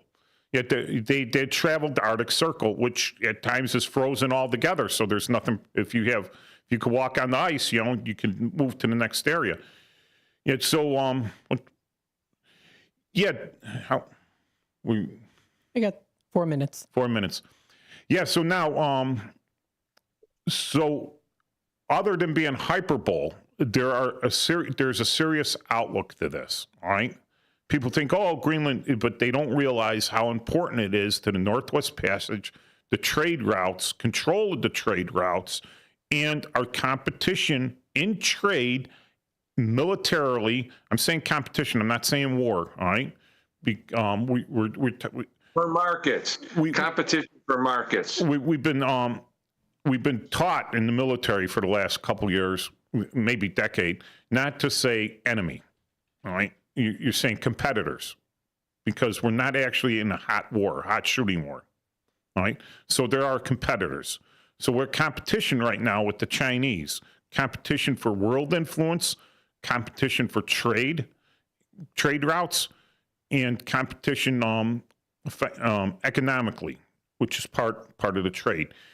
And when we want China to stop doing something or to stop interfering, when we want any country, we try to choke off their money. We put trade sanctions on them, which we say we'll enforce by military if necessary. These trade sanctions, or with other countries. Well, if you're not enforcing our trade sanctions, then we're not going to trade with you either. And we are the largest market on earth, the richest. I mean, the Chinese have the most people, right? Next to India. India has the next people. But we have the most money to purchase the most things, so people are relying on our economy. So in order to get the Chinese to listen to us and to behave in a way that we see is important to our national interest, then we use sanctions, economic sanctions. One of the ways to enforce these economic sanctions are to control the trade routes. And so when we discuss Greenland, which is the north part of the hemisphere here, and we have the one place separating North America from South America, Panama. And when we come back from the break in a couple minutes here, we're going to discuss a little bit about Panama, and we'll be back.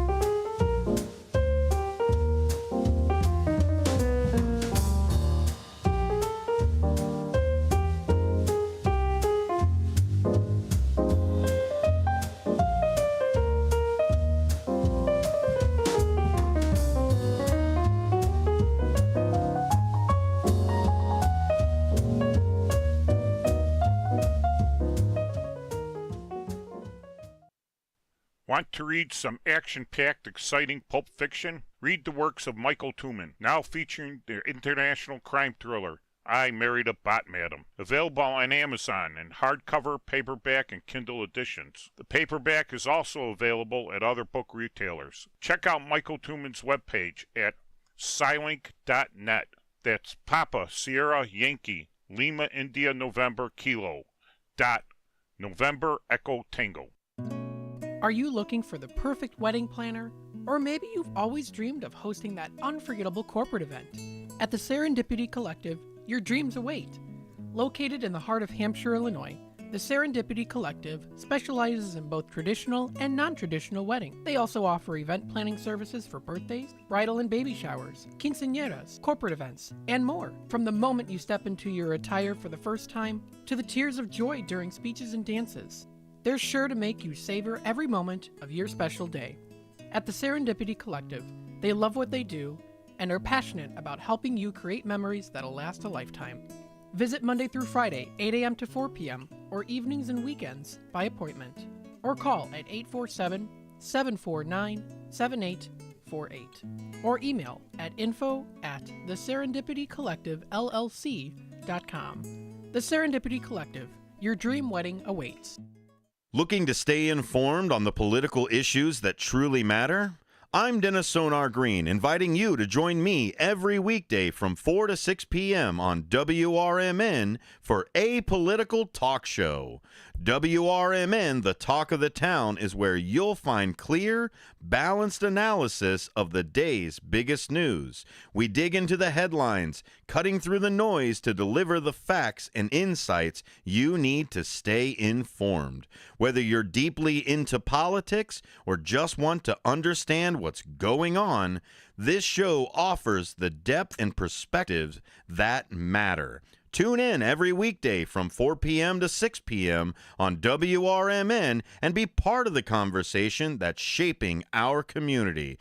Let's navigate today's political landscape together on A Political Talk Show, only on WRMN, the talk of the town. Hi, I'm Ryan Blaney, a third-generation race car driver, and we dedicate a lot of our time to going as fast as possible. My grandpa Lou is the reason why my dad and I started racing, and I'm really proud to follow in his tracks. But when my grandpa was diagnosed with Alzheimer's, it was a very unexpected bump in the road for us. I've learned a lot on this journey with my grandpa Lou, and the memories of my grandpa will always be with me. It's important to notice if older family members are acting differently, experiencing problems with their memory, or having trouble with routine tasks. Talking about Alzheimer's can be really tough. But if you notice something, have a conversation with your loved one. Encourage them to see a doctor or offer to go with them. Early detection of Alzheimer's can give your family time to explore support services, make a plan for the future, and access available treatments. The Alzheimer's Association provides care, support, and research to help you take control of the situation with your family and manage the disease together. If you or your family are noticing changes, it could be Alzheimer's. Talk about seeing a doctor together. Visit alz.org/time-to-talk, a message from the Alzheimer's Association and the Ad Council. Join your co-hosts Mike Tooman and Paul Burvitt on our weekly radio hour, Chief Guard of the Republic, where we talk about all things national security, defense, personal security, safety, and dealing with law enforcement situations. Call in 847-931-1410. Ask us questions. We will get you answers. Every week, Saturday, noon to 1 on 1410 AM WRMN Elgin. Streaming on WRMN1410.com. Chat with us on WRMN's YouTube live channel.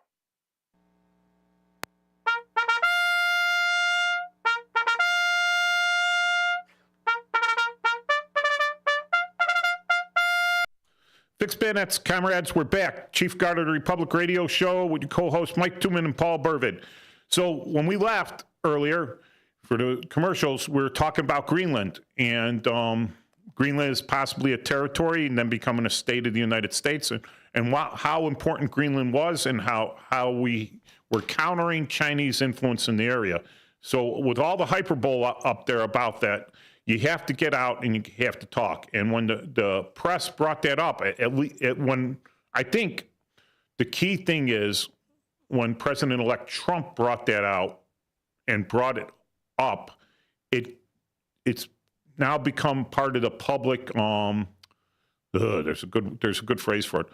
But the public discourse, the discourse, and I wish to have the best discourse out there and not have, just screaming, well, he's crazy because it's all this and everything else and whatever. No, there's serious thing, and the discourse is look back in history, look at what's happening, and look at the laws of our wonderful republic, which protect us.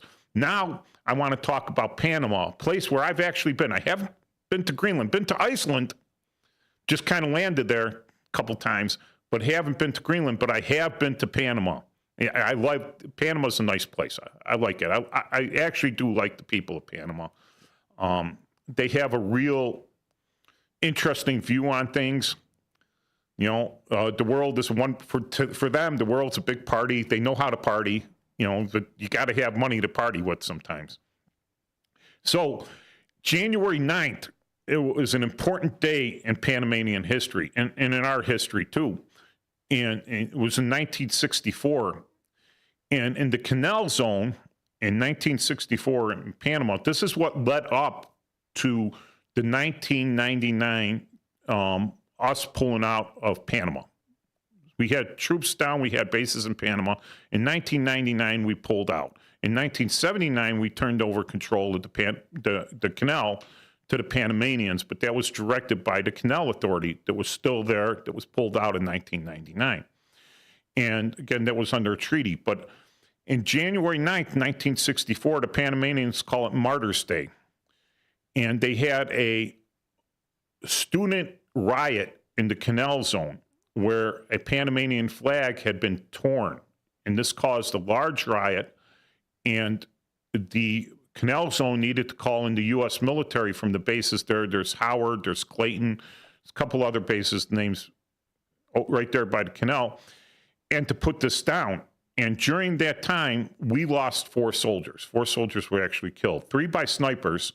It was Staff Sergeant Luis Jimenez Cruz was killed by a sniper. Private David Haupt was killed by a sniper. First Sergeant Ronald Albin was killed by a sniper, and then Specialist Michael W. Rowland was killed in a fall into a ravine. So we lost 4 soldiers in 1964. You don't really hear about that, right? Just 4 guys, little Panama.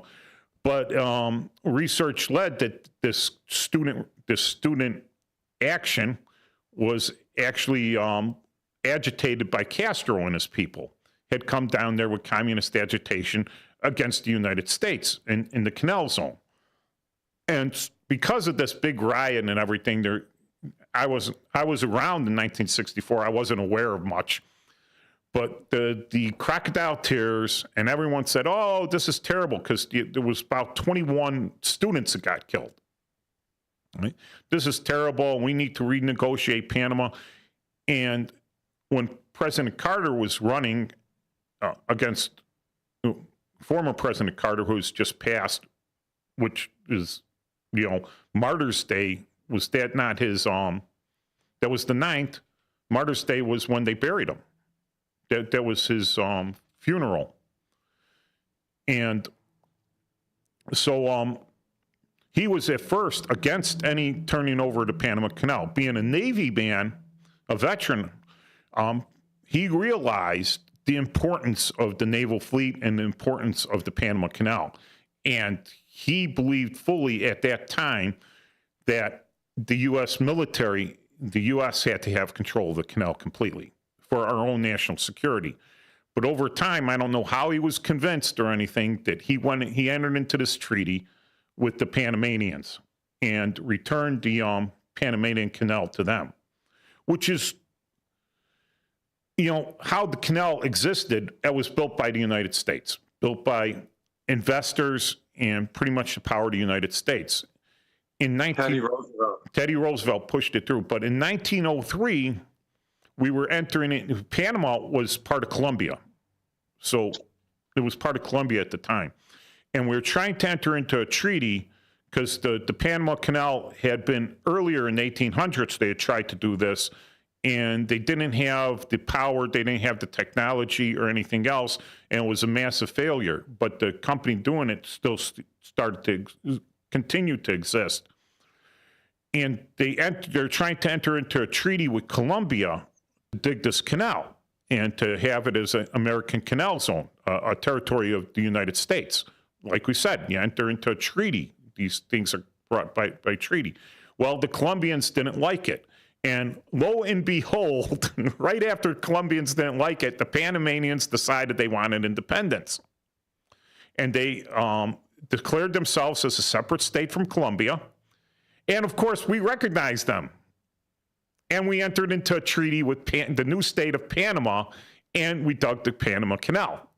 And the treaty said that we didn't have all of Panama, just 5 miles from the canal, from the route of the canal, because there are dug canals, and then there are you have to go and you have to dig out the lakes and everything to connect, and the locks and everything. So within 5 miles of that was the canal zone, a territory of the United States. And because it was approved by Congress, the territory, everyone that's born in the canal zone at that time, not anymore, all right, because the canal zone is no longer a territory of the United States, was a citizen of the United States automatically. All right, so you can be born in the canal zone and you could run for president of the United States. So, John McCain. Yeah, John McCain. He was born in the canal zone. So that made him a citizen, a natural born citizen of the United States. So so that was 1903, and that went all the way on. All right. Now, after 1979, the Panamanians took control. Part of that treaty stated that even though we're turning over canal zone to Panama, we still maintain the right through treaty to use military force to protect that zone, because the canal is essential to the national defense of the United States. So up until today, we still have the right to use 100% of our military force to defend that canal from anybody. And that includes people we don't want using it or having it. Back in the 90s, before we totally pulled out, the Japanese, seeing that the Panamanians might not be capable of maintaining the canal, dredging all the lakes that they need to, maintaining the locks. This is very labor intensive. And labor intensive means it costs money, parts, materials, trained labor to come in there, skilled labor to maintain these things, mechanics, engineers, civil engineers, architects, all this people that will maintain this stuff, machinists. And the Panamanians, they didn't think the Panamanians could do that. In fact, the Japanese anticipated that the canal was just going to stop. It was just going to dry up. Not dry up, but get clogged, wouldn't be able to pass through. So they started buying up all the railroads. And that's what we talked about last week, right, with the rails, right, or a couple weeks ago. The rails. So the Japanese said, we're going to buy up all the rail line. And what we'll do is we'll take off our stuff in the port. We'll put it on railhead. We'll put it on the rail. We'll take it to the other ocean, and we'll load it up on another ship. We don't have to pass through the port. We'll just keep 2 fleets, one in the Atlantic and one in the Pacific. Of course, that is tropic area and everything. And they quickly learned that it was really hard to maintain those tracks with the local labor to keep it going. It became a money-losing thing to them. They invested a lot. They started losing money. Currently, the Chinese are doing the same thing. So they're buying up the rail lines to transport their goods. Now, if they get the rail lines built, and if they force their labor in there, right, rather than Panamanian labor, and they maintain this rail line, then it is in their best interest, because they own the rail line, to actually let the Panama Canal fail. That's not in our best interest, though. And what did we say? We will use military force to maintain that. So if it becomes a point where the Panamanians cannot maintain the canal, or intentionally, through incompetence or through intentional incompetence, let the locks, the dredging machines, and the whole route of the Panama Canal fail, then we have right by treaty to military enforce that canal, which means bringing our military down there, through defense contractors and seizing the canal to keep it open by saying we're dredging in everything. It's kind of like reversing that and not creating a new canal zone, but owning the canal through our military, enforcing it. So we have such oversight on us as the United States, right? Where if we do anything, all the press is screaming about, that's a terrible thing for you to do. But if other countries do it, they're like, well, culture. So the Chinese. There's a double standard. There's a major double standard. We always have to be the guys in the white hat. We got to be the good guys. We can't do that. Oh, speaking of which, right? I just want to get this out there. Being an expert into Geneva Conventions, we had a major violation of the Geneva Conventions. I believe it was today or yesterday. And they put the prisoners on video on the news. I guess they took some North Korean prisoners in Ukraine. I'm not going to get off to Ukraine, but that's a major violation of Geneva Conventions. You can't put prisoners' photos up in the press. Simple. It's like, so, and of course the press isn't saying anything about one of their beloved on that one. So yeah, we're under that. So the Chinese can go in and they could bribe, right? They could bribe key people to make sure that they get the best of everything and other people's don't. But if their competitors don't, so they get favorable action compared to us, and that's what's been happening down in Panama, right? Because corruption, I mean, the corruption. We have corruption in the United States, all right, but the corruption overseas, everywhere else but the United States, makes Chicago look like a what? Like an amateur. Yeah, not just an amateur corruption. It makes them look like they're a monastery. It makes Chicago look like a monastery. All right, it's like Chicago politics look like monastery politics. Compared to overseas. So the Chinese realize that, right? The Chinese will not suffer one bit of corruption in their own government. They're like, yeah, we know you steal like 10% or whatever, but if you get caught, buddy, if you don't toe the party line, we're going to end you. But overseas, they encourage it. So money's being paid out to certain powers to look certain ways and everything else. And we can't compete on that level because as soon as we do, it's like, oh, you can't do that. That's corrupt. They've been doing it. It's like the outbidding, a bidders war. I think we could always win the bidders war. So I hope people realize that the Panama Canal is extremely important, all right, and that we do have a treaty to defend it.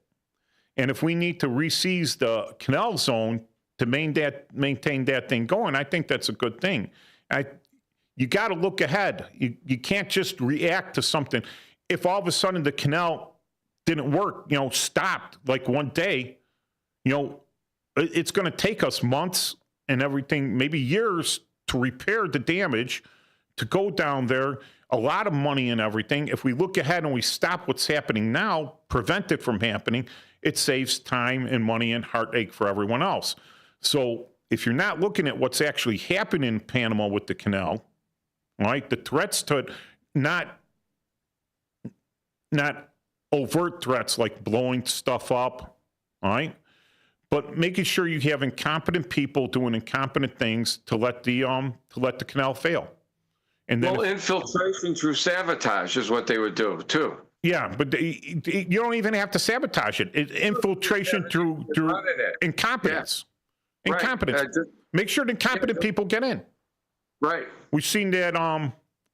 We've seen that other places. I don't want to get political again, but we've seen it in the United States. Incompetence leads to destruction. And if you make sure, if you say, going back to World War II, we had a chance talking about incompetence, I know we're getting on a little tangent here, but talking about incompetence, we had a chance to take out Hitler or Heydrich. Heydrich was they called him the butcher of, what was, I can't remember, but he was a very competent military commander, very competent, all right? But he was also brutal, absolutely brutal. And they made him the military governor of Czechoslovakia. Butcher of Prague. What? Butcher of Prague. Butcher of Prague, all right? And so we had a chance to take out Heydrich or Hitler, right? And we chose Heydrich because if you took out Hitler, Heydrich would have taken over. And Heydrich was competent, militarily-wise. Hitler was lucky for the first couple years, military-wise. And then his incompetence led to the failure of everything, all right? But Heydrich in there, so you take your choice. You take out Heydrich. So in the world scene, if you want to have a stronger position against the competitor, you make sure that he has incompetent leadership. All right? And so you fund the incompetent guy over the competent guy, and you hope he gets elected in. And in the future, it might look bad for you, because if you destroy the economy of your biggest trade partner, who are you going to trade with now? Well, you hopefully take it over and do trade with yourself. So again, looking back at when you talk about the nautical trade routes, right? China has a very difficult time expanding on the ground. I mean, they could try to take over Korea, not that large. They could cross the Sea of China and try to go into Japan. That might be a little concerning. You know, that Taiwan really isn't that large.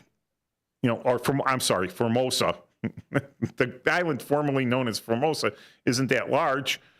And then you have India, which is highly populated, and they're also the natural resources ain't going to do it. You could try to go into Mongolia or to Russia. That's going to be a big battle. So you want to expand your naval trade routes so you bring in resources to yourself rather than use your own resources on land. The United States has massive resources on land.